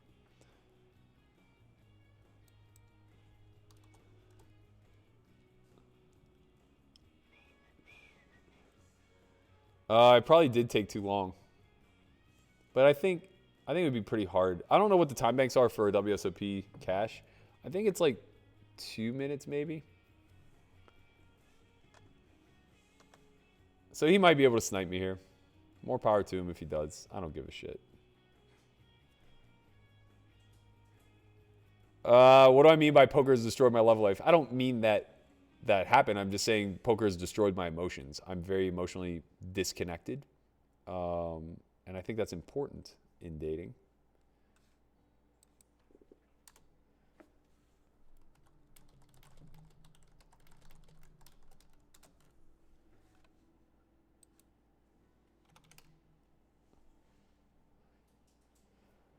I'm sad if he actually stream sniped me. I probably should have taken less time on each street to assume or to ensure that didn't happen. Did he call? No, he folded. Oh, you had it? Yeah. I might 4-bet him again, man. I might 4-bet him again. This is tempting. This is very tempting, but I think this serves pretty well as a check raise post as well.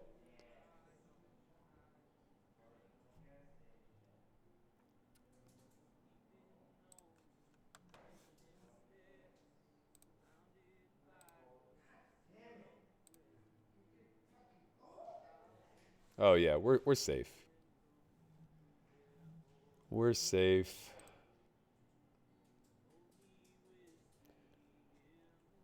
We could go either way here. I think check calling is better. I don't really think we need to worry about much. We can lead a jack. We can't lead a club because he can just have all ace-x suited, specifically ace-x of clubs.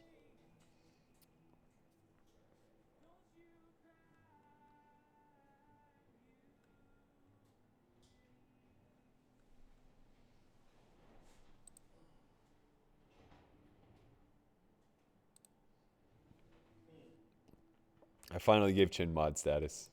I'm tired of seeing his name in gray.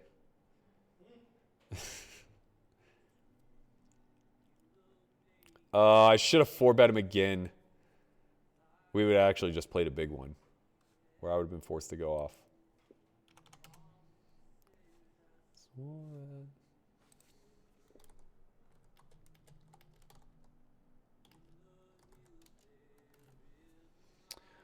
All right, we flop unders with no backdoor.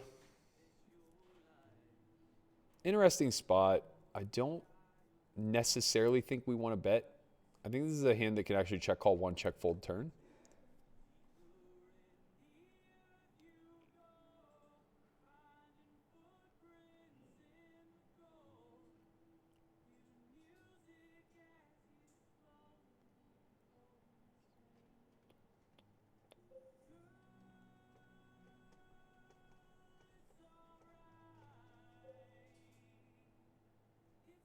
All right, we have a clear call.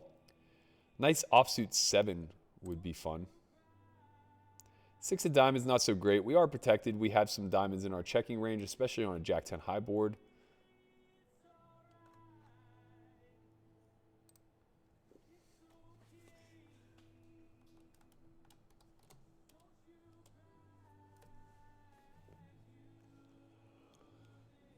I think we just have a fold there. His bluffs are just better than mine.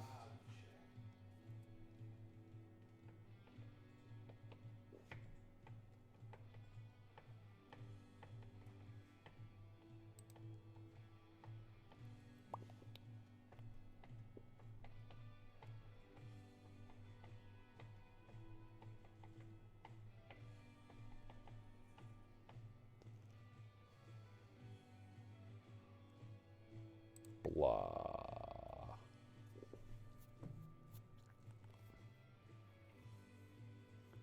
Mid-session update, I'm about even.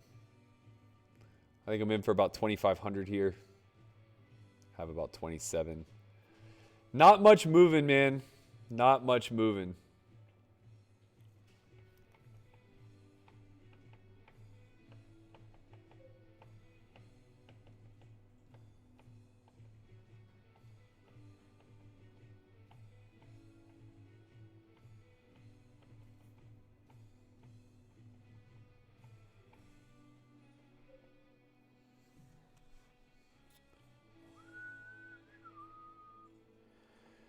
We can go either way with this hand.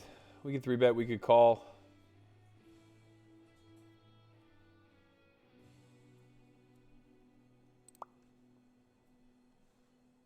Patrick, man, you seem to know an awful lot about combinatorics. I would love for you to teach me. You just keep pointing out where my range analysis seems to be wrong, but I don't know, man. I don't know. I guess you've done more work. Yeah, show me the receipts, brother. Pull up the solve. I want to know. I want to know what you know, man. Check back here. Pretty protected. It's going to be a lot of 8x. We just have the best hand a lot. He's not very incentivized to check back hands like king, like ace, king, king, queen. He could have king 10, of course. We miss a lot of combinations here. We have a lot of bluffs, especially holding the queen of diamonds, which means we block a lot of the hands that he could potentially bluff off with. So I'm going to get a little mergy here. This is tricky. This is exploitative, but we're going to kind of go for it. In a situation where we have more bluff combos than we have value, we get to add some value combos to our big bet range. King Queen's probably below that threshold, but I felt pretty confident of where my man was at in his range. I don't think these guys in these streets are checking back enough King X, enough pocket tens, enough sets. Whoa, whoa, whoa. Whose DMs am I in here, Poppy? I don't want to...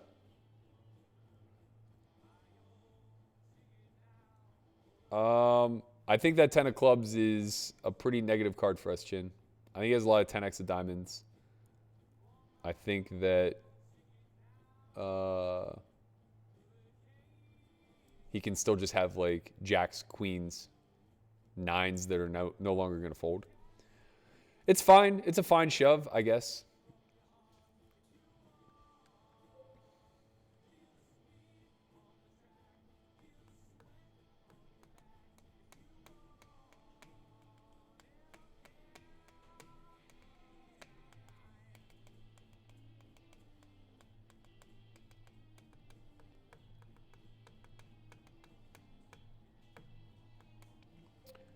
Because, Chris, people make mistakes. King, Queen of Clubs is a good hand. And I didn't say it had to be exactly King, Queen of Clubs. I just named that as one of the combinations he may feel inclined to float. Certainly could have hands that include the 10 of clubs, ace 10 of clubs, jack 10 of clubs, 9 10 of clubs. Right? You're right. King, Queen would be one of his lowest equity club peels. But it would also be one that blocks a lot of my value. Blocks a lot of kings, a lot of queens. Hands that potentially dominate it. You are right. All of us have dogs. I have 2. I'll be getting a 3rd in 2 years. For sure. Once my oldest is 11. My middle one will be 9. I will have a new puppy for them to teach and raise. Keep the cycle of life continuing. Oh man, we're getting deep. It must be past 10. Do you think you can ever fall in love due to your emotions being messed up from poker? I seem to have the same issues, so I understand what you mean, Matt. Yes, of course. I think that we're all works in progress. I spend a lot of mental energy trying to find a happy balance there, trying to pick myself apart, know where my flaws come from. I think that we all go through phases. Certain things impact us, specifically life events. So I can pinpoint 4 or 5 times in my adult life where something major happened that impacted me and caused a big, wide, sweeping change over a short period of time. And I think that's what growth comes from, man. Yeah, 5 minutes is pretty long, though, Jimmy. And I think it's pretty hard to get sniped. I would have to be playing very slow throughout the course. I think that the time banks are only 2 minutes at most. So I would have to like tank every single street. I don't really do that too often.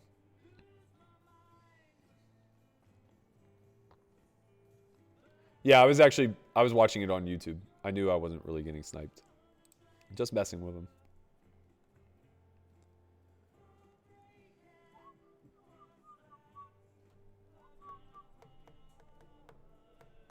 Yeah, but Doug was playing very small, so I imagine he kept the delay to an absolute minimum because it's just way better for chat engagement.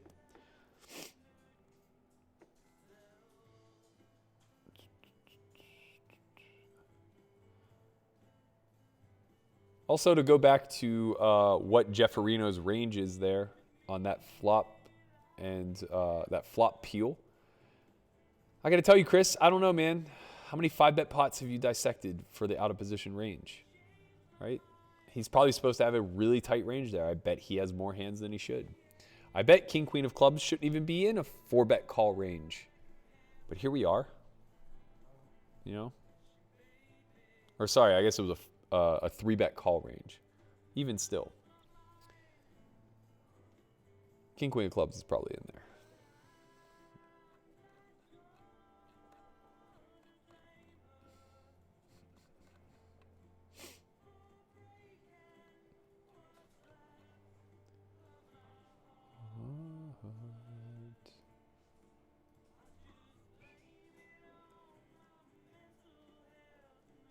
All right. Somebody better get real weird real soon or else I'm going to fucking bag this thing, man. I'm tired. I'm even. Am I even? Am I even? I'm even. I'm even. We had 7,700 in the account. We still have 7,700 in the account. You know what's going to be nice? In like an hour. In like an hour or so. Oh no. What happened? Everything just went down. Everything. Where did it go? There we go. In like an hour or so. Wow. This thing is populating real quickly. Anyway, in like an hour or so, that account is going to read like $35,000 because we're going to get a fat deposit from the WSOP. They owe me some money. And just like that, it'll be on and popping. It'll be on and popping.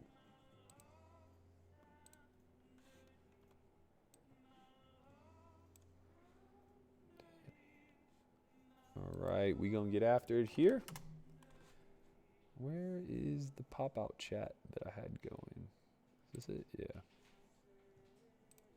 Yes. Oh, Jeff, you want to play a big one, do ya? I like this kid, man. He got moxie. He's got fight in him. We're just going to call. We're going to play a fun one here. I can promise you that. Now, our 8s have no removal to 8-6. Not really that important. He shouldn't be 3-betting 8-6 all that often anyway. We're just going to continue through a call. No real purpose in check raising here. We would have some check raises. They would largely be traps and potential bluffs. Maybe 7-6 of spades, 7-6 of hearts. Actually, 8-9 of spades, 8-9 of hearts would probably be better. 8-9 of clubs. 7-6 of clubs. Or sorry, 7-8 of clubs would be a good one. Blocking 7-6 of clubs. Jeff's just going to pull out here. We're near the bottom of what our best pair is, but we probably have a potential 3-street bluff candidate or bluff catcher. The Badoogie 7 restricts a little bit of his betting equity. Us having 8s also restricts a little bit of his betting equity, but he can still have all combos of 9-10 that just want to go off. King on the river is going to allow us to fold. We could always block here, but I don't think it really serves much. I would imagine that ace queen doesn't call or doesn't bet here, as it just has showdown value. And all of his king X, though it would just call facing like third pot probably, doesn't really help us that much. Effectively, what I'm getting at is, though this is a very fruitful bluff card for him, he probably doesn't overbluff on this river. I imagine that he just follows through with his 9-10s as the plan was. And then it's very unlikely that he was still betting hands like Jack 10, Queen Jack, Queen 10, etc. on the turn. So those hands shouldn't be here through the 3-barrel line.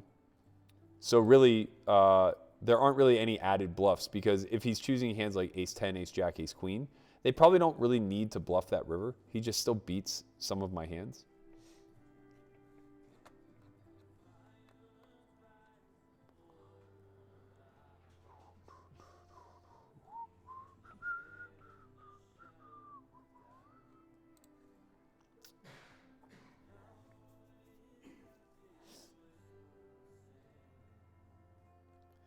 I'll try to keep the streams rolling, man. I got to tell you, I honestly am exhausted. Yesterday was, I said it's supposed to be the opposite. I said you need emotions to date. And I also said I don't have them. What do you want from me, man? I can't just drum them up. We're going to 3-bet here. Small side. It's not that small. It's almost 6x. So we're going to go on the big side. Just a memory. Oh, this is annoying. This is annoying. I think we might peel, though.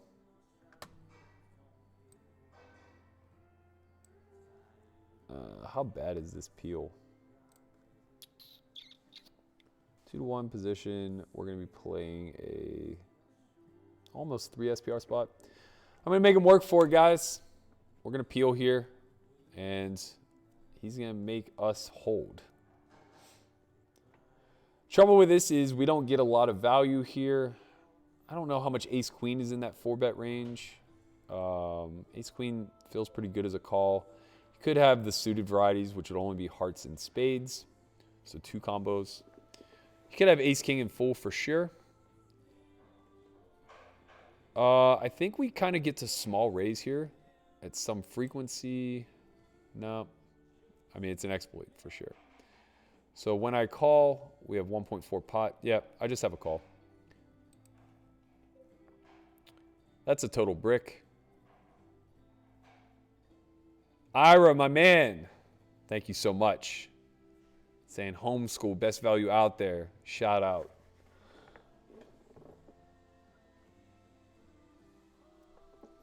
Let's see what he does. I think ace-king and ace-queen rip here.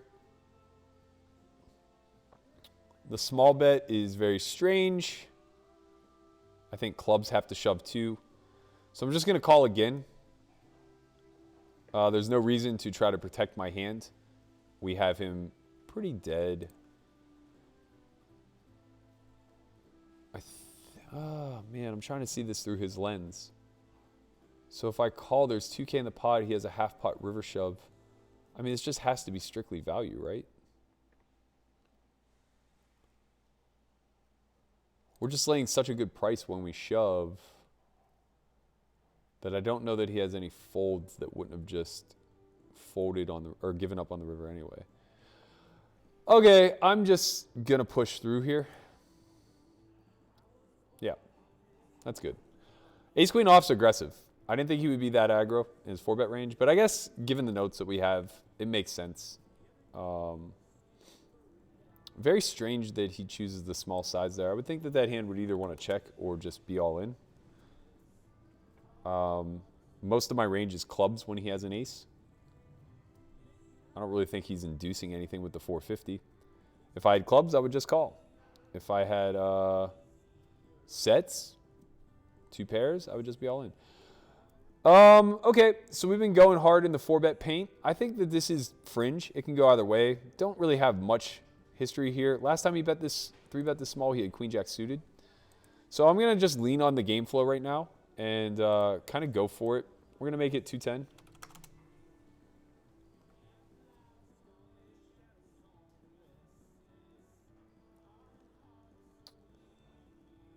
I imagine there isn't going to be too much 5-betting going on at this depth. These guys, man, they just get showered. Fucking hate these S4Y fucks. Who said that? In your chat?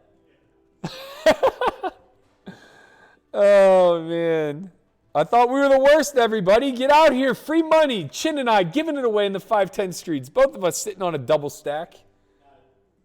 Jeff's cool though. Oh, it's Jeff. Yeah, he's cool. Oh, never mind. That's not fun. No, he's cool. No, I know. That's what I'm saying. I think he's just trolling. I like Jeff. God damn it. Where's Twitter when you need it? Joey, tell me what you think about this. Are you still here? Can you hear me? Let me see if you're still here before I throw this out to the ether. All right. What happened, man?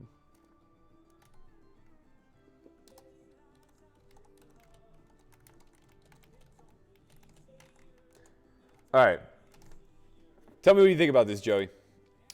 I'm considering putting myself in a very vulnerable situation, something I'm very good at. We have this new course launching next Monday. We may push it depending on where we're at, but I'm pretty certain we're gonna start next Monday, the 30th, right? I'm considering opening up the course for free to anyone that I deem to be a peer in order to audit the course and give their most honest feedback publicly. I don't care if they think it's the worst thing that's ever happened to poker and they want to trash us indefinitely, or if they want to say like it was better than they expected. Don't care. I just want honesty. How big of a gamble do you think it would be to maybe offer like, I don't know, 2 to 5 seats for poker influencers, or my peers, let's say, poker players that I would deem to be peers, to sit in for 4 weeks of our teaching and audit the course? And do you think anyone would actually take me up on that? I think the latter answer is no. And I think the former answer is it may be dicey, but I feel like our material is pretty fucking strong.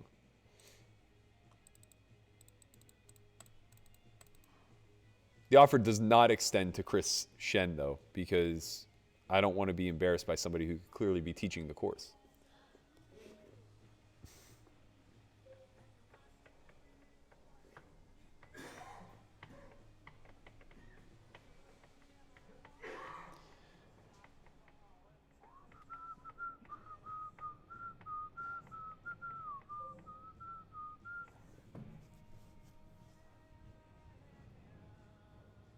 Who are you, Poker Odyssey?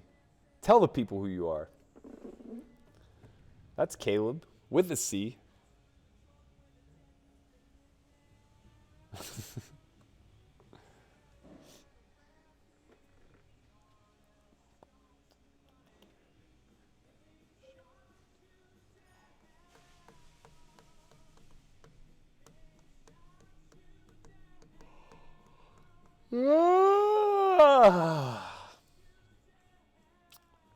How long have we been running for? I have a time limit.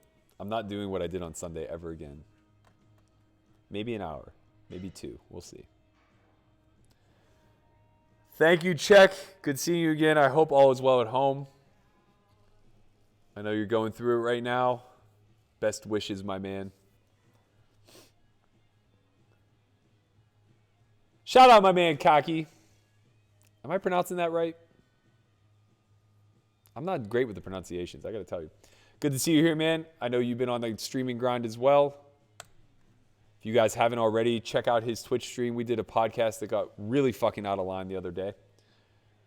It's long. It's inappropriate.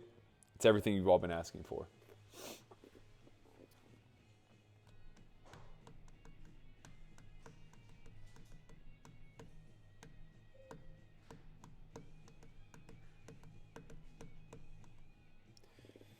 Oh, we lost OTB. He's bagging it. Maybe he's not bagging it. He might just be taking a break.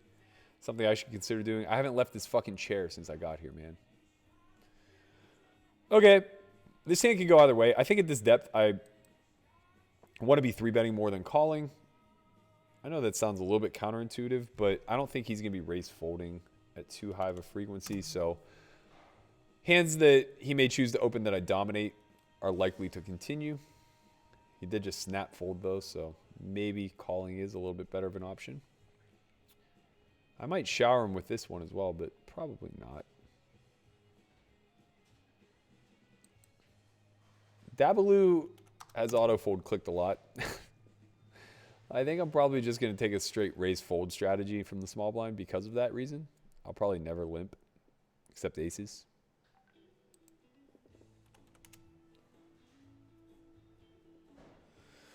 All right, quick announcement on homeschool. We've sold 20 seats thus far. So it looks like that attendance number might be slightly higher. We might be looking somewhere in the neighborhood of 40 or 50. There's still 6 days to sign up. Only 6 days. Do it now. Only 6 days, that's right.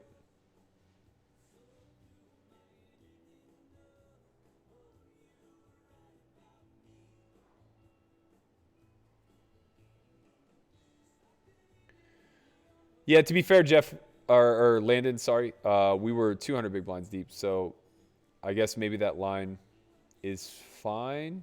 I mean, he probably went like a little bit too large on both streets, if that's the play. What did he bet on flop? So flop, he bets, yeah, about quarter. Turn, he bets 45%. Okay, so like basically what you're saying is his turn sizing is too large. I could see that being the case. The 450 is just like, it just doesn't make any sense.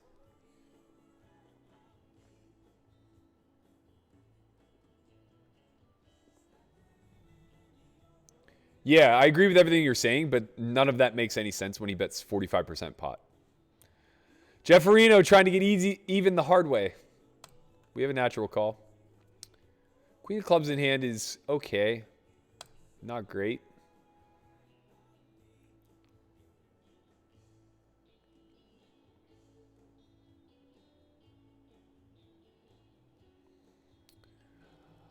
I think that we can raise some of the time. Because I think Jeff is too wide, I think we're going to raise this time.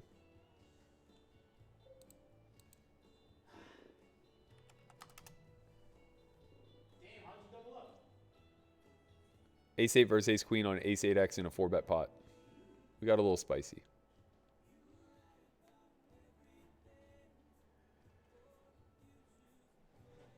This is a dicey play. This is a very, very, very dicey play. When the club comes through, we expect his hands to contain backdoor hearts, some Jack 10, obviously some nut flushes. The 8 is good for our range, though, so we're going to continue to bet like we got it. We could check in this instance. Oh, no, it's doing this again, isn't it?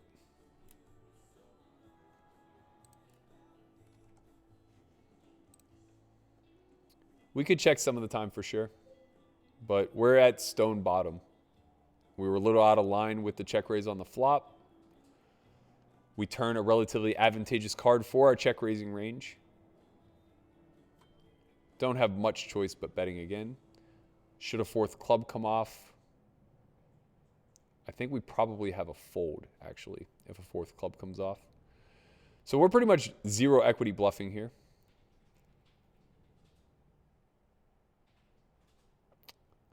Jack is interesting. What are his call folds? That's what we have to ask ourselves. Is Jack 10 one of his call folds? Is Queen 10 in range?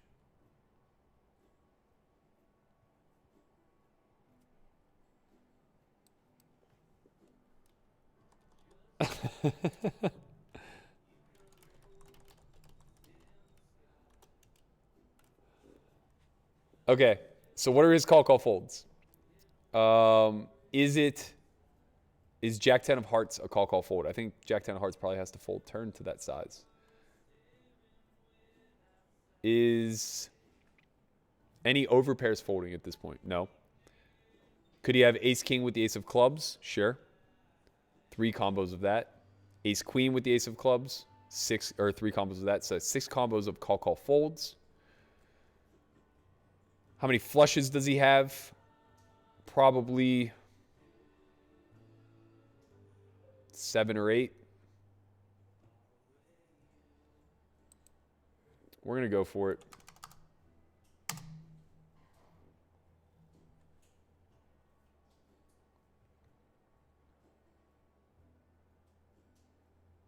I don't love this.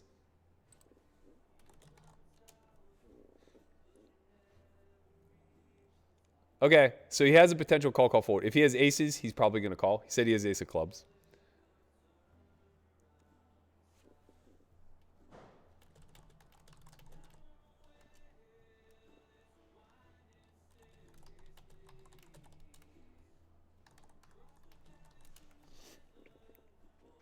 Okay, there. He has one of his call folds. That's good for us, but he might just call it off.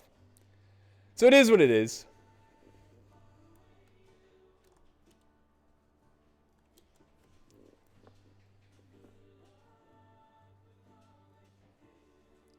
How close is he to sniping me? That's the real question.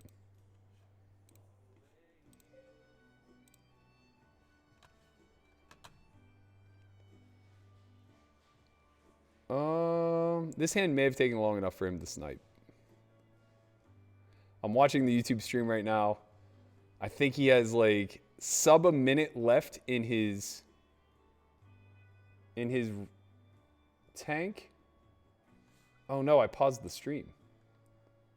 Oh God, no. So now I have no idea. Okay, good. This one goes post. He may have sniped me. There's a chance he might snipe me.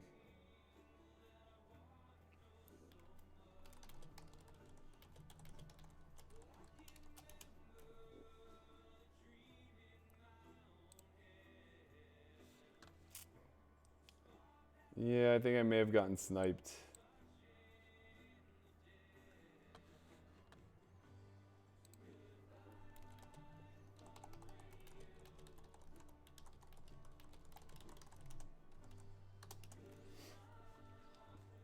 Very unfortunate. That hand's obviously supposed to fold. He called me with ace king high after I check raised on. So 9-9-3, two clubs. Yeah. I check raised or I check raised bet shoved. I don't know, man. Having the ace of clubs, pretty negative event there. Yeah, tell him to explain his thought process in the chat. It was a he's buried call. It was a he's buried call. I knew he was buried. Came back and bit me.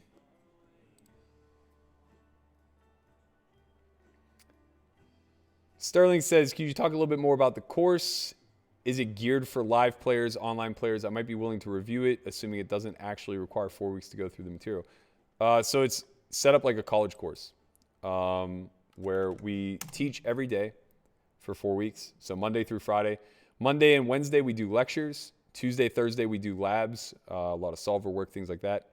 Fridays, we do hand review, Q&A, and we review the worksheet that we give to the group to work on all week long.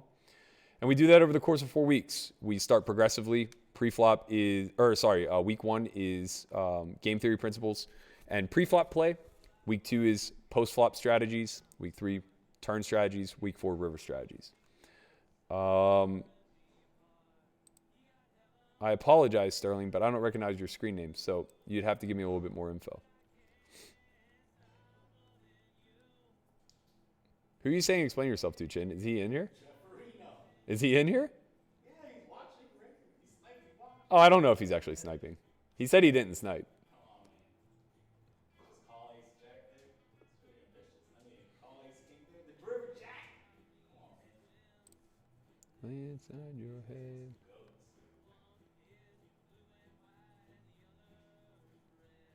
You got heaven and hell and you make me choose. Yeah, I agree with you, Ingram. I'm trying to reshape the industry somehow. I think it's important that we all do a better job of. I guess let's put it this way: if we are gonna police people in regards to the things that they're putting out there, I think that it's pretty important that we take the time to kind of look over what we think to be, or what could potentially be good. Like, basically, it should be done with all the information. I think that we lack peer review. I guess I'm just trying to spearhead the incentive to get like a peer review panel of some sort. I'm telling you, man, it's a good third party type of business if we had like an accreditation board. The problem is that like a lot of the people that should make it up are people who are self-interested in like swaying the board's decision. So like a guy like Gelfond should obviously be on it, but he also has stake in the game in the sense that he owns a site that would be peer reviewed.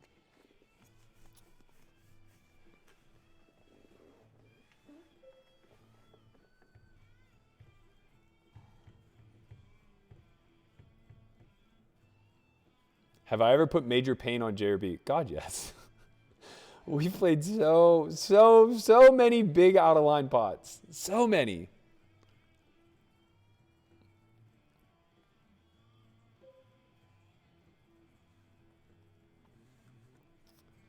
All right, we were up. We're back down 1,100. It's unfortunate. We were winning about 2K on the day. Now we're down about 1,100. Big pot there. Almost a 6K pot. Me? Oh.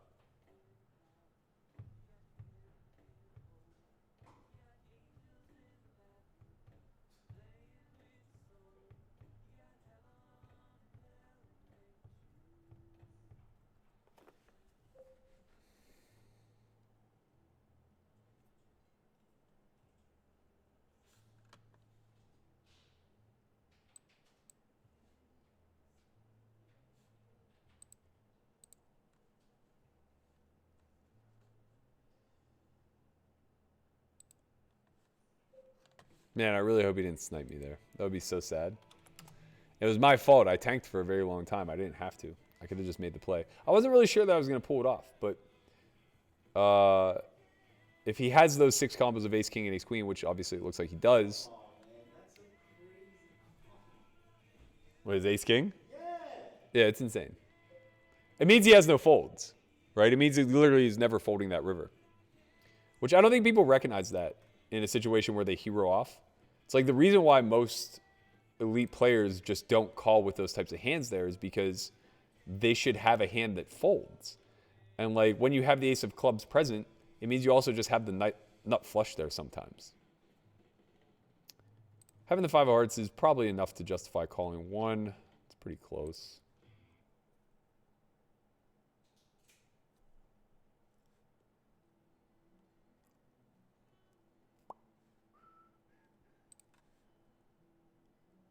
Ah, he got us.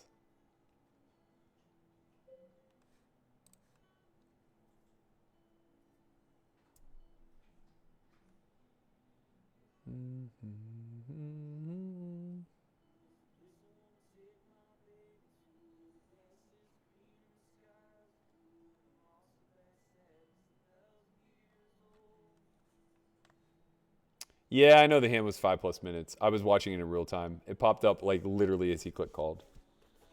Damn, you didn't even wait? I mean, he literally had 3 seconds left on his time bank.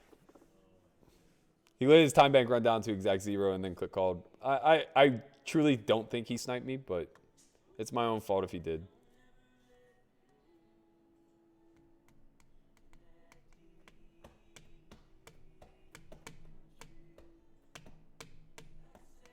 That's twice in 2 days I got called by ace king high in a spot where when they call with that hand, they have 0 folds. What do you want me to do, man? This is how I lose at poker. Not you. I'm just saying, man. Our friend, bro. I don't think he sniped. I really don't. If you had to bet, you would bet the other side that he sniped. No, of course, if I had to bet, I would just bet on what's most probable. Yeah, that's what I'm saying. But I like to believe in humans, and I think that there's a fair chance that he didn't snipe. You would probably, it's like 70-30 snipe. Maybe. You know how much money you put in 70-30? It's all good, man.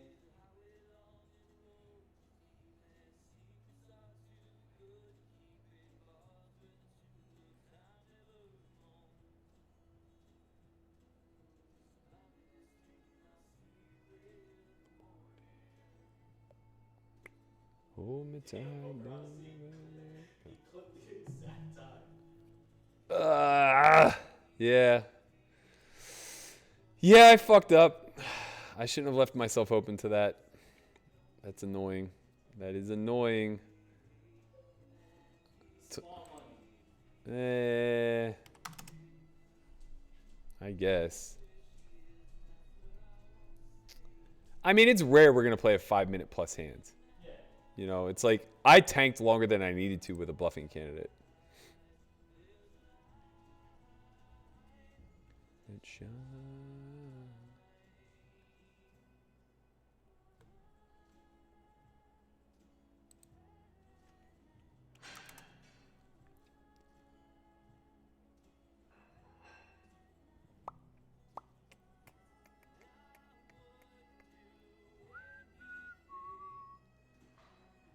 Guys, it's okay. If I got fucked out of $2,500, it's my own fault. You have to take responsibility where it adds up. You know? We don't even know that he sniped. He might have just made a loose call. Like I said, we knew that he was potentially tilting. I knew that there was a chance he would make a light call. I think that call is light, to say the least. I think he'd actually rather have ace queen than ace king, to be honest.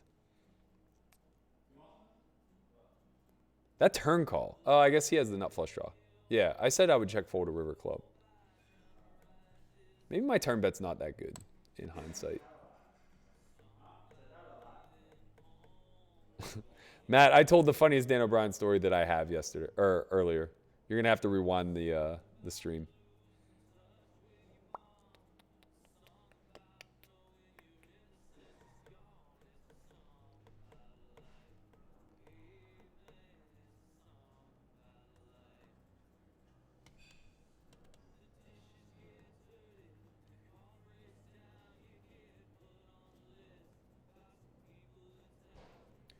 Try to clean up, you try to look good, but something's always smoking.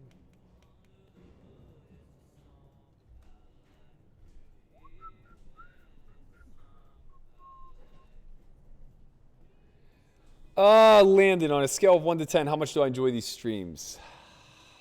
Like a 5.75. Today or when you made 26? Both.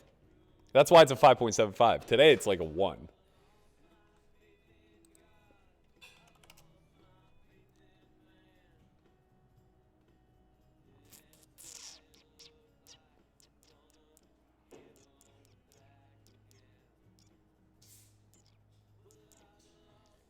Yeah, I don't think that's true. He said if I didn't answer him in chat, he would have never called. I don't think that's true. We know each other personally. I would have answered him whether I was bluffing or if I had it. I answered him the previous hand when I had it. Getting a little loose here. Playing a little loosey-goosey. This is a spot where he can just kind of bet pretty big. I would expect him. He'll have some small bets like 70, which is very good for us when we have this hand. When he has stronger hands and weaker hands, he should be betting closer to like pot. So I don't think there's much queen, jack, jack 10 here. It doesn't really open us up to start bluffing. I think we just have a check, call, check, call, check, call, check, fold.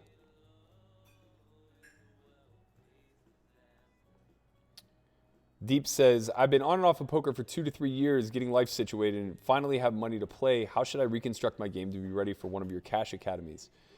You can start by checking out the archives at tv.s4yacademy.com, or sorry, .io. We have a wide variety of information there. About a year and a half's worth of, no, more than that. Almost 2 years worth of content. So a pretty big backlog. Beyond that, you can take the homeschool course next week. 60 hours of intensive learning. 5 days a week, 3 hours a day. We go lecture, lab, review for 4 weeks straight. I think that would set you up pretty well. I really like 4-betting this spot a lot.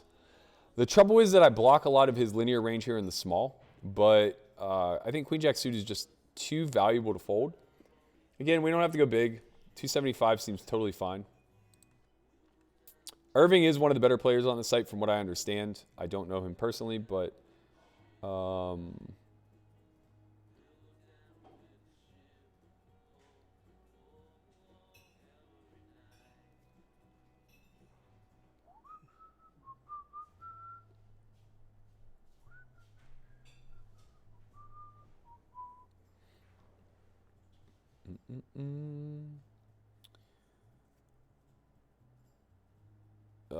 that's annoying. It's small enough that we get the peel. It's a range, though, that is like, should be uber nutted. Doesn't mean it is. I mean, we saw some shit playing with him last time. I'm going to assume it's a pretty strong, tight range. He did make it small enough, though, where he can fold to a 6. I think Irvin could just rip. Yeah, Irvin has something like ace-king. I could see Shea folding here.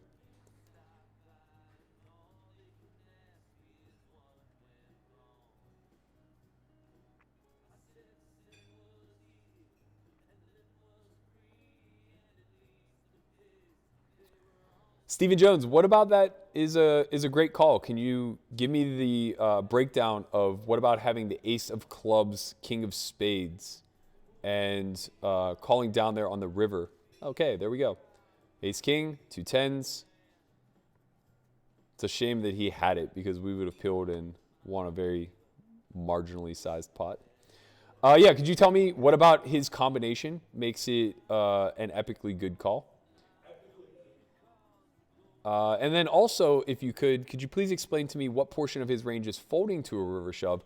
Or if you think no hands are folding, which is pretty easy to deduce, what do you think my bluffing ratio looks like compared to my value ratio? So basically, for him to have no folds there, I would have to be over bluffing.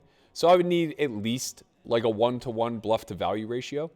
So I guess like if you just want to, show us the receipts a little bit, maybe pull up a notepad, tell me what my value hands are through that line work, and then also what my bluffing combinations are when he possesses the ace of clubs. I'd really appreciate, learning something, actually.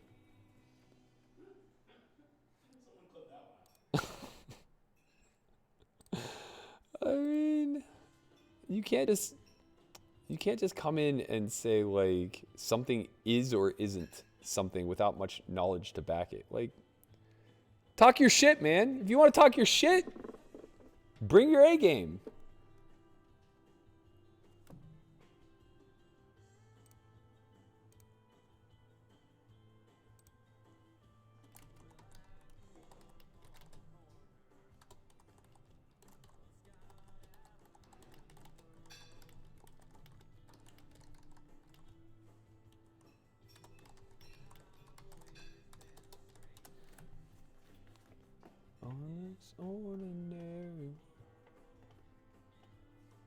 Hogan said, I heard Billy Baldwin is a super dude. Is that true? I assume you mean Bobby Baldwin, in which case, yeah, I think he's amazing.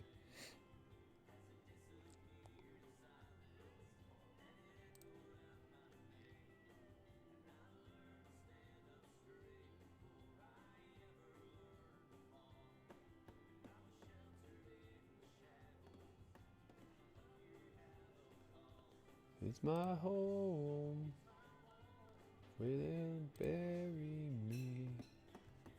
Home, carry me.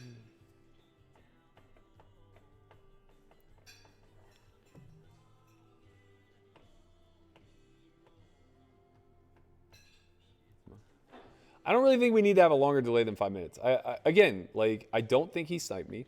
And if by some chance he did, it's my fault, not his. So it's not really that big of a deal.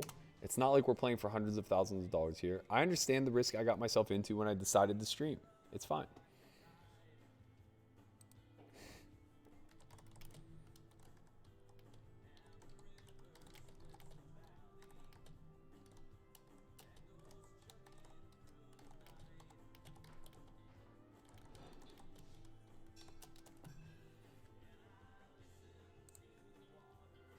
Same spot as before. He showed up with ace-9 suited here.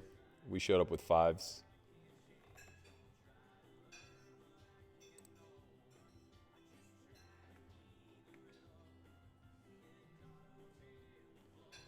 I think we have enough here to peel on a paired board. We should actually be more 10 heavy, but he's so small that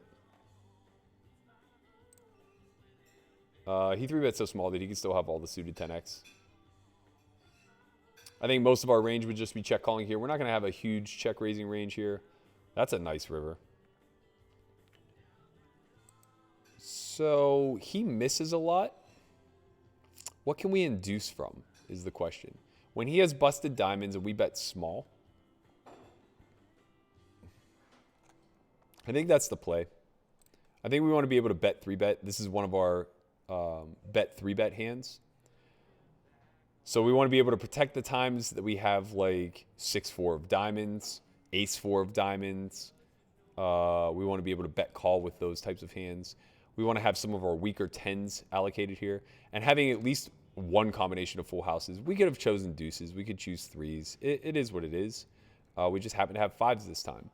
And more importantly, we don't have the 5 of diamonds. So that unblocks him having ace-5 of diamonds, ace-4 of diamonds.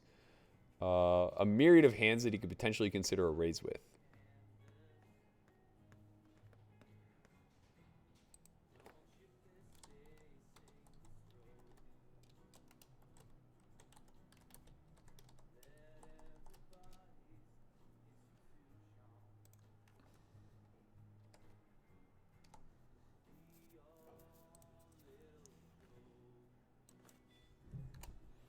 He found a fold.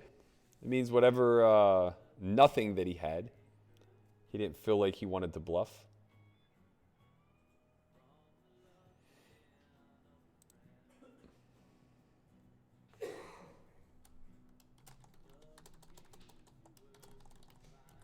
Chatting with Jeff in the in game.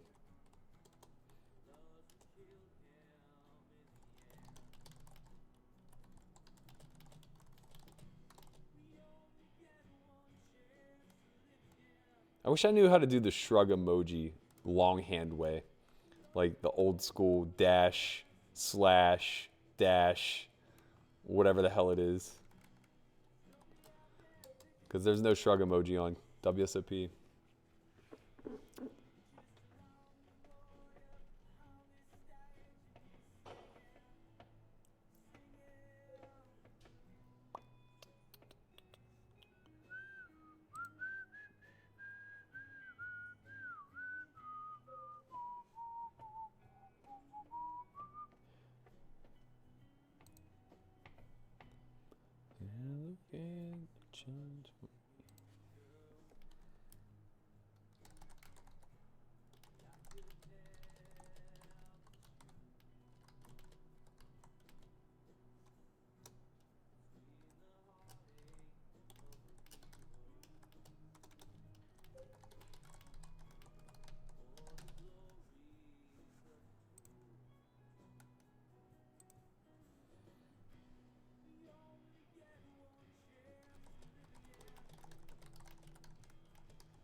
I'm just saying, Ink, if you're going to come in here and you're going to give me strategy advice, I need to know the core of it. Teach me a fucking lesson. Don't just belittle me.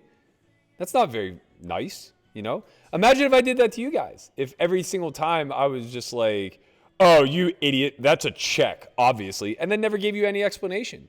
What kind of teacher would I be, right? I'm all for free advice, man. You want to come in here and tell me, like, that's a bad river bluff? Great.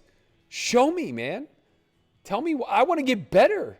Let's go. Get on Skype. We'll put you on. Yeah, we'll put you on.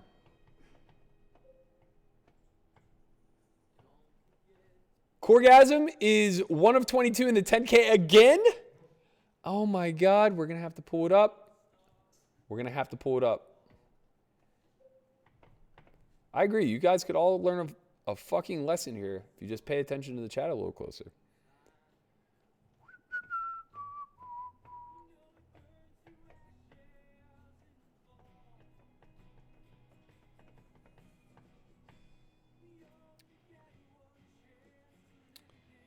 Barbode says, what would your sizing be if you were holding 10-10 in the exact spot Shea was just in? To me, it seemed obviously nutted at 9-9, 10-10, or Jack-Jack. Made the ace-king shove easy. I don't think that he should be 5-betting. If he does, his sizing is too small. I just get to peel with queen-jack of clubs. Like, I'm not 4-betting nothing. I'm definitely not 4-betting a hand that is like dead to 10s. 10s is way too linear.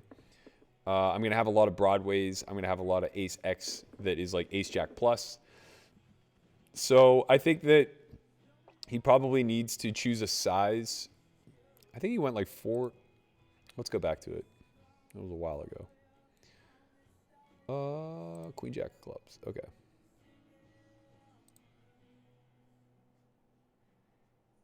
These replayers are so goddamn slow. Yeah, okay. So he chooses 450 when we're 2,000 effective. So essentially he's committing about 22.5% of stacks. I think 30% is a lot better with that specific holding because you're emboldened to a shove anyway. The only real reason to choose this size is to fold. And I don't think that he has any intention of folding because if he were going to fold to anybody, it would be to Irvin, right? This is the strongest range. I mean, I guess that's not entirely true, but when this range 6-bets, it's stronger than my range, obviously, right? So I think him going something more in the neighborhood of like 600 here, puts himself in a better spot where he can actually protect. He gets me to fold this type of hand. And then he's getting a better price to call off against hands he's flipping with. It's not like Ace King's going to stop shoving when he makes it 600.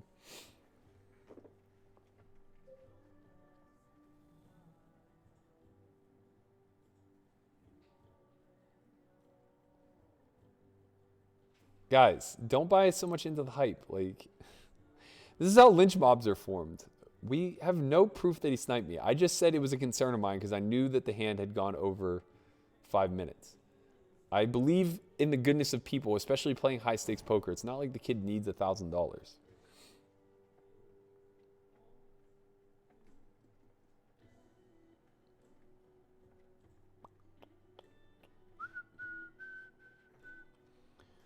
Berkey, prop bet you beating 100 no limit pool. There's no chance you win. On WSOP? Sure, buddy. I'll do it. Escrow $100,000 between a mutual friend and tell me how many hands you need me to beat it over. And I will happily do it.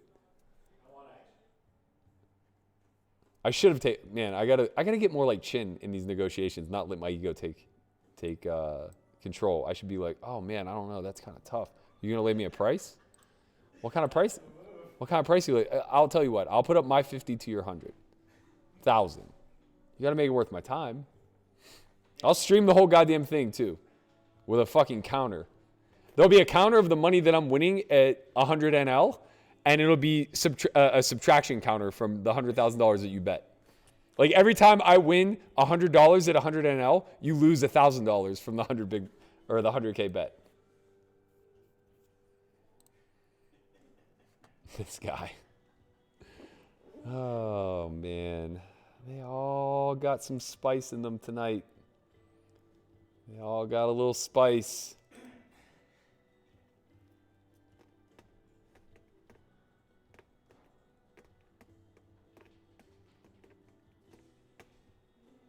I feel like Poppy is the king of incomplete prop bets. Which one? Oh, no. He's the former king of prop bets, but now in his older age, I think he's the king of incomplete prop bets. Weren't you supposed to swim like the fucking English Channel or some shit with sharks? Deep says, one more question. Can you talk about how your personality may or may not dictate the type of player you might be at the table, i.e. net lag? Yes, absolutely. Actually, one of our students is working on an archetype outline for this exact thing of how certain personalities will meld together at the table, creating specific types of environments. But I think that, you know, the more meek in nature that you are, the more risk averse you'll tend to be. I think the more, type A that you tend to be, the more detail oriented you'll be. So you'll dive deep into the scruples of EV. Being very critical, making sure like you never make a negative EV decision, just micro analyzing the game. And then I think that like the more creative, maybe, wow, this is an interesting spot for him to be check raising. I obviously have a fold. I'm just trying to make heads or tail of what is going on here. He has some hands that want to do this. 8-9 of spades is nice. He just doesn't have a lot of value that chooses a check raise line three-way, I don't think. But it's three-way. Weird shit happens. We have no hand. Obviously, easy fold. Thanks, David. I appreciate you.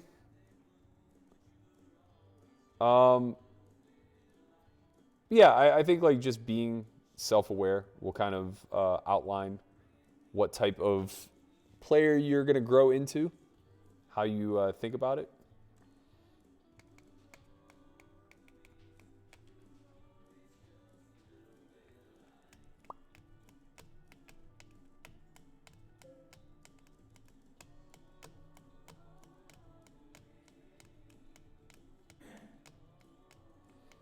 Well, that's the thing, Lisa. They won't be playing. There is no poker to play right now. And this particular series will be over. So there's really nothing going on. We're all in quarantine. That's kind of the point of the course. Fuck no, Ryan. He doesn't get a break for the gym's closing. You don't think I factored that in when I laid the kid 5-1? I was betting on the fact that he was going to get hurt or sick or lazy or bored or the gyms would fucking close. Like, you got to have some grit. You got $25,000 on the line. You want to get in shape, you fucking go for it. You think Goggins was like, God damn it, the gym's closed. Not getting in shape today. Nah, man. He's doing pull-ups in the middle of his fucking kitchen off of the crown molding. You know? Give him a break. How soft are you guys? How fucking soft. All right, Jeff, you're giving it all back to me now. Down this road we go again. 315 feels good. It's what we've been doing standard. Granted, it's been facing 125, but here we are. We're not negotiating shit, Chin. You're out of your mind. I said that I would be willing to alter the bet for motivational purposes. That's what I said. Okay.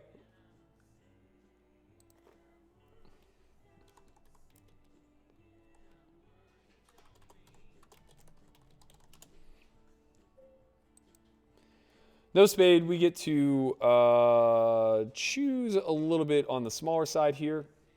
I think 285 is fine. We're going to be betting our over pairs with a spade. Now, whenever this comes off on the turn, we're checking the vast majority of range, especially with one pot size bet back. I would expect him to check back almost everything with the exception of ace-4, ace-deuce, which there are 2 combos of each, I think. So he's targeting my middling pairs. I'm obviously going to call. Non-spade, I may open rip. 5's a bad river. I think I just have to check call on this particular river. It's going to give him an opportunity whenever he does have spades to be all in. Obviously, anytime he has ace-3, we just pay. He only has 2 combos of those.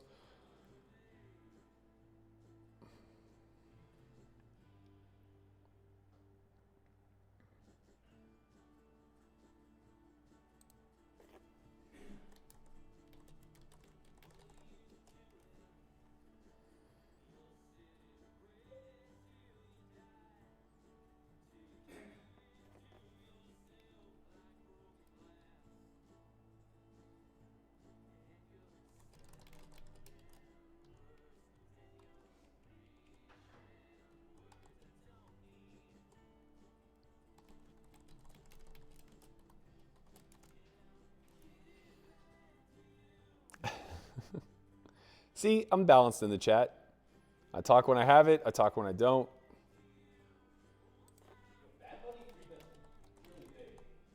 Yeah, he's not good.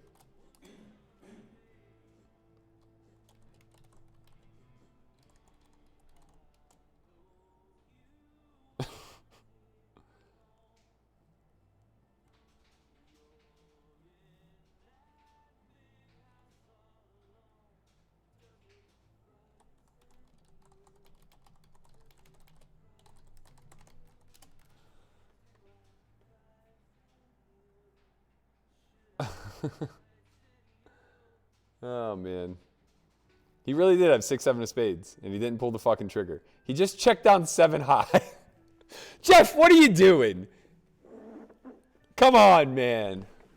Rip the turn if you're going to start bluffing. There was a one-liner that fell on the river. Bet.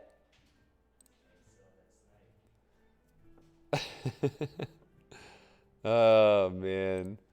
I definitely would play my king-queen differently now if I knew that was what was happening. If I knew you were the type to check down the 7 high, I probably wouldn't have went for it in a spot where you have to have some folds and choose not to.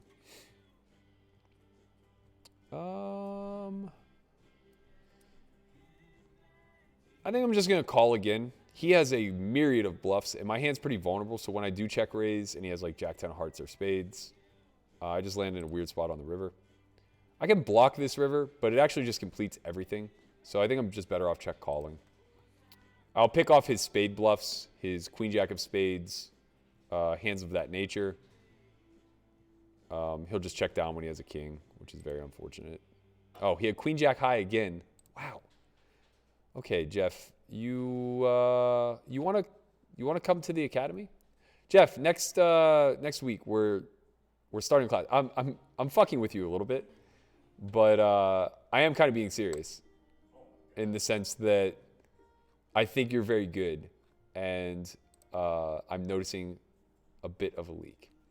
I'm not trying to sound like an asshole. I'm sorry, but I think that I think I can help. Let's put it that way.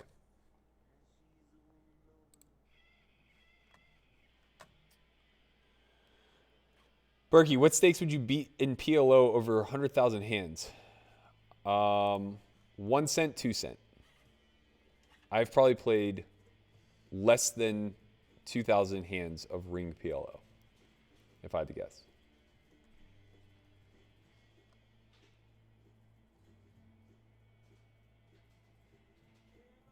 Well, to be fair, Durr has been paying a penalty for like 12 years.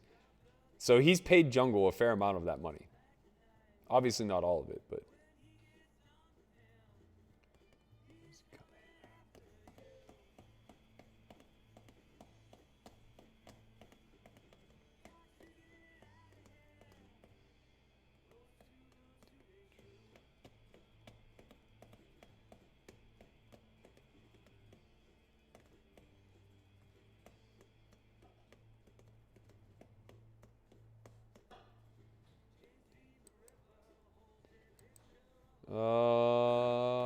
we're just going to call.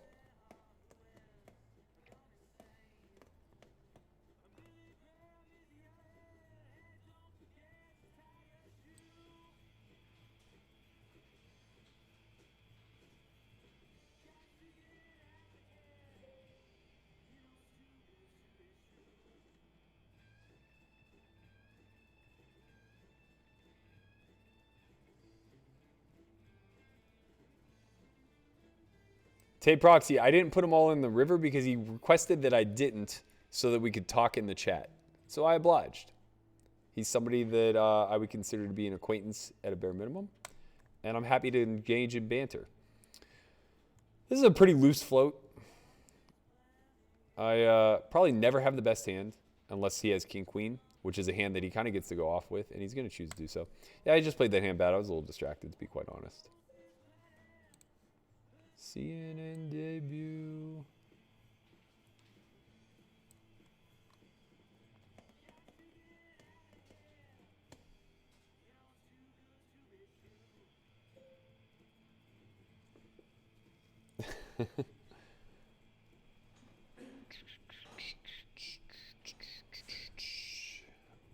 I don't play on ACR because I'm not certain my money is safe, and I think my ROI is significantly higher on WSOP. I'm very content with what they offer. If I were desperate for eking out every dollar, I would probably be on ACR and VPNing into the rest of the world and doing all kind of crazy shit, chasing cents for the dollar. But that's not really my motif.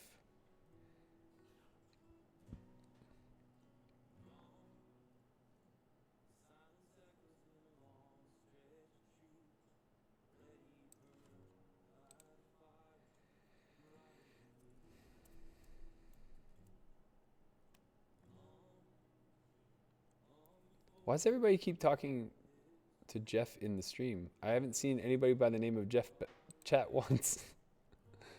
I don't understand. This poor guy. All right, we have the 8 high now. We're going to treat it as if we have a 6. I don't think Irvin's going to give up this easily, but we got to try. Oh, we rivered value. That's nice. I think we can go 2/3.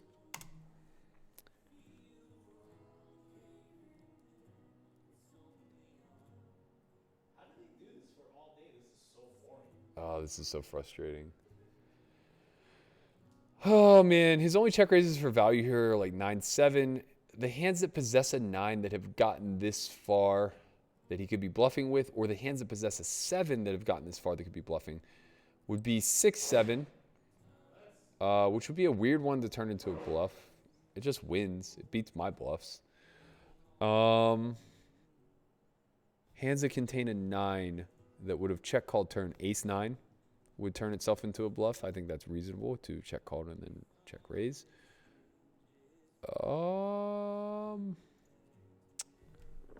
This is annoying. Would he ever call with like? I mean, I guess he could check raise hands that. I mean, 7-8 could be turning itself into a bluff. The problem is I lose to these hands. It's really only 6, 7, 3, 4, 4, 5. I block a lot of those. This is a really bad call if I make it. I'm going to fold. I'm going to fold. I probably could have just checked down there because of my removal. Getting check raise there is a pretty big nightmare. My guess would be that he just like had a lot of 10x in range and took kind of a wonky line.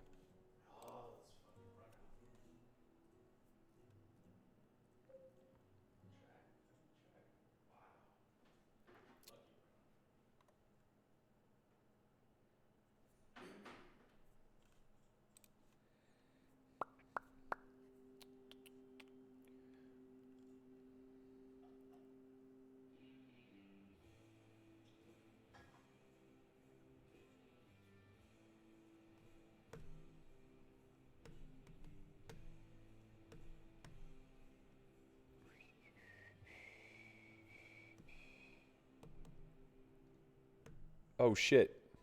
I forgot to pull up Corgasm. What are we in? The hundo? 10K? With 6 left? You're at 2 final tables? You already won a tournament tonight and you're at 2 final tables? Oh. Okay. All right. Well, let's find them. And the other one's the $50 one? God damn it, Corgasm. You're just a special little treat, aren't you? Wow. Wow. Wait, what's the hundo? Not the Circuit Nightly? Ah, okay. I see. Still a 10K, but different buy-in.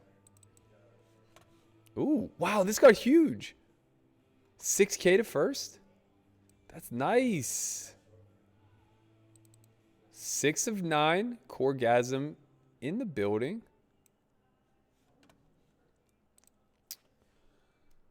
Let's see.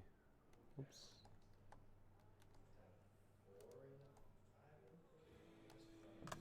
All right, let me switch that up.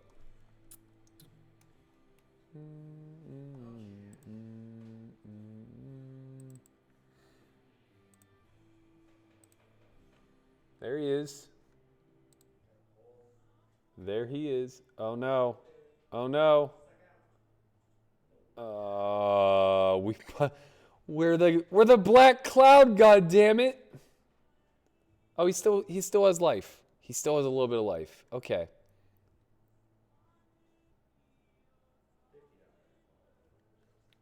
All right. We're going to pull up the other one too. He's in the $55 one as well. Or the $50 one, sorry. 4 of 7 there. No, 4 remaining. My bad. Wow, 1 of 4. Oh my god. He has over half the chips in play, ladies and gentlemen. What's first place in this one? $2,000. Let's fucking go.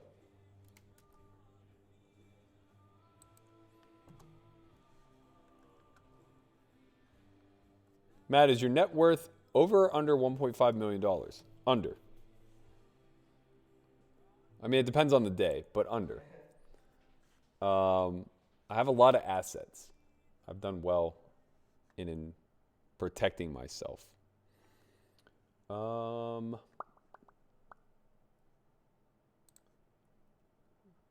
Table 2 capture. We're going to get him in there. $55. Yeah. Everybody, root on Corgasm. Going for a big dub tonight. Already won a PLO tournament today. Ace or 10. Let's go. There it is. 1 of 3. He will be all in every hand from this point forward. He has 500K. The next closest is 5 big blinds. Good luck, Corgasm. He appears to be 9 of 9 at the other final table. with 3 big blinds. We'll be tuning in there shortly.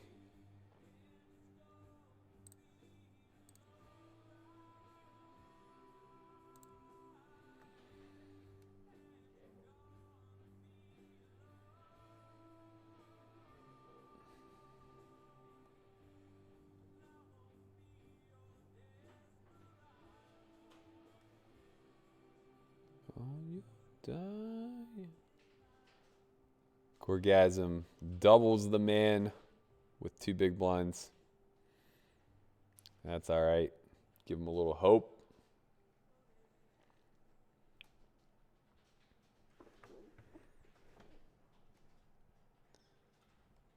The whole world's watching, kid. Do us proud.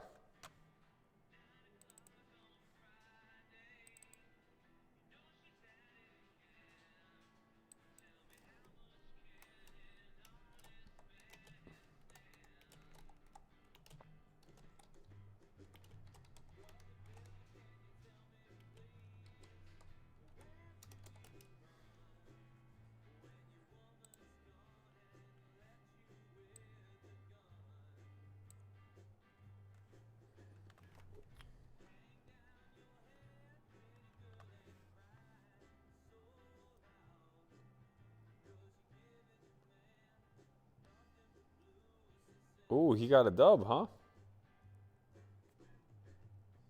You got it here? Yeah. That's good enough.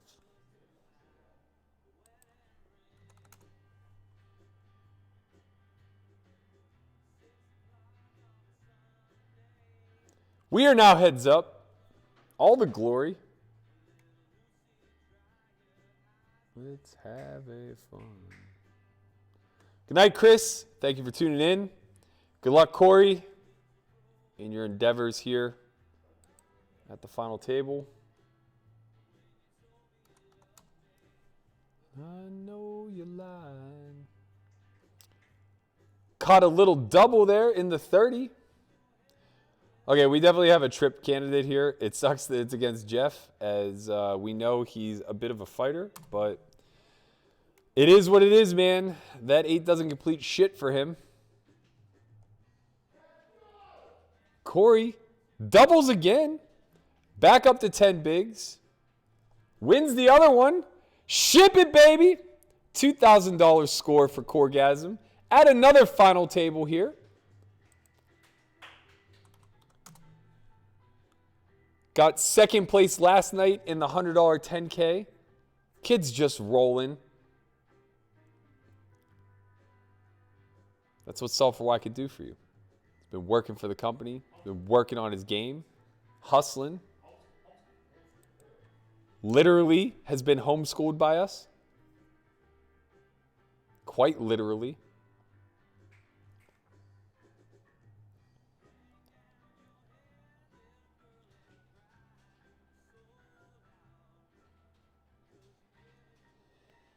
Nothing but blues to sing. And no objection to the sad. We got a little spicy here. We 3-bet the Jack 8 suited. Got cold forward, which then resulted in a 5. Followed by a call. We get max punished as we would have flopped top 2. Should have just flatted pre.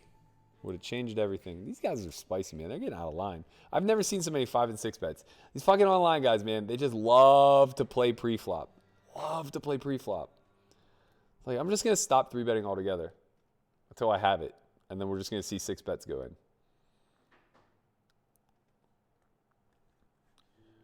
So in a 3, 4, 5-bet pot, BB is sick. Can open rip range. His range here should be queens plus ace king only. So if ace king is his only bluff, pretty fine to shove. Having a spade is nice for equity reasons. Not having a spade is nice in the sense you open your opponent up to having ace x of spades. He does choose to jam. Dablo doesn't have very many calls here. He's going to have jacks, queens, kings, I guess, and then like ace king, ace queen of spades, and that's it. Maybe not even ace king of spades as he might jam. Could have aces some of the time, but Corgasm here, 6 big blinds. He is now 5 of 7 with 6,100 up top, guaranteed $900. Playing for the big one. Somebody's gonna make some money tonight. Might not be me. I'm even. I'm even-ish. I'm down very, very, very small. Yeah, I'm down about $600. Very small. I could be up this. Ooh. Oh, you can't see it. I could be up all of this. I could be up all of this. Gamble, gamble.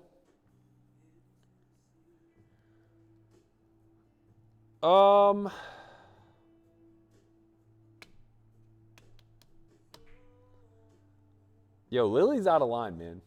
Lily's always trying to get us in trouble. Trying to hit up the strip clubs. It's a goddamn... We're all in isolation, Lily. We're living it. I'm growing out my beard. I'm about 4 days in. I've never grown a beard. I don't think I'm capable of growing a beard. I'm trying, man. Deep ask, is Poker Archive part of the 125 a month? I assume you mean like all of our previous archive. Yes, all of that's available on S4Y, tv.s4y.io. We have, I think, somewhere in the neighborhood of 500 hours worth of content. So that was what I was referring to when I said the archive. It's just all of our past courses, our past series, things of that nature.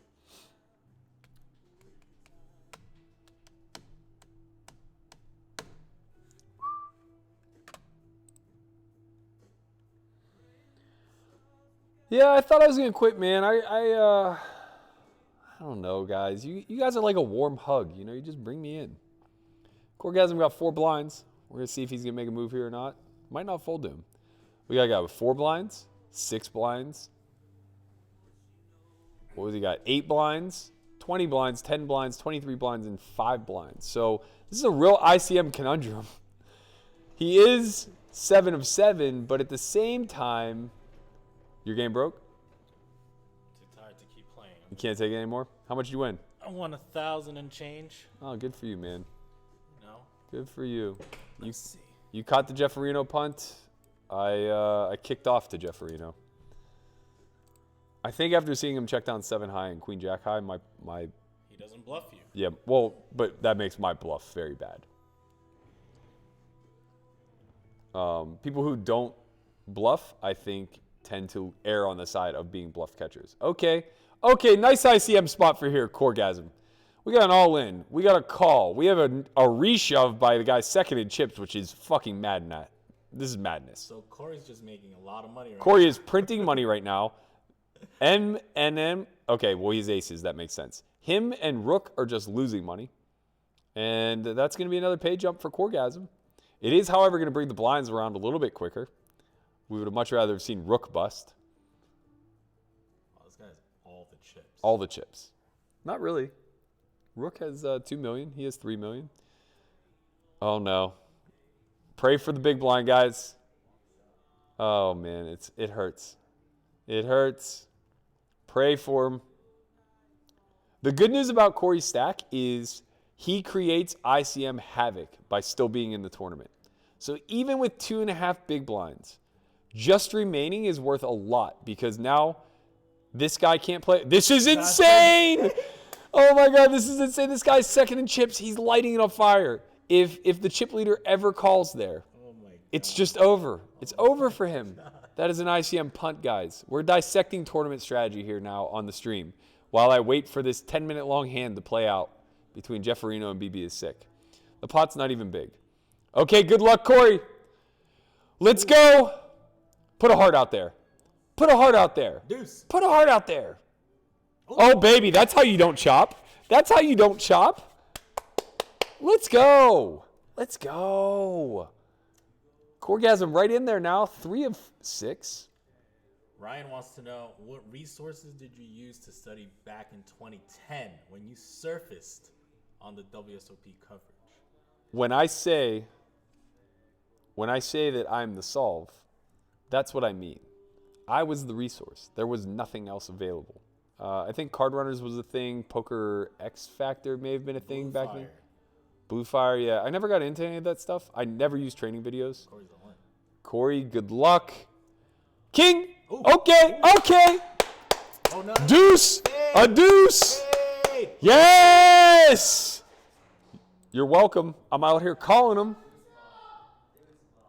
All right. Corgasm. Suddenly 3 of 6. Chipping up. Tell the story about your... What did he... Oh, he called with queens. Ah, man. You can make a tough fold there. Tell the story about your $1 million Google Drive. Well, it's not worth that now. It's probably worth dog shit now. But yeah. So I won't ever really forget this. 2014, I was playing maybe it was 2015. It was early in the solver era. I was playing 5 diamond. And Polk and I got seated at the same table. Wow. Irving, just in there trapping. You won the maximum, buddy. You won the maximum. So we get seated at the same table at 5 diamond. And somebody's asking him, like, you know, at the time he was considered one of the best in heads up no limit. And somebody was asking him, like, you know, how did you get to this point? What do you do for study? And he was being kind of close-lipped. But he basically started to say, like, if you saw my Google Drive, you would understand just how much money it would take for me to ever let that get into anybody else's hands. Who are we rooting for here? I think that's a good event for Corey. Nope, Rook had all the chips. They're just going to split them. That's brutal. That's a very, very unfortunate turn. So, well, it does release a little bit of... Well, no, it increases ICM pressure. Yeah, it definitely hurts him from an ICM standpoint. But I also think that, like, you know, this is very top heavy. You can kind of forego ICM depending on your hand equity. So anyway, I'm listening to him say this, and I'm thinking to myself, like, oh shit, like that's literally what Chin and I do. Like we had a Google Drive. Well, you had a Google Drive. Yeah, I had a Google Drive that was shared with Chin, basically. But, you know, we would just discuss strategy. We would come up with, like, broad concepts, and we would start to flesh them out through writing. I've always been, like, a big fan of writing in general. It's a good way for me to organize my thoughts. We have a bunch of spreadsheets. So, effectively, we have a folder, Corgasm, all in here. Good luck, my man. I think this one's getting through. Yeah, we basically have, like, a folder that dates back to, like, 2014, 2015, somewhere in that range, that is just... you know, as simple as like one document that just says like, okay, my strategy in early stages of tournaments is to do this, that, or the other. My strategy in late stages of tournaments is to do this, that, or the other. Like these are the exploits I see available. And we just kept building upon it over and over and over again. So we really did construct from the ground up. And I think that Doug was the same way. And that's why he enjoyed Heads Up so much, is because it was a challenge of trying to get better at outmaneuvering the opposition in a game where information is limited. When solvers became a thing, 9 or an 8, let's go. When solvers became a thing, it took that away from him, right? Now all the stuff that he was figuring out on his own, he no longer, like he was basically rendered useless. And the solver could just not only figure it out, but figure it out better, faster, and more efficiently. So I think that was the point where he made the decision to create a training site. I was in the exact opposite mindset because I was in the live realm, so I didn't see this transition, right? Nobody was using solvers in the live realm. And Chin and I just got to a point, like by 2016, where we were so mature in our thinking that it was like, bro, we can help a lot of people. And there were just like a ton of live guys that would benefit a lot by... kind of understanding what we understand and knowing like how to navigate their career and stuff like that. So the academy was kind of born out of that. And I think it made us better too. Yeah, for sure, So for the sure. presence of the academy. I still say that to today. Like if I weren't teaching at the academy, I probably wouldn't necessarily be able to beat the stakes that I play. Oh shit. Oh shit. Let's go. Let's go. Corgasm. Guys, We are rooting on roommate, friend, and employee of S4Y, Corgasm. Man, it is so hard to say that name over and over and over again. He is now 2 of 5. He's already won a PLO tournament tonight. He's already won the $50 freeze out for $2,000. He's now 2 of 5 here, playing for 6,100. Tell him about All of it is based off the fact Corey on here to talk about homeschool. we've been homeschooling this guy for years. He's basically gotten that course over the course of like 18 months, 24 months, 36 months. I don't know how long it's been. Orgasm is wrecking, man. I haven't had a hand dealt to me since he got to the final table, so we're just going to keep the feature here. All right, so let's talk about what people should be looking to do here. Poker Odyssey, I do not want a beard like you. That shit is, that's what I'm going to end up with, but I don't want that. Go ahead. Let's talk about what people should be doing here in this. In Corgasm spot? Yeah, in this final table. Yeah. So I think, given the chip distribution, Manhum should be putting in insane pressure. Because there's a lot of ICM pressure on Corgasm. Right. Especially if Manhum wins this hand. Manhum could just be all in every hand. Yeah. Exactly. As long as Frankie Spades is still here, Yeah. it would be tough for them to call with Corgasm anything can't shot. do anything. So Right. this You need should like, fold, and now he should just always be all in. Never Wow. fold. That's an insane fold. Right. That guy's bad. Yeah. He's just bad. Like That he can one- rip 8 deuce there. Exactly. That one hand gives us a lot of information. Right. Infinite information. Like he can play any. Did we just steal the blinds with a good hand? Yeah. I haven't seen a good hand in a while. Man, look at this. We get a stream going, everybody just starts winning. I love this. Stream every day. Old school, I got to tell you, if you wish you didn't have a beard, here's a little secret. You can shave it. I allow it, man. Go ahead. You can shave it. So this is a nice ICM spot for Corey. Once the chip leader folds, the onus then falls on him. He gets to do whatever he wants. He could open shove, but min raising is a lot better because you fade coolers. Now, of course, these guys might disobey ICM and reshove hands like king, queen, or whatever, but you don't really give a shit, you know? Wow. They're not going to reshove light. This guy's insane, man. Oh, this makes sense. Yeah, he had it. Ace! Ace! Damn. It's unfortunate. We play on. Still same situation for Corgasm, though. It's worse. The guy's across the table instead of to his direct right. Actually, it might be better. It might be better because there are spots that he still gets to open. Well, I guess it depends on when, if and when he ever folds. Wow, man. That's crazy. He folds the button. He could just ripped. Corey, He had 67. He had Corey, you 2,000 can't chips. lose this. You can't lose this. You just can't. Gail. All in blind, yeah. Yep. Okay. We're live, baby. We are live.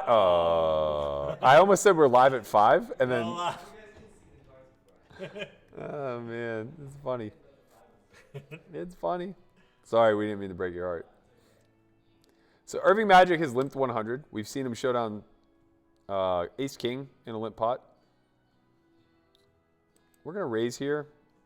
I don't see any reason to play this one slow. Pot is very small.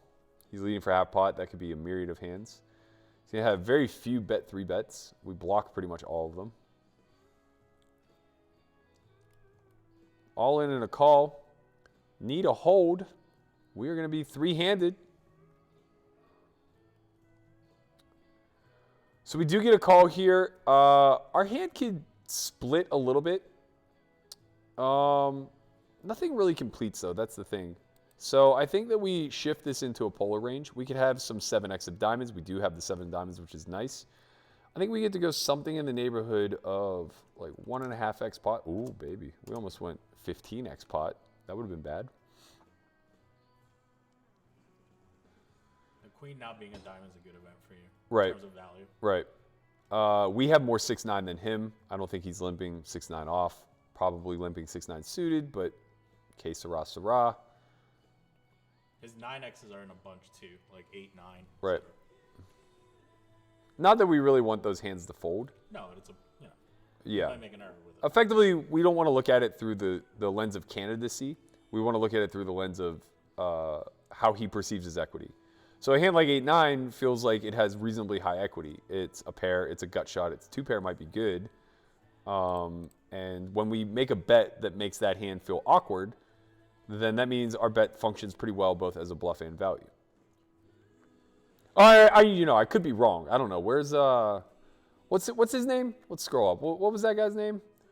That was letting me know I made another bad river shove. Would being out of position change your sizing there at all? Well, in that particular formation, yeah, because got called. Right, but in that particular formation, it would change because I wouldn't have 6-9 at the same frequency. Right. If like 6-9 were a non-event where neither of us had it, then I'd probably still size up, I think. I don't know, though. It's close. Because there are a lot of hands that he doesn't necessarily have to retain when being in the position, choosing to complete the small blind or basically choosing to take action, where he would retain them in a checked pot in position. Okay, so very favorable flop for us. No real reason to start checking here, I don't think. Even like our hands like jacks and 10s and 9s are very happy to bet. We can get floated by worse. We'll see some ace-jack floats, some ace-jack of spades. We do block ace-x of hearts, which is unfortunate, but he'll also have ace-x of diamonds. So we can go one of two ways here. We can check back and try to pick off some bluffs whenever he has hands like queen-jack of spades, jack-10 of spades. I think we do better just charging, though. He still has worse ace-highs. We put a lot of pressure on his middling pairs. I think we can go something in the neighborhood of, this is interesting. Because we unblock so much, I kind of want to go big. I kind of like this. We open him up to having the ace of spades. Obviously, he's going to call with all of his king X, but we block that pretty heavily. Assuming he has king queen off, which from what I've seen from him, he will. We also block aces, which is pretty important because we'll have a lot of that. Now we beat less. We would like to have seen a 9 or lower. Not that we were ever betting the river, which may be a good reason to not bet so large on the turn. We do still beat some hands, but not whenever he snap checks. When he snap checks, I expect to see king jack suited, king queen suited, and maybe even some slow played ace king. Pocket 10s is also possible, but I think he would at least had to think about that hand. Jacks make sense. We're not giving that hand to fold at any point. Not having the jack of spades also seems very critical in that spot. Cutting back to Corey. He's about to get head up. There it is. Heads up, all the glory, $6,000 up top. He's at a 5-3 deficit. A little, slightly less.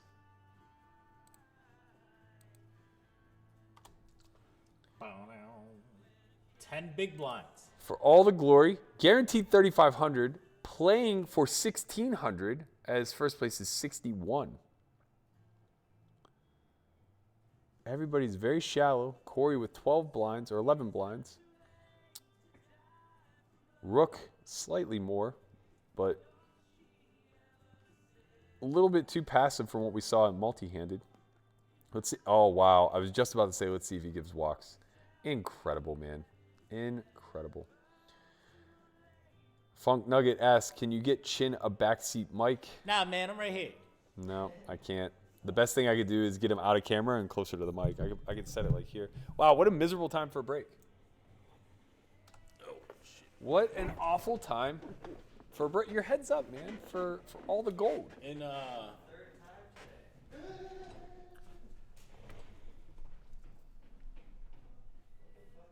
Are you and Chin's stepbrothers? I would happily get adopted into his family. The welcome that he gets when he goes home is something to be envious of. Kid walks through the door and it's just like an entire family. It's like 3 generations. Christian! Just they're sending a care package to our house. Arms wide open. Yeah, they heard there was a chance we had the corona, so we're getting all the soup. Nah, and we get masks and gloves and Lysol and for real. Toilet paper. Yeah, everything. overnight shipment too. Right. Got to be.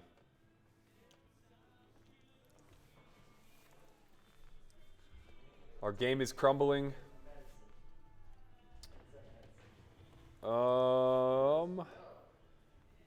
Caleb asks, is he supposed to call with ace king because that shove is so strong? Which hand are you referencing? I don't recall. I don't know.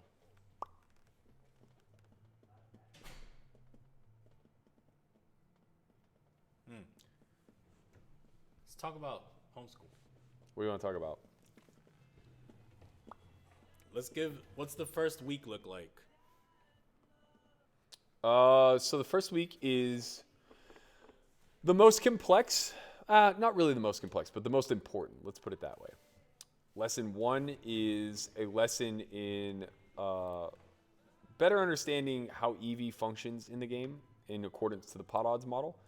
So we're going to dive into a lot of different things, such as bluffing odds, direct odds, equity thresholds. We'll touch on a little bit. I feel like that's a pretty good card for us. We're going to go ahead and lead here. I think something in the neighborhood of 35 is good. It's probably a little big. It's maybe a little big. Could have went 25. That's nice for us. Now we get to polarize. He'll have some 9-10. He'll have some 5-6. Anything, right? No. Okay. Yeah, we get to go pretty big here. We're never really going to face a raise.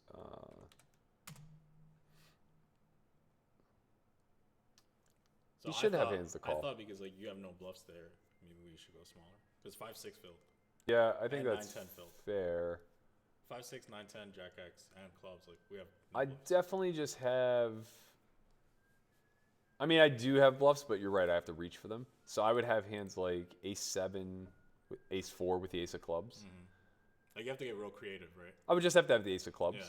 Yeah. Or have a hand that unblocks, or that blocks straights and trips.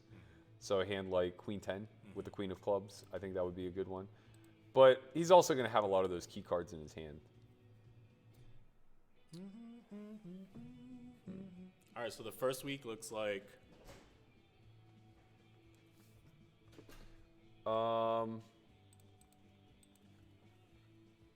Caleb, tell me what you're talking about. Yeah, so the first week, lecture day on day 1 is mainly let's just call it the most important math that drives the game. Day 2 is a lab on that. So Matt Hunt will be introducing a myriad of products to you guys. Everything from pre-flop plus, post-flop plus, which are equity trainers, all the way to the simple suite. So that will include simple pre-flop, simple post-flop. Well, simple post-flop is a part of simple three-way. So you can run a single heads-up pot, or you can run a multi-way spot. Simple pre-flop solves for multi-way pre-flop spots, which is fantastic. Both of them are going to be very important. And they'll come into play later as Chin gives you a lecture on day 3 regarding range construction. So that day will carry forward. Christian's going to explain to you linear ranges, polarized ranges, 3-bet ranges, calling ranges, how we should be constructing all of these things. Sorry. And equity then shares in multi-way pots. Right. Multi-way action. And then Hunt is going to demonstrate all of this on day 4 in your next lab. Finally, on day 5, we'll be doing a review through hand histories, through a worksheet that we give you guys throughout the course of the week, and leave a lot of time for question and answer at the end. Wow, he limps. Corgasm checks. This is a better board for Corey, generally speaking. He's going to hit this. Corey checks. We see a lot of small Rook checks betting, back. I think we see a lot of small betting from Corey on this turn card. We have a fold.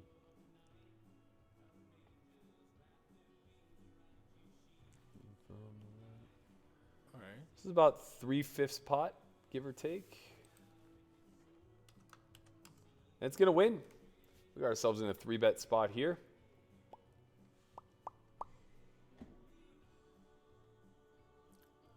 Shay just calls. Good event for us. This is close. I think betting and checking both have merits. I think having the Jack of Hearts is a kind of negative event. But the hand's still probably too strong to check back. I'd be more willing to check back Queen 10, Queen 9. Now we are in fun territory. So he has 2 combos of Queen 10. I would imagine nearly no combos of Jack 9. If he does, it's only 1. I think we get to keep charging here on the small side. No real 2-pair combos.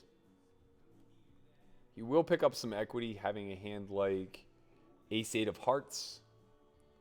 So he snap-checked river just like he did last time. Last time he had a bluff catcher. This time we do not have a bluff. What would our bluffs be in this spot? They would be King-Jack suited. They would be Ace-Jack of clubs. Ace-Jack of hearts. We have the Jack of hearts. That's a good event for us here. I think we get to go for value. I think we're going to go somewhere in the neighborhood of just shy of 60%. Whoops.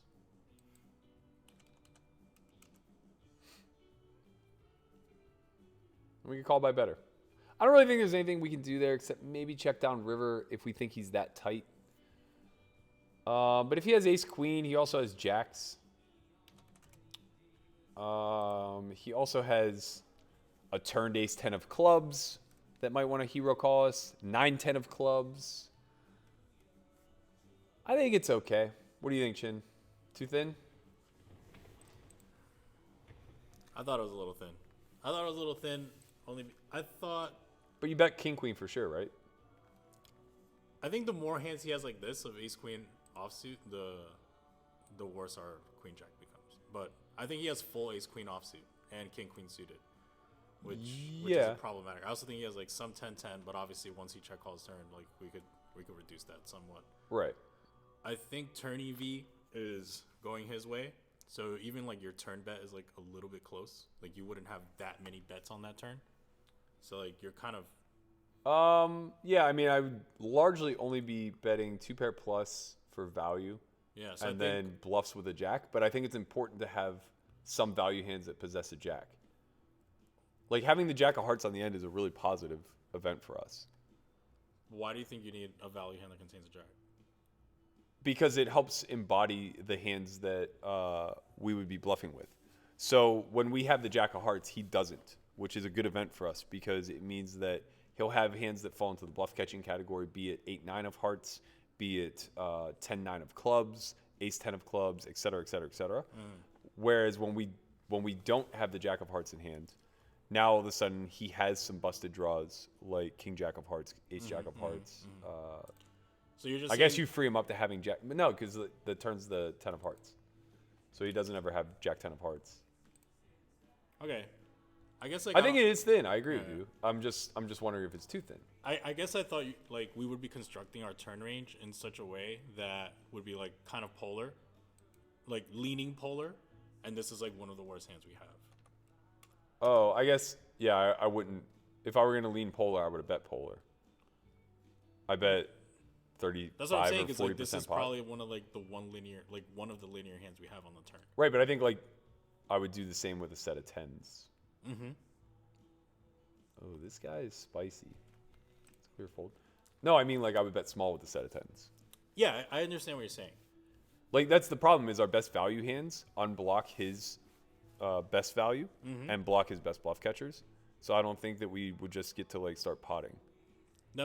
I don't. Right, exactly. I don't think we're betting polar anymore. Well, I think our range is... That's disaligned, though. Yeah, I understand what you're saying. I guess like I just didn't think we have a lot of bets on the turn. Oh, Corey. Oh, Corey. Baby. It's happening. It's the happening. We flop the second nuts here. We're going to check this one twice and go for a huge check raise. Corey just needs to hold. We need a king. All right, 4-3. Okay, we got him. We got him. He bet pot, Wow. which is nothing. He literally has nothing or a set of threes. So since he has nothing or a set of threes, we're just going to pot him right back. Wow.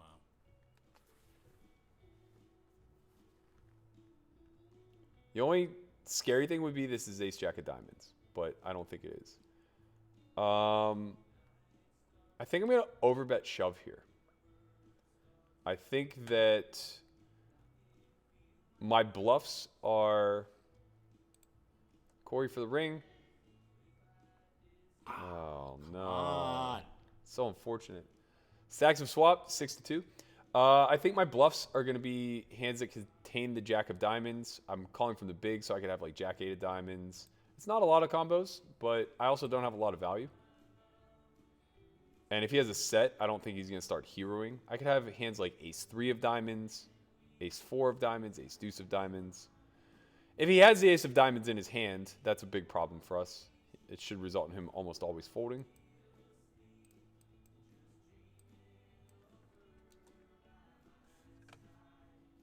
No, we're still 2 hands behind. We're good. Corey getting walks. That's a beautiful thing.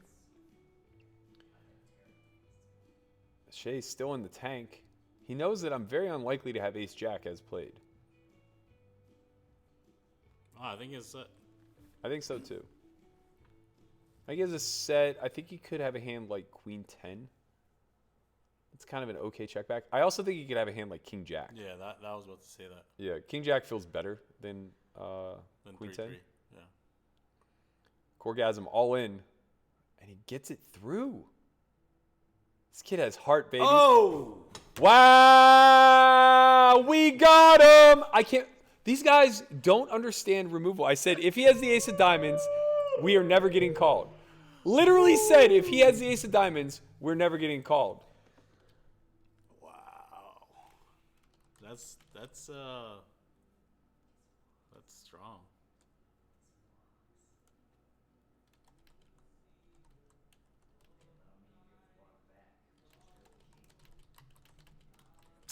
Really?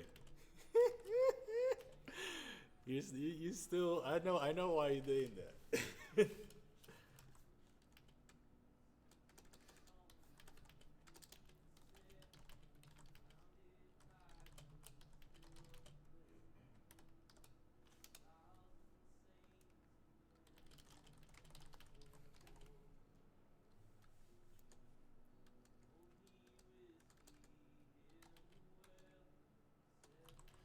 So I guess for me, going back to that queen jack, maybe this is like a little bit of a learning moment for me too. Like I'm not sure why it's important for us to have. I get the concept of us having a jack shifts him towards having calls, Yep.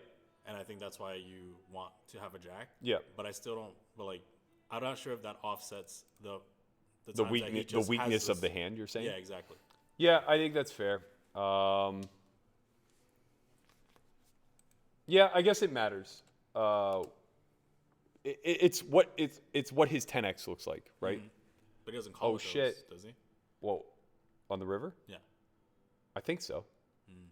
But he has so many queens to call. Sure. King, queen, ace, queen. Bro, he just called with ace, king, and ace of diamonds. Yeah, that's true. That's fair. But I mean, people make errors. Yeah, that's fair. Well, I don't know either because like I feel like some of his 10x with the removal are going to be cleaner calls. It's a little sketch. I agree. I don't know, man. I think I would have to look at that spot. Yeah. I think if queen jack bets.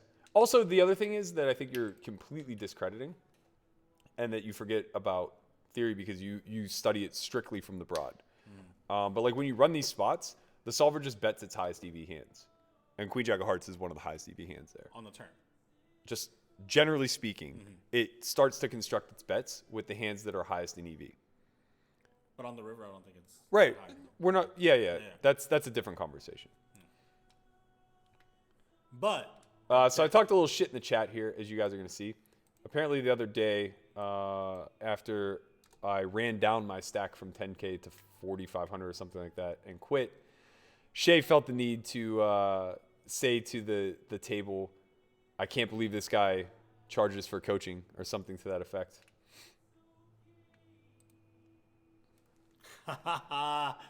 Yes.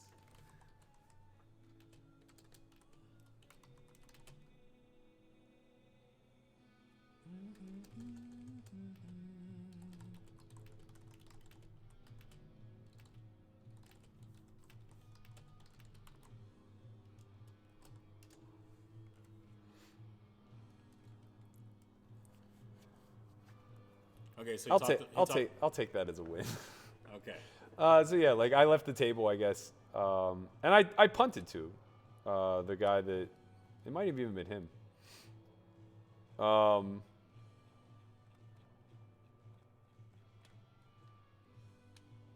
But yeah, anyway, what are we talking about? So you called with the ace of diamonds, and it was bad. You And can't call with the ace of diamonds there. That's tragic.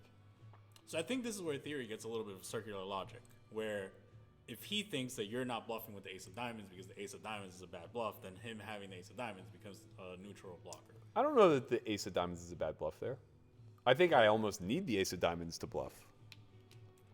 Check raise. I check twice, Right. and then check So pot. Do you think the jack of diamonds is more important than the ace of diamonds? I think when you have the jack of diamonds, you get called a lot. Really? Why? Let me think. Because like you don't have that. Like, what would be your bluffs with the ace of, like, only suited, It would be pair plus the ace of diamonds. but which pair? No, I defended the big. That's what I'm I have saying. more offsuit ace than anybody else. But you don't have ace king. You don't Right. have ace queen. Right. It Right. would be like ace 10, Right. and then like all my flush draws. So like ace 9 of diamonds. And if I chose to like turn middle pair on the turn, so like if I have ace 3 of diamonds and I choose to turn that into a bluff. But when he pots it, you're not going to do that anymore, right? No, that's the thing is Yeah. that I think I'm more incentivized to do it when he pots. With ace 3 of diamonds? Well, with pretty much all hands of that like weird, they're not quite getting the right price. Oh baby, Hold it. Bang. hold the baby. Oh my God, let's go. Let's go. Right. So all your bluffs will contain ace of diamonds missed or it. jack of diamonds. I think that has to be the case. Yeah. So when you block my bluffs, and I don't have a lot of bluffs there either. That's the other thing. So I guess I understand what you're saying. Like I would be bluffing with jack 10 and the jack of diamonds a lot, but that's only 3 combos, 2 combos, I guess. Yeah. Well, if the 10 was a non-diamond, it's 3.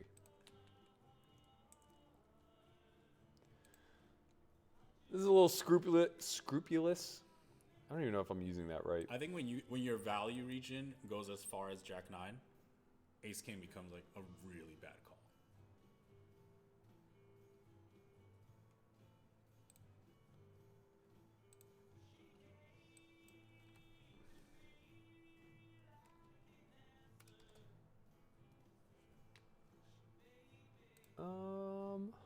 I think we get to block here. Bro, why are you gonna give him lip? Like, just let him, whatever. I don't mind it, man. I want to defend myself.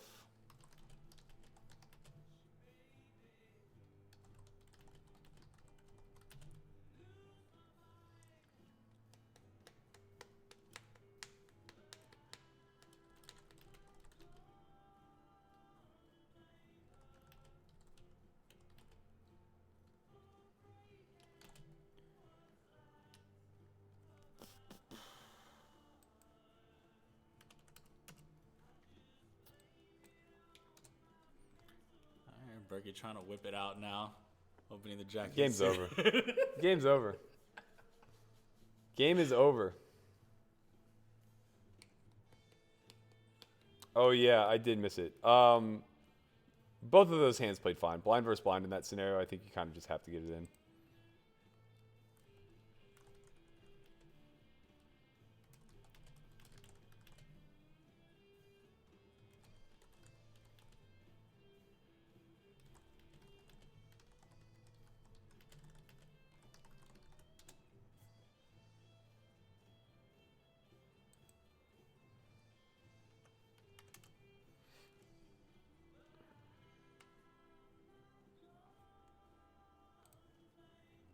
Corey, big lead again. Us, 4 betting again. So how often do you 4-bet here?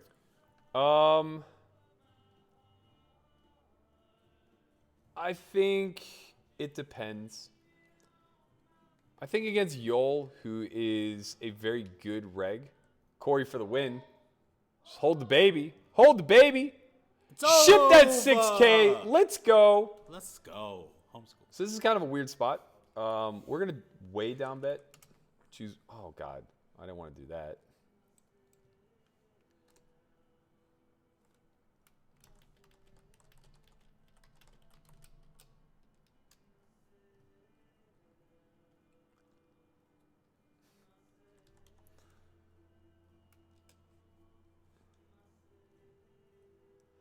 That's unfortunate.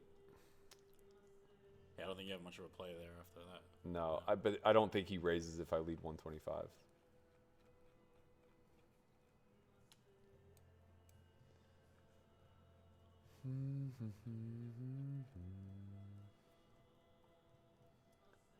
I assume that has to be a misclick. But I don't know what the fuck is going on right now. Yeah, it's definitely this. I mean, I have seen a couple of these plays, though. Like the min 3. Sure. I guess it works. Makes me wish I would have just cold forward again. Congratulations, Corey. Second place yesterday. First place in 3 different tournaments today. 3 tournaments this guy won today. Are you kidding me? That's got to get like a pocket 5. Are you kidding me? Where's pocket? What was your total cash today? 10K? Oh my God, he's smiling so He's big. smiling hard. What do you mean? How? That was 6,100. The one before that was 2,100. That's 82. All right, so 8,700. Round up. We had a 10K Yeah, day. that's almost a 10K day. Let's fucking go. And there's still time left on the day. Oh my God, he's still in He's something. still regging. Wow, 4-7 suited. Did I see that right? Yeah, he misclicked for sure. Yeah. I should have forward. I had a hand. You didn't have a hand, Berkey. I had Queen Jack, man. That is a good hand. That is a very good hand. All right. All the excitement is done. Where are we at for the day? How are we still stuck? That can't be right. Well, you have two. You have all the money on the table still. No, but that can't be right. I doubled. I'm down $400 somehow. I shouldn't be down $400. Well, Did I lose a big pot? I don't remember. you 3-bet king jack suited. It cost me nothing. I lost. that hand, Okay, yeah. That's right. I just value in myself. Yeah, good thing we got it back. I don't know. I think it's okay to value cut yourself sometimes. I think where you're right is value betting thinly twice. Yeah, I'm okay with the turn bet. Right, 'Cause and I if think it not, leads to some big pots on the river. that Yeah, you yeah, win. yeah, And yeah. it also gives you coverage on 4-line cards that are really bad for your range. right, I agree. Yeah, I agree. I'm pretty confident that the turn bet is correct and the river bet would probably be a check. But it just felt like a spot where like I get called by a 10 there a lot. Maybe not. Maybe not. I guess like how widely do they have to start calling to make that okay? Yeah, I mean, it's tough for him to call with a 10, I think. Yeah, I don't know. Why though? All my Jack X should be double barreling. Just simply because like a lot of his 10Xs will also contain a jack. No, not necessarily. Which 10s would you have? Ace 10 back door. Or sorry, ace 10 front door. Sorry, put the board back up so that they can see it maybe. Okay, so he needs 10x of clubs. Right. So it would have to be 10-9 of clubs. But he would need to call with that hand on the river too. Depends what he But that's thinks. what I'm saying. Yeah, it is depends that what he thinks. Yeah. yeah. Like if he thinks you're barreling front doors, Right. then he'll call. Yeah. Right. Yeah, I guess it just depends on how heroic.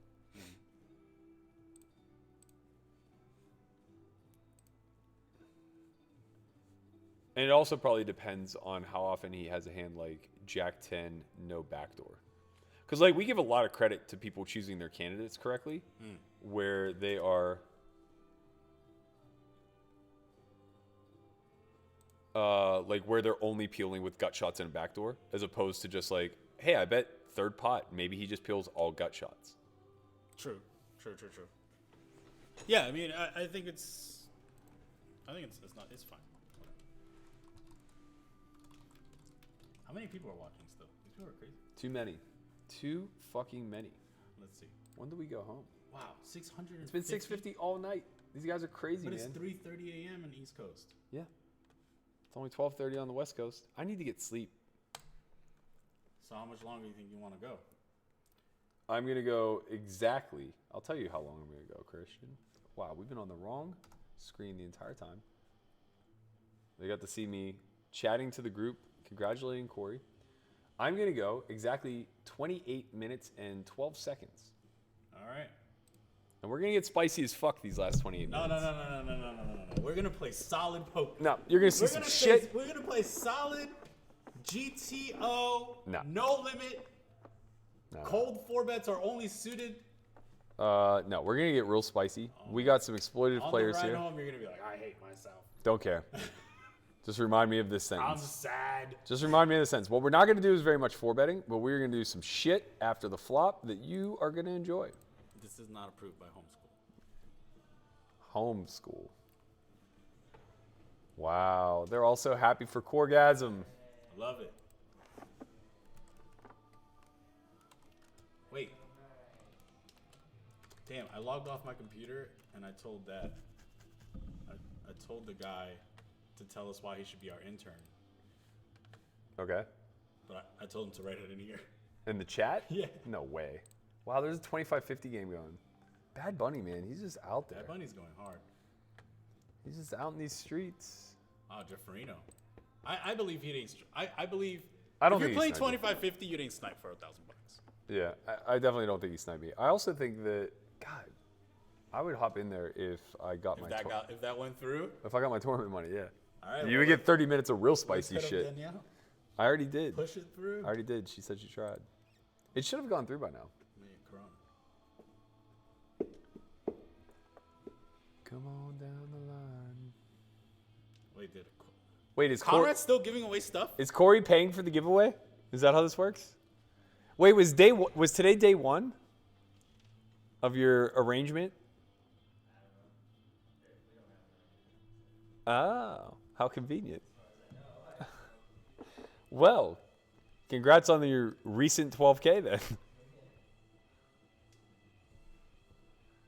Corey, he's the kind of man who just doubles his bankroll overnight and just smiles quietly in the corner.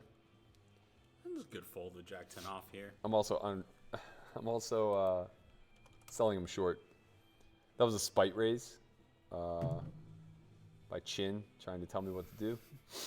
I'm going to call a 3-bet from Shea also out of spite. It's a good fold. Mm-hmm. Man, that's a couple bucks I wouldn't have won. Chin's way too tight, man. Nah, I might have opened that one because it was only 5-handed. 6-handed, I would have folded. You don't like being uncomfortable. I respect it, man. You sleep way better at night than I do. Nah, I'm comfortable raising 5-handed Jack 10 off there. Yeah, fine, but like, Six-handed? I'm comfortable raising it 9-handed. That's a problem. What up, Stephen Lee? Nice to see you here, my man.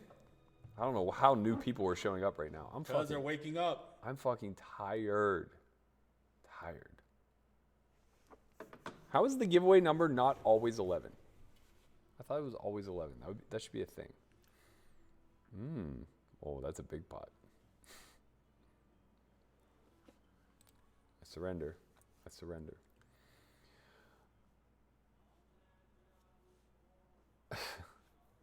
I was going hard in the trash talking chat. He said some disparaging things after I left the table. I wouldn't have cared if he said them to my face. Let me defend myself. All these status games, man. John Goldman asked, do you think you're beating the $2.50, $5 game on ESOP? ESOP. What's that? The fuck is ESOP? I don't know what ESOP is. ESOP. I'm just gonna assume it's European Stars Operating Poker. That seems optimistic. That is not the hockey player. He's just mimicking the name for whatever reason. And punting it off with the old Ace King, Ace of Diamonds. Man, all right, so I've been called 3 times by Ace King now in the last 2 streams where they had the key blocker in hand all 3 times. Ace King's a good hand. They beat me twice. I was bluffing 2 of the 3. And the nuts the 3rd. Well, We're fine. 2 of those were really bad calls. All 3 of them were really bad calls. Well, I forgot what the first one was.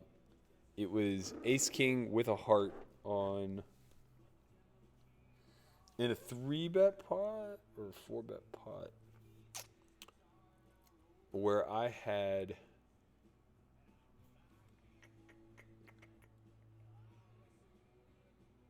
I wish I could remember it now. I really don't remember it. I'll tell you who will remember it though is Landon. Landon will never forget this fucking hand. I remember hands for years. I usually do too, but like for whatever reason, whenever Online hands are different. when someone plays a hand badly, I just forget it. I just know it was bad, and like that's how I lock it up in my head. And usually that person's me, so it's like real easy to just be like, I don't know, I played the hand bad, I'd forget it. That's good that's a good trait though. What? Forget the bad hands that you play? Yeah, it's short-term memory. Yeah, I don't know, man. Always think positive. Everything you do at the table's right. Sure. That's how I feel. When I play poker, everything I do at the table's right. Then after the game, I'll look at it. That's how you pull triggers. Or else you're just scared. Yo, Vito's got to get way better. Or, not Vito. Conrad needs to get way better at giving these things away. He just has them start spamming the chat with numbers. Like, some of these guys are guessing literally, like, if it's between 1 and 100, some of these guys are guessing like 20% of the numbers.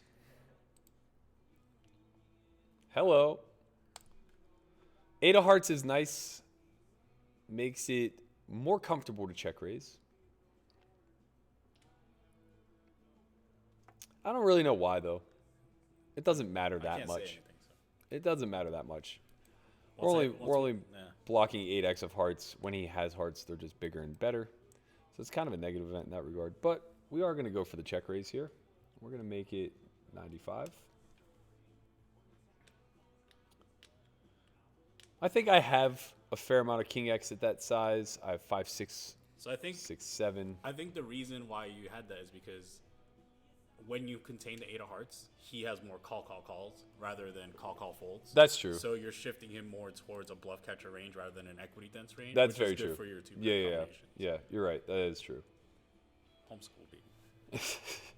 Have I ever played against Ferguson or Lederer? No, I haven't. I have played against Ferguson in a tournament. How'd that go?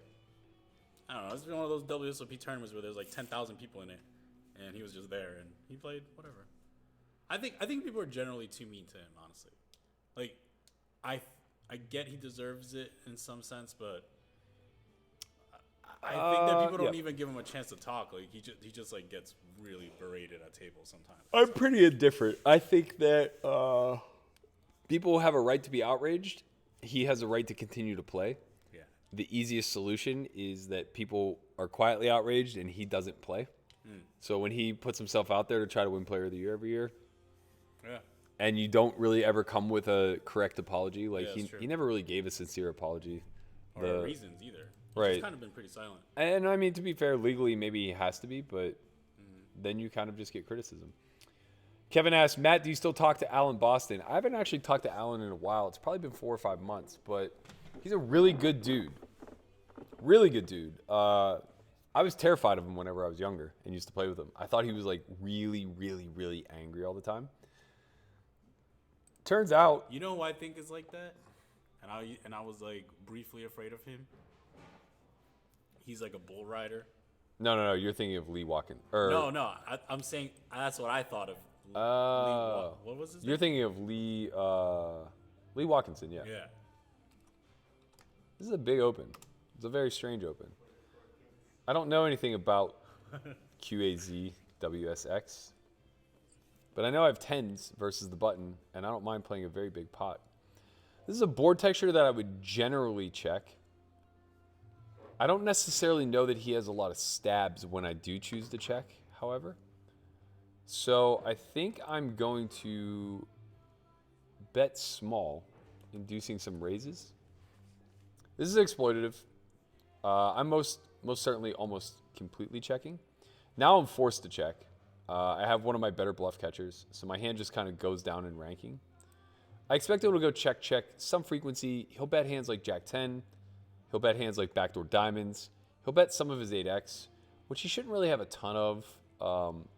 It'll be 3 combos of 9-8 suited, and 9-8 of diamonds definitely doesn't want to choose this size.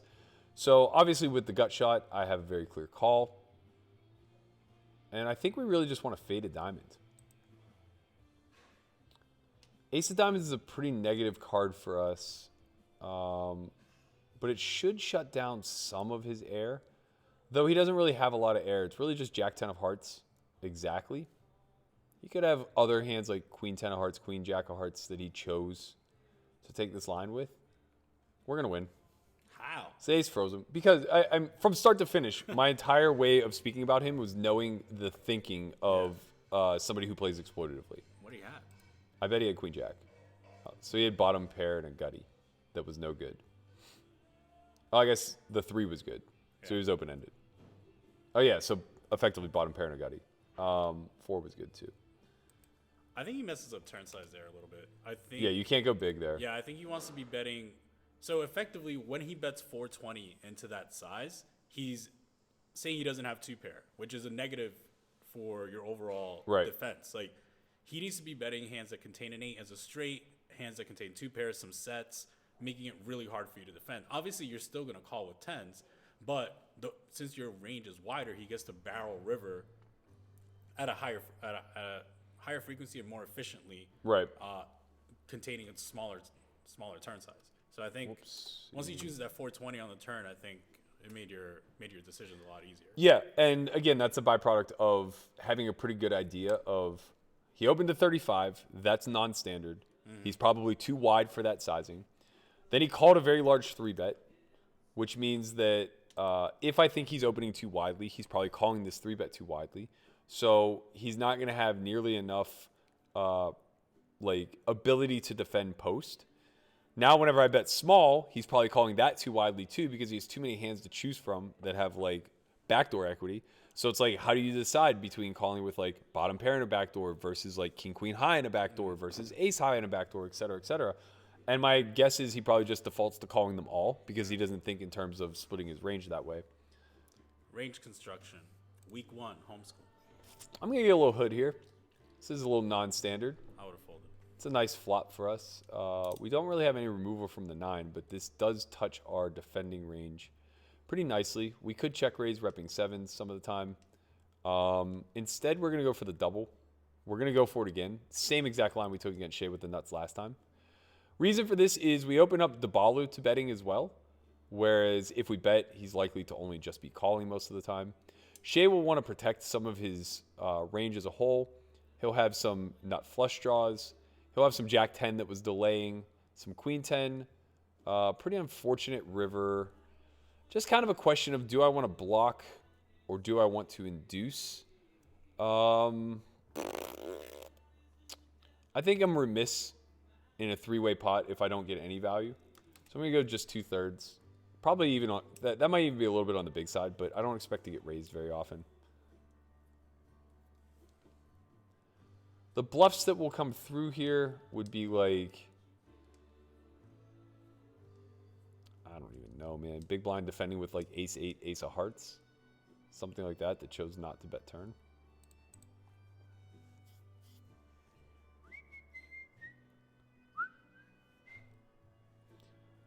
$15-minute warning. Wow. We're up $100 for the day. Wow, quit now. Clap your hands. Clap your hands.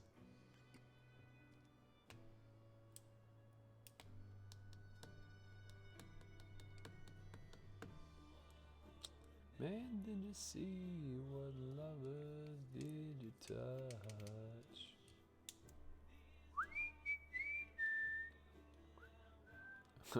I told you that someone would remember the hand. I had king queen on Jack 10x 2 hearts. I love it. I had the queen of hearts, I believe.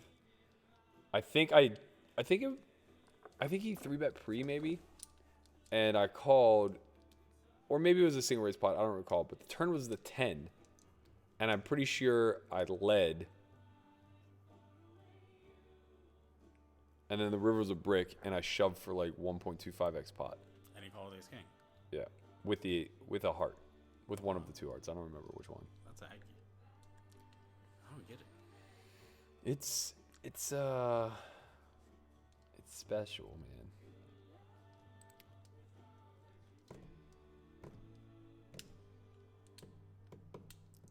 What do the people want us to talk about? They have 15 minutes. Story time. I don't have any more stories in me. Story time. Strategy time. I'm just gonna try to play a big pot before I leave. I have 15 minutes to get dealt a hand that can play an 8K pot. And I'm fucking coming for you, Magic. Jack Donald said 25-50 game. I honestly would hop in if my funds had hit my account, but I don't want to get in there with one buy-in. Oh, never mind. Bad Bunny got wrecked. No. Oh my god. I mean, this is like a pretty good indicator that he was spewing. He's sitting with 6 big blinds. Did he double? No. No. GG.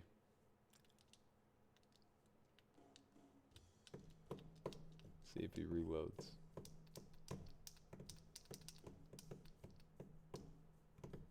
Jeff's probably sad that he only got $300 of it. Oh, he firing. Bad Bunny is back. Full reload. Oh, hello. So we don't have a lot of bets on this board texture. This is one of our highest EV hands. Not only can we start betting it, these are kind of cool spots to really go for it. The problem is that like we just don't trip off. So I think like we just go 40 instead. I don't know enough about overbetting flop, to be honest. I think that But you don't get to do it opening the button here. You have to. Yeah, that's probably true. If you were under the gun and opened here, you could open. I played an interesting hand against Chewy where he overbet the flop. And I ended up winning a really big pot out of it. He had queens. It was like a 7-7-2 board or 7-2-2 board, something like that. He still has a lot of bluffs that we get to target, or sorry, a lot of equity that we get to target. We're gonna go catch all again. We could check this hand back, but pretty high up there. I think we could check it back on a spade specifically. So in this situation, all the draws miss. We beat 8-9. He'll have some king-queen that folds. He will be calling with all his jack-x for sure. How much of his 10x? Maybe all of it? How much of his ace-high? So we do beat a fair amount of, or sorry, we do need to bet him off of a fair amount of ace-high. I think we're going to go, again, about 80%. With the board pairing, I think we can go a little bit bigger. And we have a lot of bluffs here. So I think I'm going to go 500. We always get snapped by a jack. Nothing we can do there. We always get snapped by a 10. Irving's pretty good. He could turn a hand like ace-x of diamonds into a bluff, but it would be a question of like, what's he trying to put pressure on? It's nice when that one works out. He's also pretty wide there, even though we bet large 3 times. What do you think of that one, Chin? Not a fan. I thought turnover bet was an option. You love the turnover bet. I think you lean on it too much when our range is still too wide. Because, so I guess like,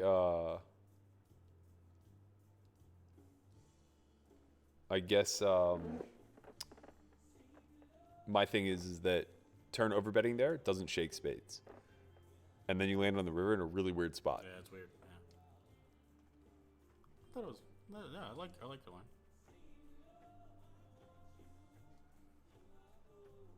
What's the bottom of your value there? Like ace jack.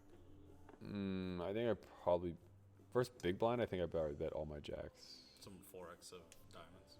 Oh wait, for 500, or are you talking about on the turn? 500. For 500? 4x of diamonds, I assume. Yep. Definitely ace jack. Jack 10. Yeah. Would I do that with king jack is the question. No, I think I have two sizes there. I think king jack, queen jack get allocated to the smaller size with my 10x. Kind of like a catch-all size as well as an overbet. Yeah. Yep, we got one through, guys. Score one for the team.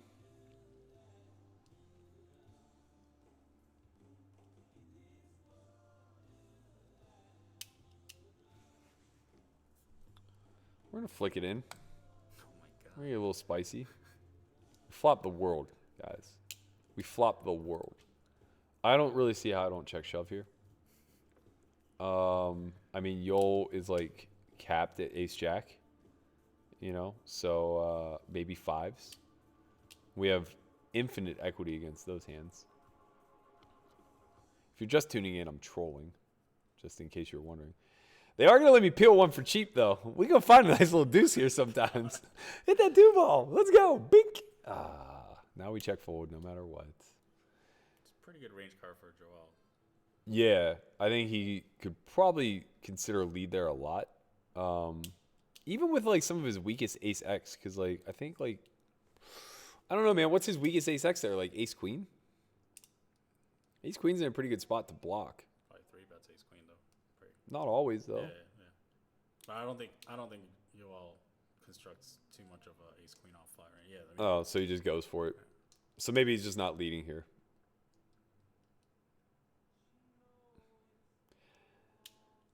To our knowledge, that is not Shea Theodore from the Golden Knights. He claimed in the chat yesterday it was not him. Your boy is tired. These streams are too fucking long, man. We're playing forever to be up $285. I don't have any prop bet stories, man. I don't prop bet. Oh, that's painful. cool. Ay. To be fair, Dabalu has been playing pretty snug. I probably wouldn't have waited for the 10 to peel off to start check raising. Especially not that hand. I mean, they should have, like, all the money should have gotten in, but it probably should have just happened on the flop, I think.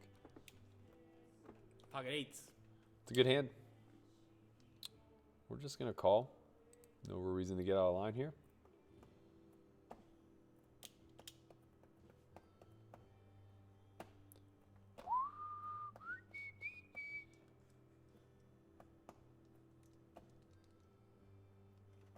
Good thing it wasn't 3. Am I right?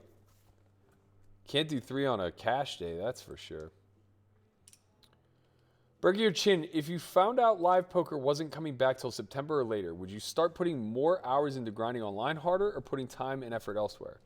I have my hands in a lot of other arenas that I'm much more interested in than online poker. If you told me that live poker was going to disappear for 5 years, I would not be a poker player any longer. I would do it as a casual hobby. I would maybe play Sundays here and there, but my career would come to a close. I would not be willing to regress back into the online streets. And I know you're saying, like, how's that a regression? There's a lot of money to be made. They're the most talented players on earth. It's like, yeah, all those things may be true, but I can never make my hourly the way I could live. And I'm not interested in basically developing a 24/7 career that involves me playing cards.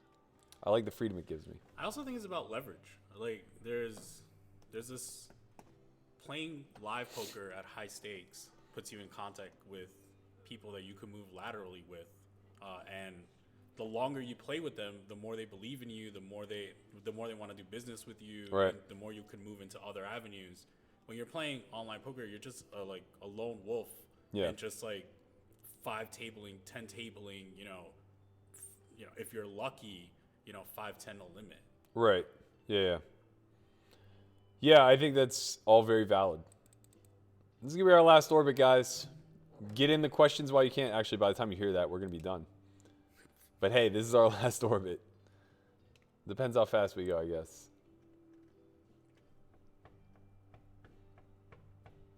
Wow, good day for Irvin Magic Johnson. It's funny, he just started playing. This is the first I've really seen him on here, but rumor is he's one of the better regs, if not the best. I saw him say his name is Matty. I'm trying to think like what Jersey reg named Matty would be playing 2550. Maddie. I mean, I could find out. I'm from New Jersey. Yeah, maybe he's not a Jersey reg, I guess. He could be a Vegas reg, but I can't think of any other high stakes Matts. Matt. I guess it could be Matt Moore. Yeah, that's what I was thinking. Yeah, that's possible. It's definitely possible. I'd be sad if it were him and he wasn't talking to me. I like Matt Moore. He's a good dude. He's a good dude. He doesn't really talk to me. He just smiles. You're not OG, man. You weren't around during his come up. He was you once. His Another Kid, Another Dream blog is one of the most fascinating reads I think I've ever come across. Like, really, really well done. All right, looks like we're going to get to play one more full orbit, as this one only took 90 seconds. Are you winning now? Small. Very, very small. You just want me to quit a winner so bad? I'm up $188. It's at risk. Oh, yeah. Yeah, for sure. And if I get stuck even 1 cent, we're here all fucking night. Lock the doors.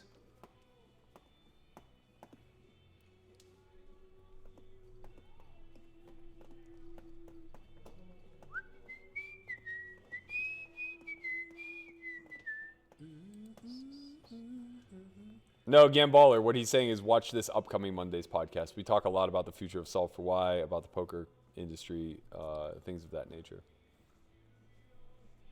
I guess what I could do is start wrapping this now so that I actually fucking get it right for a change. You don't rage quit. Yeah. All right, so I have to figure out how this works.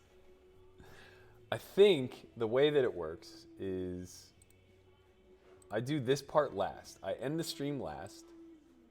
I stop streaming here whenever I'm finished. And then I wait 5 minutes and I end the stream there. I think that's the way it works. All right, last orbit.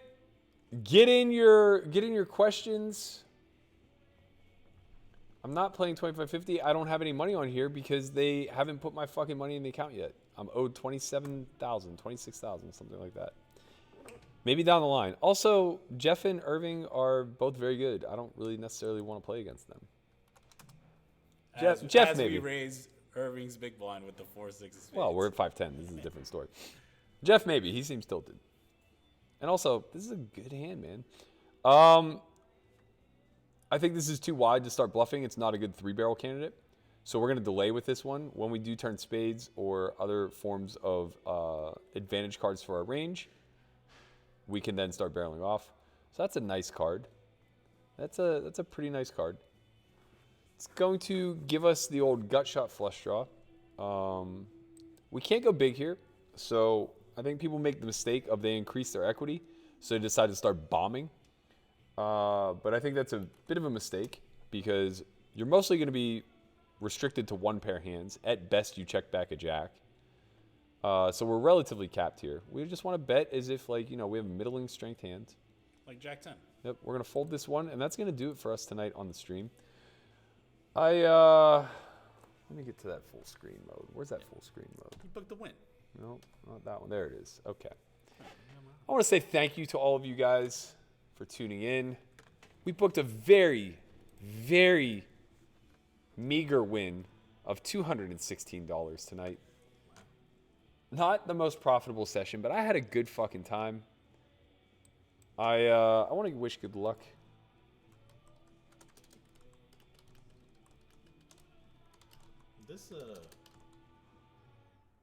This looks weird. I don't care. No, this. Oh.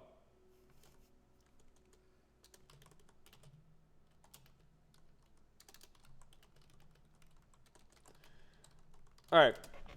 Yeah, just want to thank you guys all for tuning in tonight. I'm going to be coming at you again hard tomorrow. Actually, maybe Chin will be in here. He seems like he's a little spicy. He feels like, look, man, the kid wants the fucking shine, He wants the goddamn camera on him. As long as my work is done. I have a new policy. I like this policy. I like this policy a my lot. work comes first and my play comes second. I got to tell you, I really, really like this policy as a member of this company. I appreciate it. Thank you guys all for being here in the chat. You're all a bunch of sickos. I think we're still 200 or 600 plus strong. 561. It's insane. You guys are the best. I'll be back in tomorrow. If I'm not here, it'll be Chin. But either way, I will be on the grind. I believe there's a 1K tomorrow. I'm not entirely positive, but whatever. We're going to be in the streets. We're going to be firing. We're going to be at this tomorrow. We're going to be at this Saturday. We're going to be at this Sunday. We're taking Friday off. Not because we want to, but because we need to. We got to be refreshed for the weekend. Also, we have our Poker Out Loud Student Edition, episode number 6. That comes out Friday. Is that the last one? No, I think we have 7 or 8 coming out. Okay, good, because I'm wrecking somebody soon. Sure. So please tune into that. Like, subscribe. We need the support. If you haven't already, please go follow us on Instagram. We need to get over 10,000 so we can put up the swipe up links in our stories. God damn it. That's a mission of mine right now. I need you. I need you all. Oh, it's Matthew Perry. Oh. Wait, like MJ Perry? Yeah. He changed his name? Maybe he... Well, remember that? Oh, man. He moved. No. It doesn't matter. If I go to Jersey, my name is still the same. Nah, you changed your name. I have 2 different names. I'm Chin I Am in Jersey, and I Am Chin in Nevada. Interesting. Okay, so if that's MJ Perry, we've done some battle, I got to tell you. And it's good to see him back. Vegas casinos are completely closed. We are in absolute lockdown, so you're going to get a lot of myself, Christian Soto, the S4Y team, a lot of Corgasm sweats as he's just running deep. Thank you guys for the support. We are out. Okay.